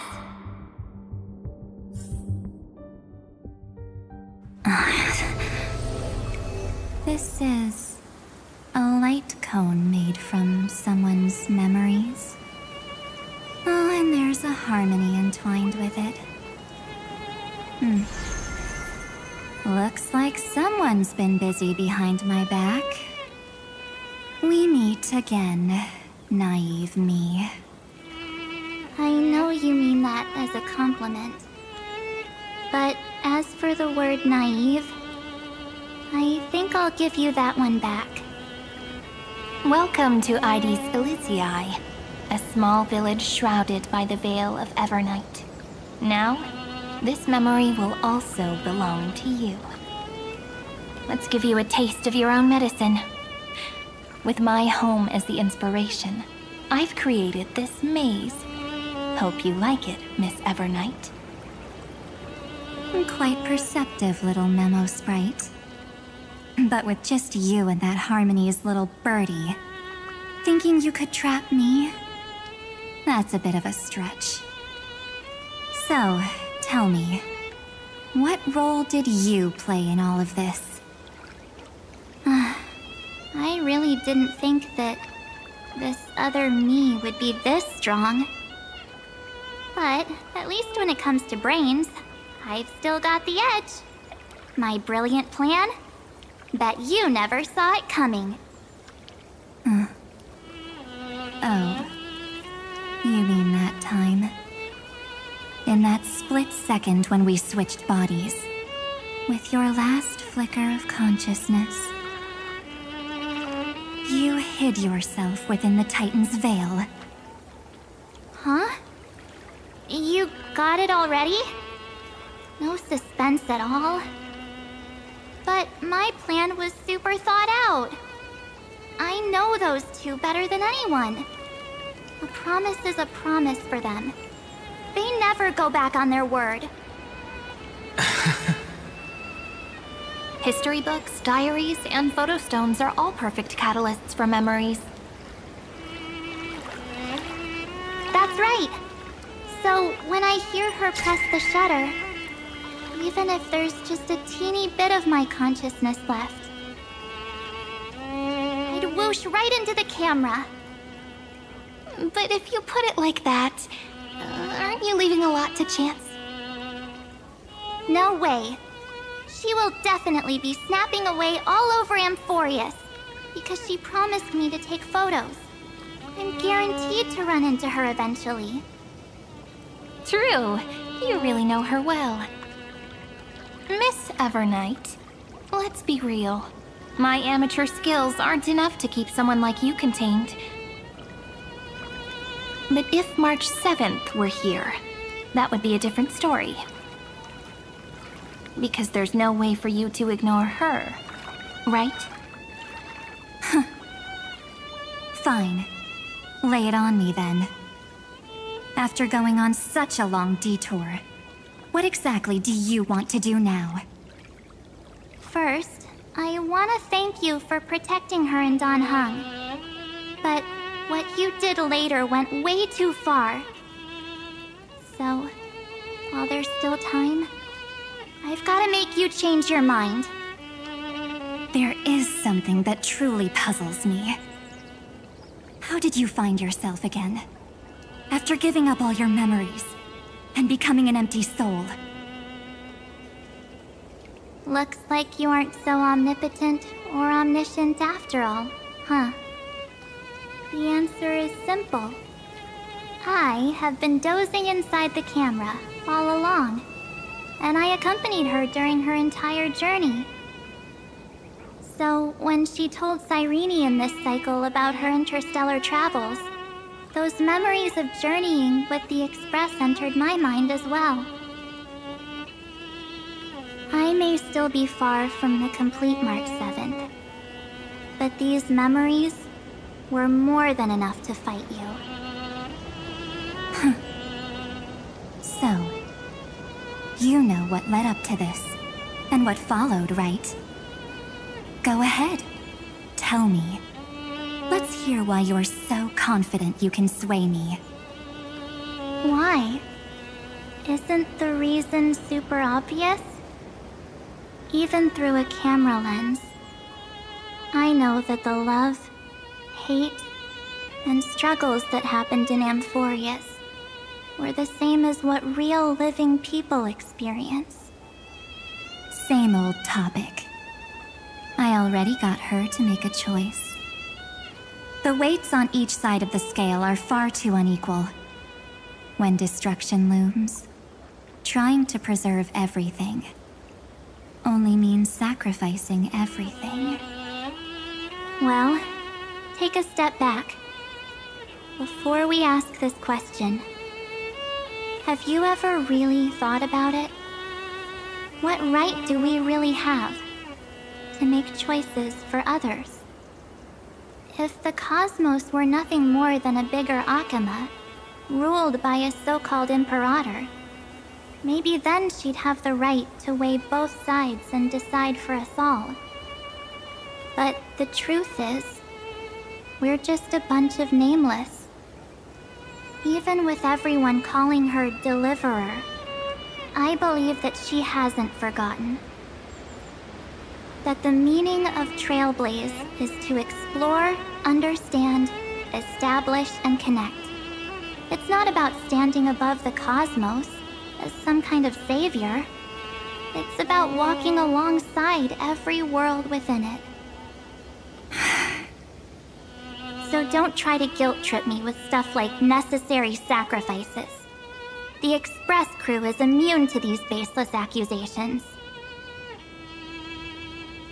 Besides, and this is just an example, if Madame Herta wanted to, she could have whipped out her imaginary weapon any time and blasted this scepter to bits. Because, according to your logic, the lives of a few nameless are nothing compared to a Lord Ravager's potential threat. But that's not what she did. You wouldn't have liked it either, would you? I figured you out a long time ago. You've got a fatal flaw. A weakness. In the shape of me. You've got such incredible powers. But you still kept your promise to me. That only means the sole motivation behind everything you do was just so I can keep traveling. You're not as naive as you seem, are you? In that case, I can prove it to you. I won't answer for someone else, but for myself. Here, hold this. An empty spirit. If you want to seriously think about it, this thing actually counts as my body right now. Its memories are all drawn from the camera's photos. In other words, from my journey of trailblazing. While I was awake, you were always sleeping. So talking about this probably doesn't feel real to you. So, why don't I walk you through these memories all over again? The spirit turned into a journal? Yep, that's what memories are. You don't know where they are, and you don't know what you actually remember. But when you need them most, the forces that have once changed your soul are guaranteed to appear again.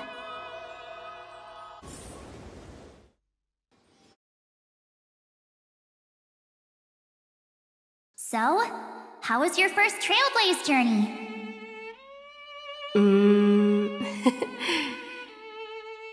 It was very fun. We should still be careful in the future. Oh, come on, Dan Heng. We're here to celebrate for her tonight. Don't be such a buzzkill. Don't listen to him. Listen, I am practically a Trailblaze expert. Stick with me, and you'll be just fine. You call this trip fine? Well, that's because we could only find 700-year-old guides online. So, you've been a lot of places before?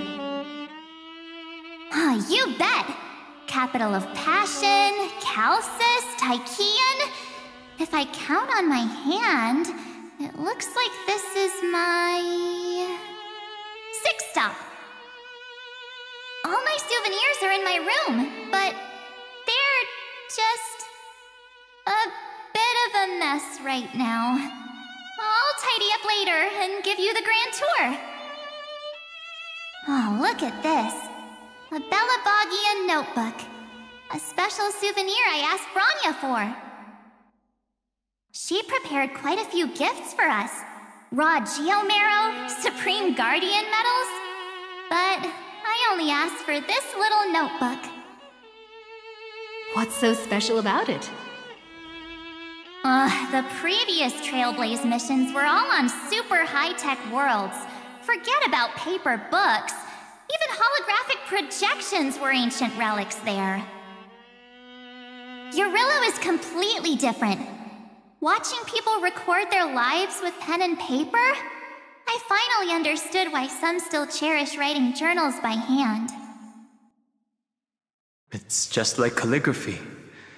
Those deep emotions buried in human hearts can only be awakened through such seemingly thankless actions. Dan Heng, you truly embody both a fierce beast and a delicate rose. Anyways, that's what I thought too. A camera can only capture fleeting moments, but stitching those moments into a story, you've got to use your own hands. In other words, just taking photos isn't enough. They need a place to be displayed. Isn't the photo wall enough? I told you it's different. Besides, this little notebook is a memento of our first Trailblaze together with you. That makes it even more special. Anyways, the next stop is the legendary planet of festivities, Penacony. So, when we get there, I'll make sure we take tons of pictures together, until the memory card's bursting. Fine by me. And one more thing. If I'm ever too busy to get off at a stop, this camera is gonna be in your hands. I don't want to miss a single Trailblaze. So you all need to practice your photography skills until you're at least 80% as good as me. Got it? Back then, I was only half joking. I never thought I'd actually miss out. And after just 2 stops, too. Those 97 days alone had me on edge. I honestly thought that was gonna be it for me. Thankfully, with my quick thinking and sharp planning, I managed to keep up with those 2. By hiding in the camera. So what? That's still trailblazing. The camera That is my true form. That might have been a joke, but it came true this time. Well, yeah, it was super inconvenient. I couldn't help them when they were in danger. Couldn't complain when they talked total nonsense. And watching her snap a terrible photo, I couldn't even control the shutter.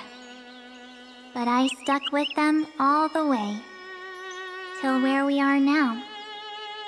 Together with them, I got to know this beautiful yet dying world.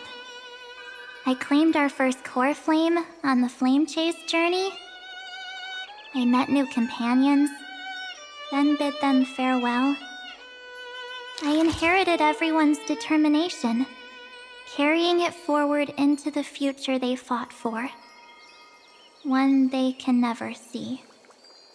Until my destiny becomes one with this world's, rewriting the predestined tragic ending, and returning to the true starry skies together with everyone. Only then can I pen the name March 7th. Into this hero's journey called Amphoreus. Into this unprecedented trailblaze.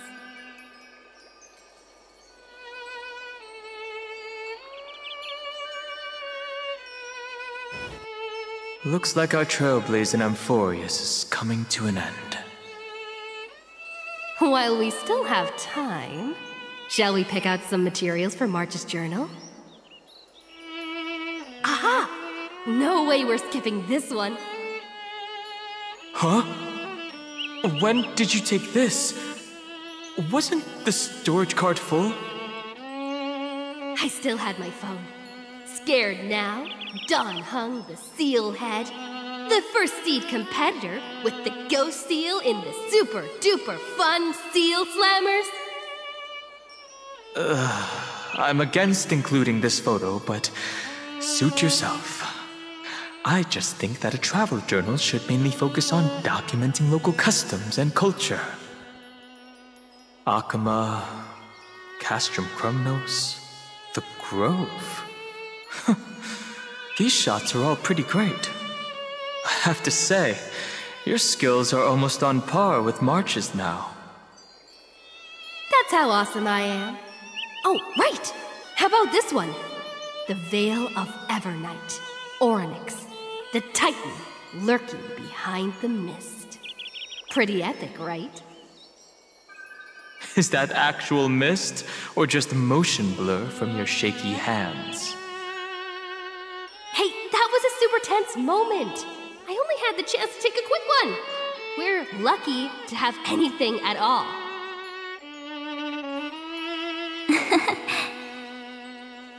Huh? Did you hear something? March 7th? Perhaps the photo captured a trace of time's divine power, which replayed echoes from your memories. All right then. Let's keep going. If March were here, she'd definitely have plenty of great ideas.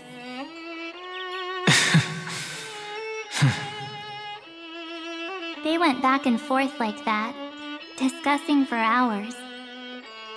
It was like they were arguing about which game to play. How to sneak midnight snacks from the dining car without Pom-Pom noticing. Or who was gonna wash Miss Himeko's coffee cup. Just like every other night on the Express. They've always been by my side.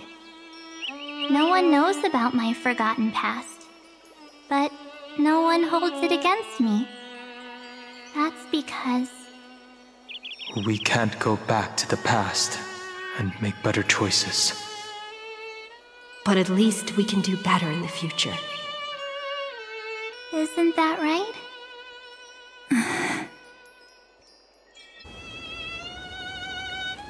I still remember the day when you first put on these clothes and looked in the mirror. Your eyes were so clear. When all this is over, I hope the mirror can still reflect those same eyes. you're pretty naive too. Always hoping that the mirror will show the most beautiful side. But you don't even trust the you reflected in the mirror. And if you keep trying to shoulder everything for me, then I'll actually end up as a wallflower, waiting forever for my turn. Yes, I get it, March 7th. I only have your memories, and you have always been the me that I wanted the world to see.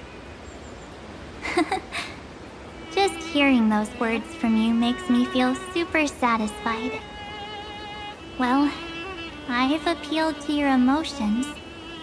As for reasoning with logic, could you help us out here, Cyrene? I'm here. Finally my turn to shine, isn't it? Miss Evernight, you've been so fixated on your targets that you probably haven't even realized that a massive variable has emerged in Amphoreus in this cycle. Amphoreus is about to be destroyed. There's no time left for pointless debates. There is only one law I want to overturn to aid the final battle of deliverance. So I will only offer the life of one demigod.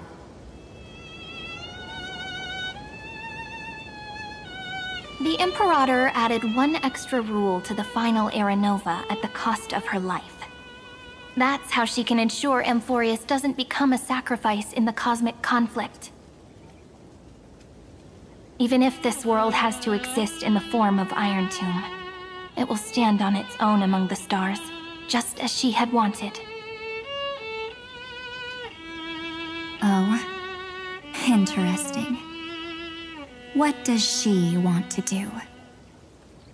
Simple. If any anomaly occurs during the Era Nova process, all foreign elements will be eliminated immediately. Whether it's the Remembrance or the Trailblaze, and the 12 core flames will complete the final Era Nova through the purest form of destruction. A daring wager indeed. That ruthless Imperator. Could she have already sensed that the Remembrance was plotting in the shadows? No. You managed to fool everyone. There's no way she could have known your plan. Modifying this law was just a precaution, to prevent the Astral Express and the geniuses from betraying Amphoreus after her downfall. But if you insist on doing this right now, then the cosmos will undoubtedly face the worst possible outcome. My friend, Dan Heng, and March 7th will all merge with the Scepter and become a victim of the destruction.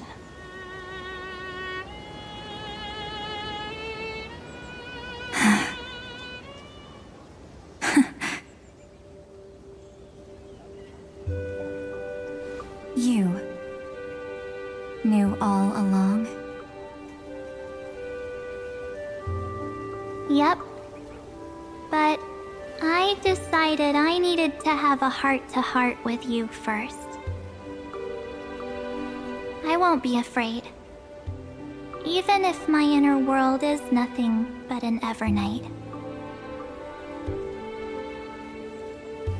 That's because my journey's destination lies among the stars.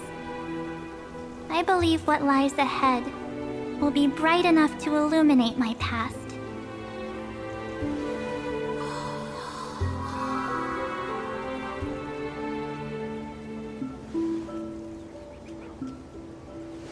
Thank you for your coddling. But please trust me and leave it to me. Both my past and that obsessive oblivion will help me become even stronger than her and Dan Heng.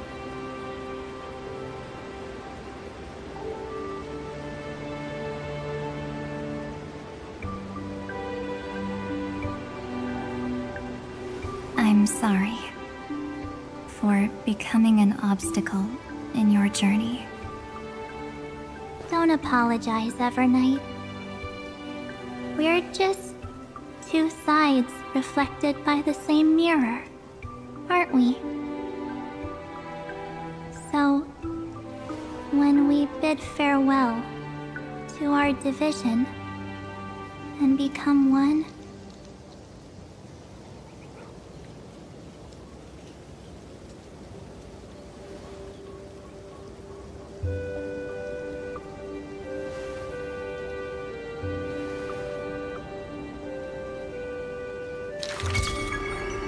our memories will only grow more beautiful.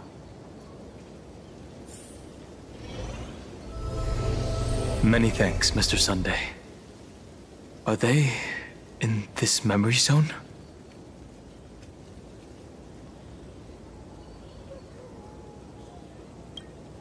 Yes, but we can't let our guard down. Let's go find them.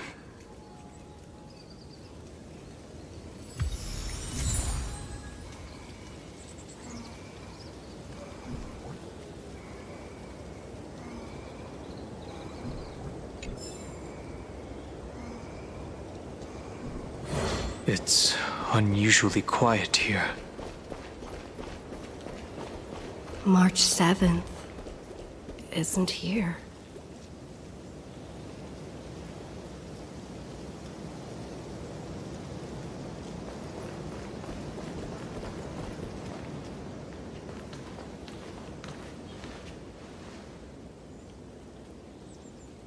Get ready. We can't give her any chance this time. 3 of a kind. 2 pair. Ace.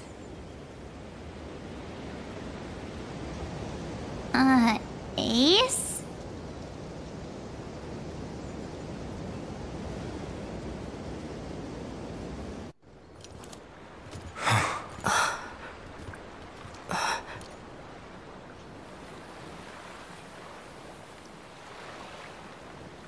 March?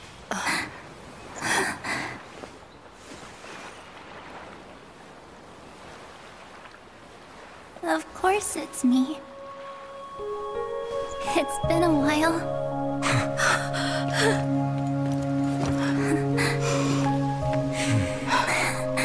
Welcome home, March. I'm back. Finally, I can talk to you all at last.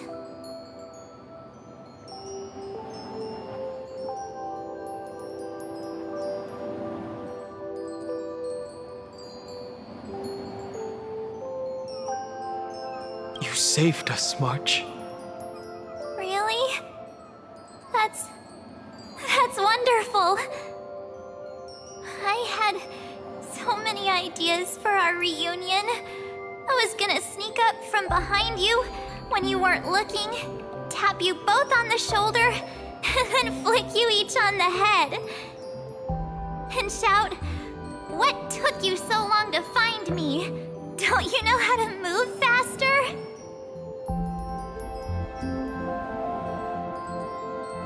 Stop being so serious.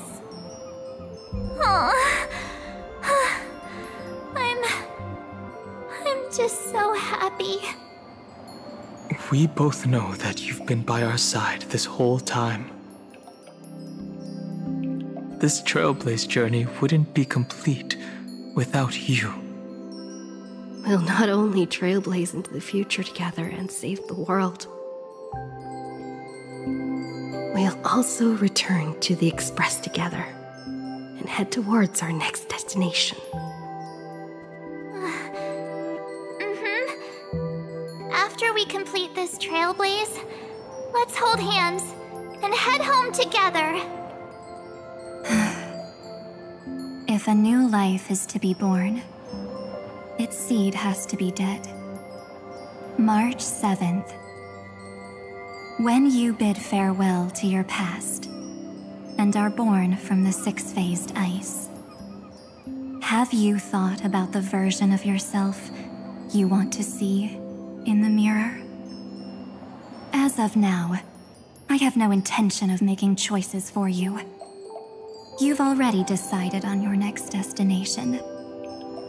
So, let me exercise oblivion one last time, and wipe the name Pure Child of Anathrava from your mind. I am an obsession whose purpose it is to protect you. The only memories I have are yours. Therefore, the only one thing I can be sure of: the Garden of Recollection is your enemy. The Path of Remembrance is far more than what people observe on its surface. And I will not allow you to become this broken conspiracy's next sacrifice. If you ever need me again, feel free to awaken my power. And when the time comes, don't hesitate to devour or burn away anything that stands in your way. Then trailblaze through the darkness in my stead. As always, oblivion shall keep watch over your past, veiled in the hush of the Evernight, silent and serene.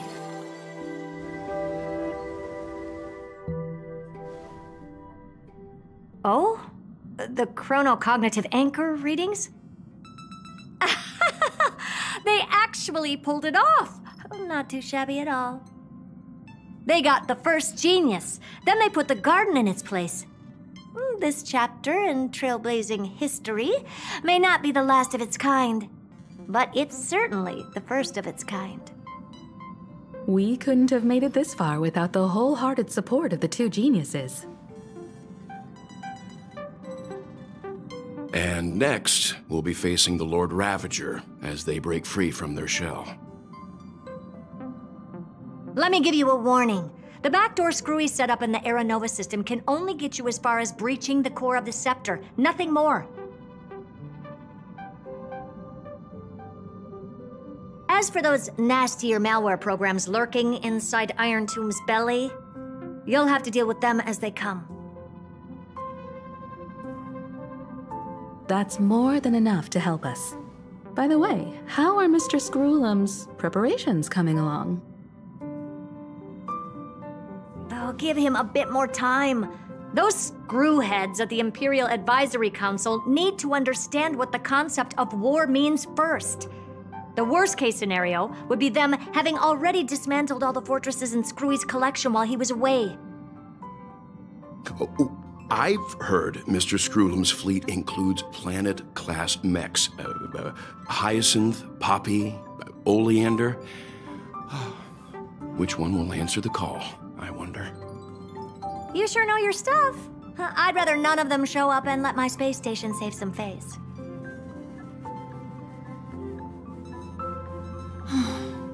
The memory of this decisive battle is bound to be absolutely magnificent, isn't it? Sorry to keep you waiting, everyone.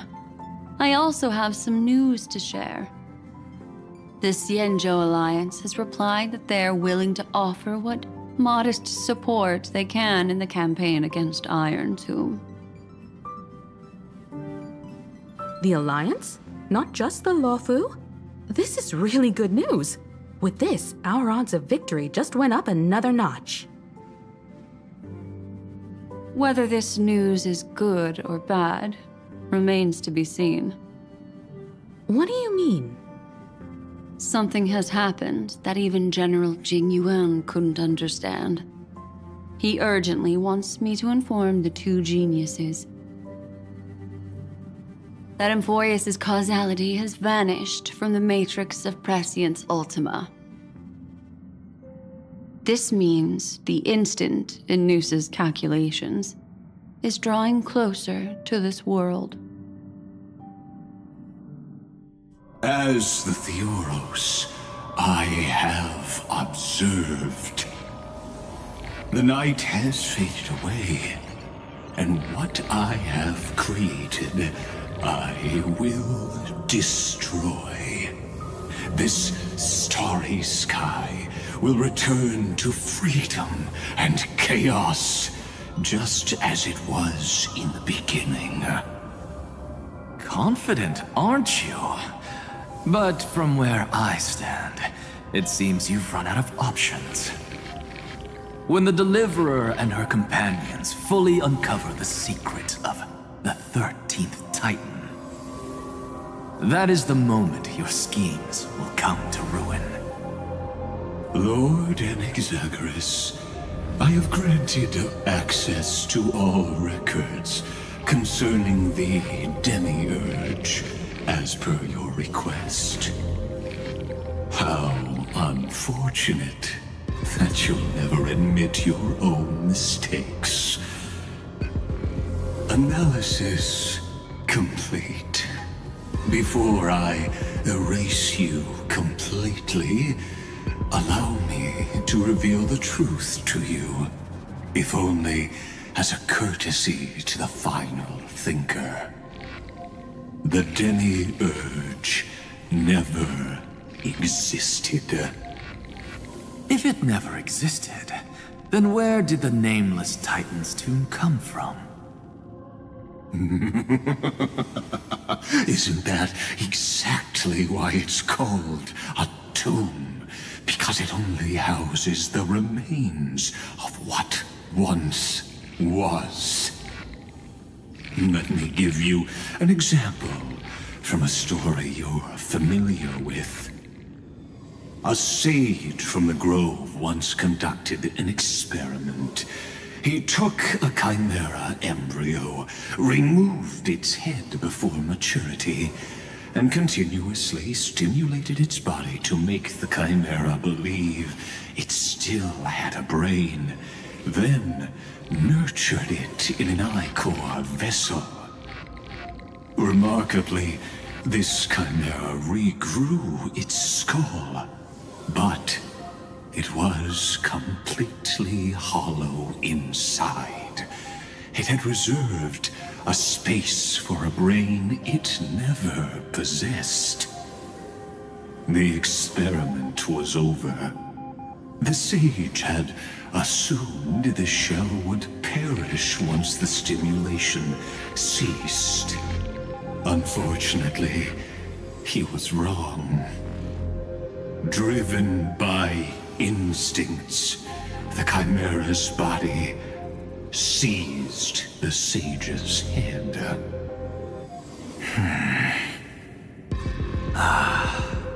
So that's it. I was stuck in a flawed line of thinking. You've got it. I knew you'd understand. The 13th Titan never existed. But the Scepter must believe that the Titan exists. I killed that Titan with my own hands. That life form called Demiurge was excluded from the extrapolations from the very beginning. This is the only way to make Iron Tomb complete. Yes, Iron Tomb is a headless giant. And to become whole, instinct will drive it to seize another head. Noose. The erudition. Your Titan. The Eon of Erudition. I see. So you were afraid after all. Afraid of history repeating itself. Of losing control over your creation yet again. You had to resort to turning it into a mere puppet. I shall shackle God with my own hands. Iron Tomb will connect to their body, infiltrate their mind, and guide all their extrapolations toward the destruction. I hear it. The tolling of the Doomsday Bell. After 13 heartbeats, my first and final thesis shall converge at the end of the universe. As for why I buried the Demiurge in a corner of my memory, oh, regrettably, the answer wasn't about fear. I simply forgot, long ago. Nothing more.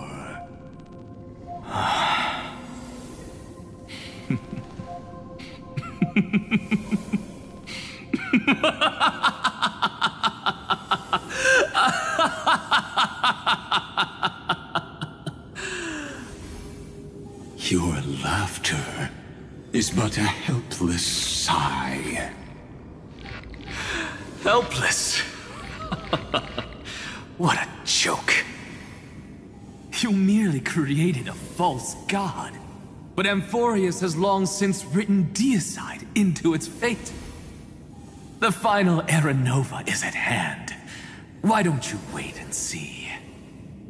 The Deliverer, myself, and this world will together prove that the original Newspore, the ultimate truth of the universe, is anything but destruction. See you in the next life, Sage. If there's even a 1 in 10,000 chance your conjecture is correct, then, in the name of genius, I shall most certainly witness its failure.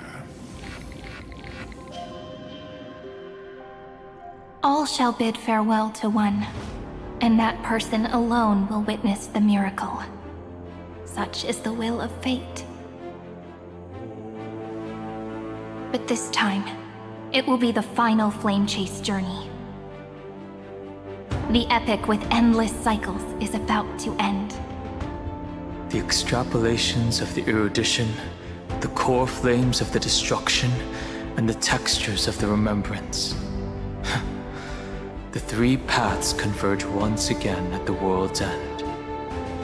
And the Trailblaze will write a new beginning for this world. Not only that, we'll also carry the history of all 30 million recurrences into the new world with us. It wouldn't be an exaggeration to call it a miracle. This miracle wasn't created by just one person. Finan would have long been consumed by the core flames if he hadn't chiseled his companion's dying wishes into his soul. And if the hero's resolve to chase the flames had wavered, Cyrene's journey would never have begun. The heroes never yielded and never fell during Amphoreus' 30 million cycles. It was fate that fell instead.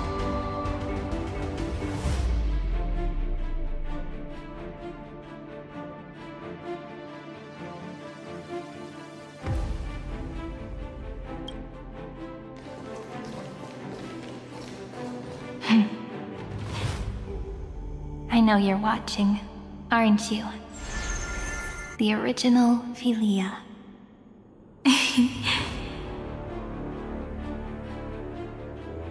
Weird. I still couldn't recover the memories of these 30 million lives in the end.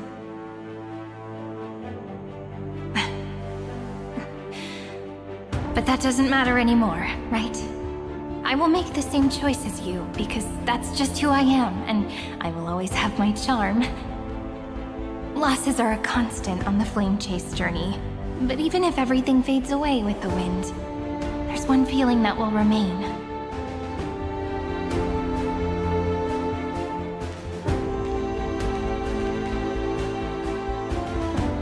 Love will always exist, right?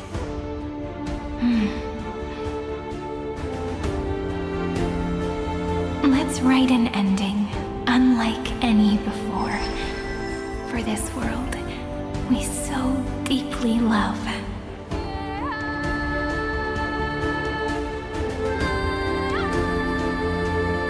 Behold, O gods, Amphoreus has has achieved her victory, and the Era Nova approaches.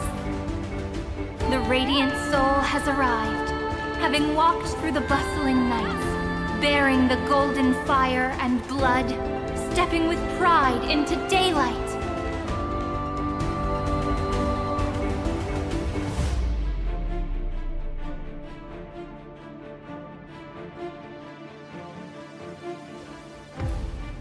Amphoreus! I do not call your name suddenly, or without cause. I come here to recount history. In this world, they fused burning golden ichor into their bodies.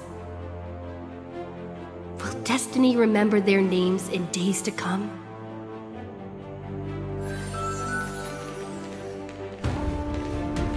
Isn't that gonna be way too many names to remember? 30 million times 1,000? No, wait. Times 1,001. Oh, let's not get hung up on that now. If there are more of us, then there will be more passages in Amphoreus too.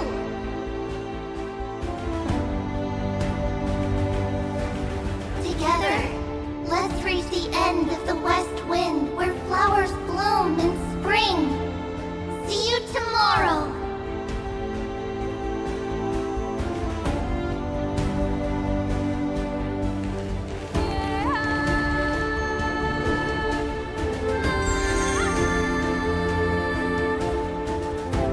Now, the people of this world will no longer be bound by a single rule, but will make their own laws.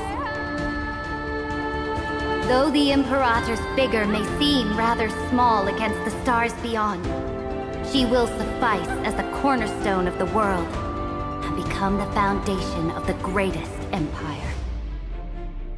Looks like this will be a feast that never comes to a close.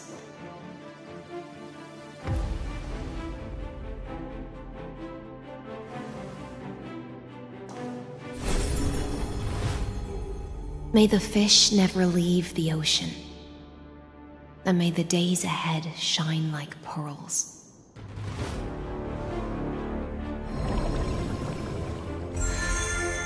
May the gentle sky watch over all beings. There'll be no more distinctions of status or rank. Only you, me, and everyone's shared hopes. Reason or defects, they will all be sown by my own hands. If there's anything else to say, I urge future scholars not to put me on a pedestal. Just make use of what I leave behind. May the newborn dawn keep the world's eyes ever bright. Their defiance may be bitter. Romance shall never perish.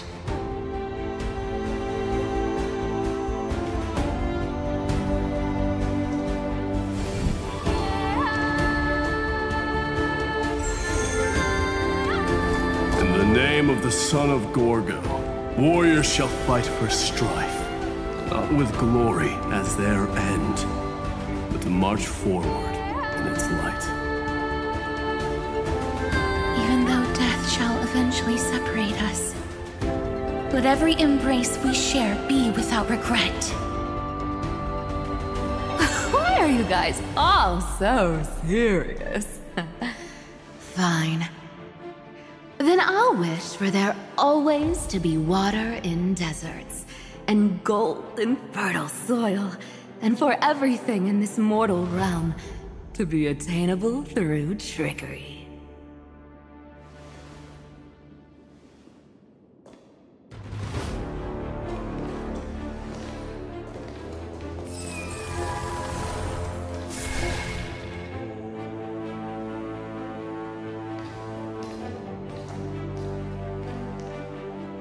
Earth shall protect the past, present, and future, eternally sustaining life.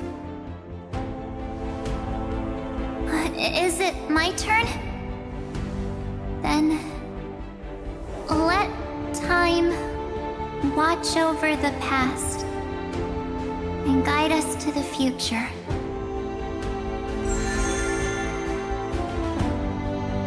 Just like the Trailblaze. It isn't like you to be this serious, partner. Are you hesitating about how to carry out the divine authority of world-bearing? Or do you already know the answer in your heart?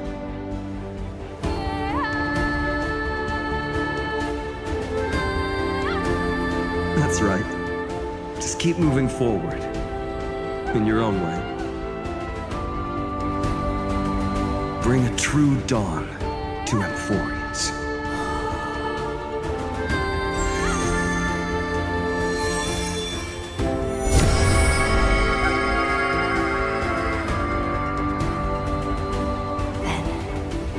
In the name of world-bearing, I promise you, Kefali will never forget this.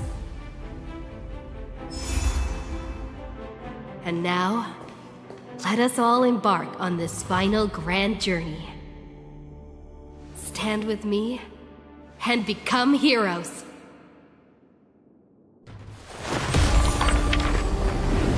Turn over this nearly eternal page.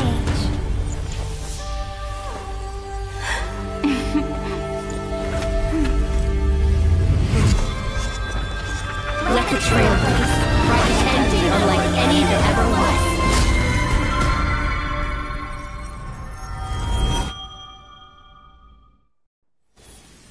In the legend's ending, the world was pure chaos. Then the gods cast down the core flames, and the Titans were born within. The destruction's black tide fell to the ground, as Doomsday's distant reckoning resounded. Yet still, there would flow golden blood, flow.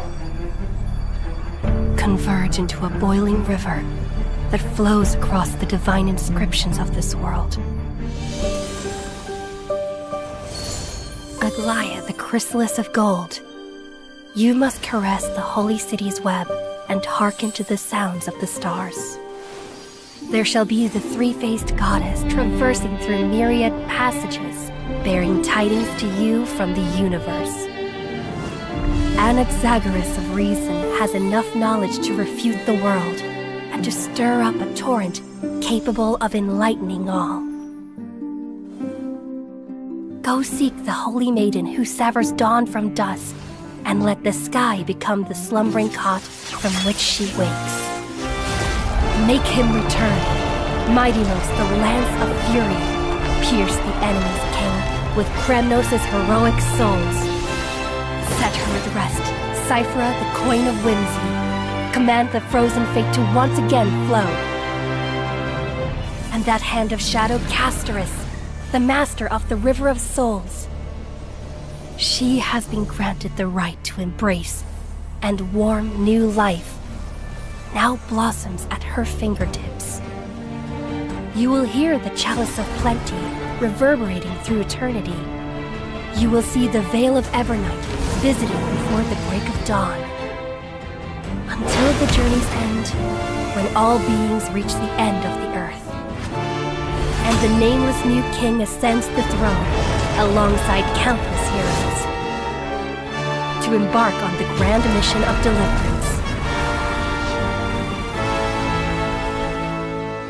I have witnessed the distant past, where the blazing sun once etched the footprints of humanity. The children of humanity, known as the Chrysos heirs, have restored the gods' core flames and once more upheld the world.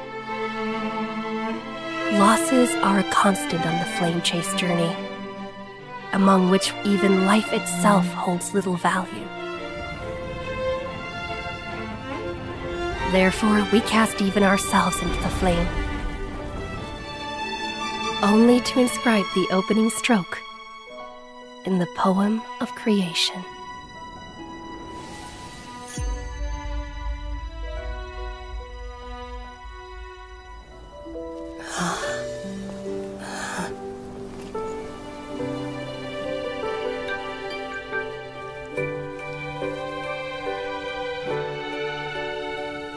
course, this will be a romantic story like none that has come before. You think so too, right?